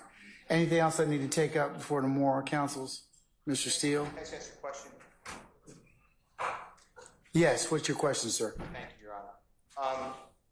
If the state could tell us, is Detective Gaither and Detective Dennis, are they multiple witnesses? Because, I didn't want to cross-examine him. He had other issues, too, but Investigator Belknap or Detective Belknap, I just want to do it one time. can I just inquire if that's okay, whether this is going to be a multiple, jump around witnesses to be recalled, or is it one time, if you don't mind? Inquiring in the state telling me. Not jump around, but multiple, because there are different acts that are being testified to. So, okay, let's just break it down into how many times you anticipate your first witness to be testify. So the first one will be Robertson. She's just that, and of course the lay witness, just the ones. Speak in the microphone, please. I don't anticipate. Microphone. So everybody can hear you. I don't anticipate calling either of them more than twice. Who is that? Who are you Gaither talking? and Dennis.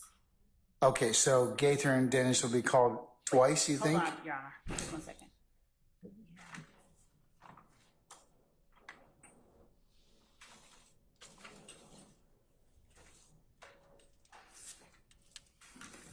So Gaither no more than twice, and Dennis, Your Honor, let me look at my order.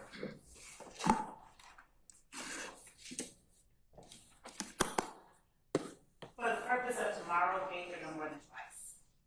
And I will let the court and Mr. Steele know, and I can speak to him offline with respect to Dennis. I believe that we, in our previous orders given to them as to which person would testify about what act, we have acts that we anticipate him testifying to.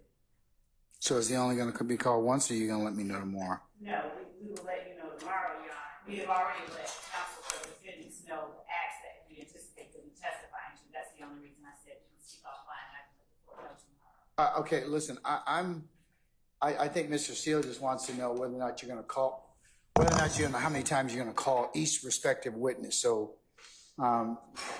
he can make a decision as to whether or not he wants to examine them all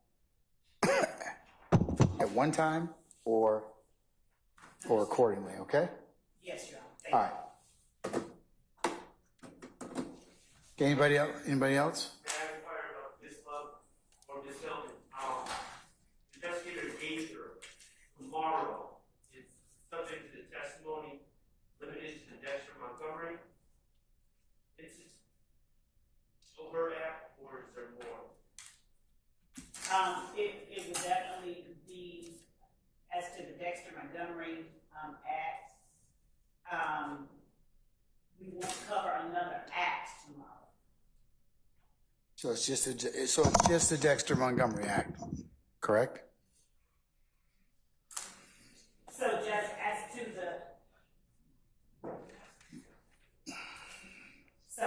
to because I know that we are likely introducing things that may not be crimes, but are other items of evidence. I believe that to be perfectly safe, I can make sure that I am accounting for all of the items that we will introduce through Detective Gaither tomorrow, and speak with counsel for Mr. Stillwell no later than 7:30 tonight, and give him a better accounting so that we are not constrained by the inquiry made in this moment, so that I can give an accurate accounting. All right.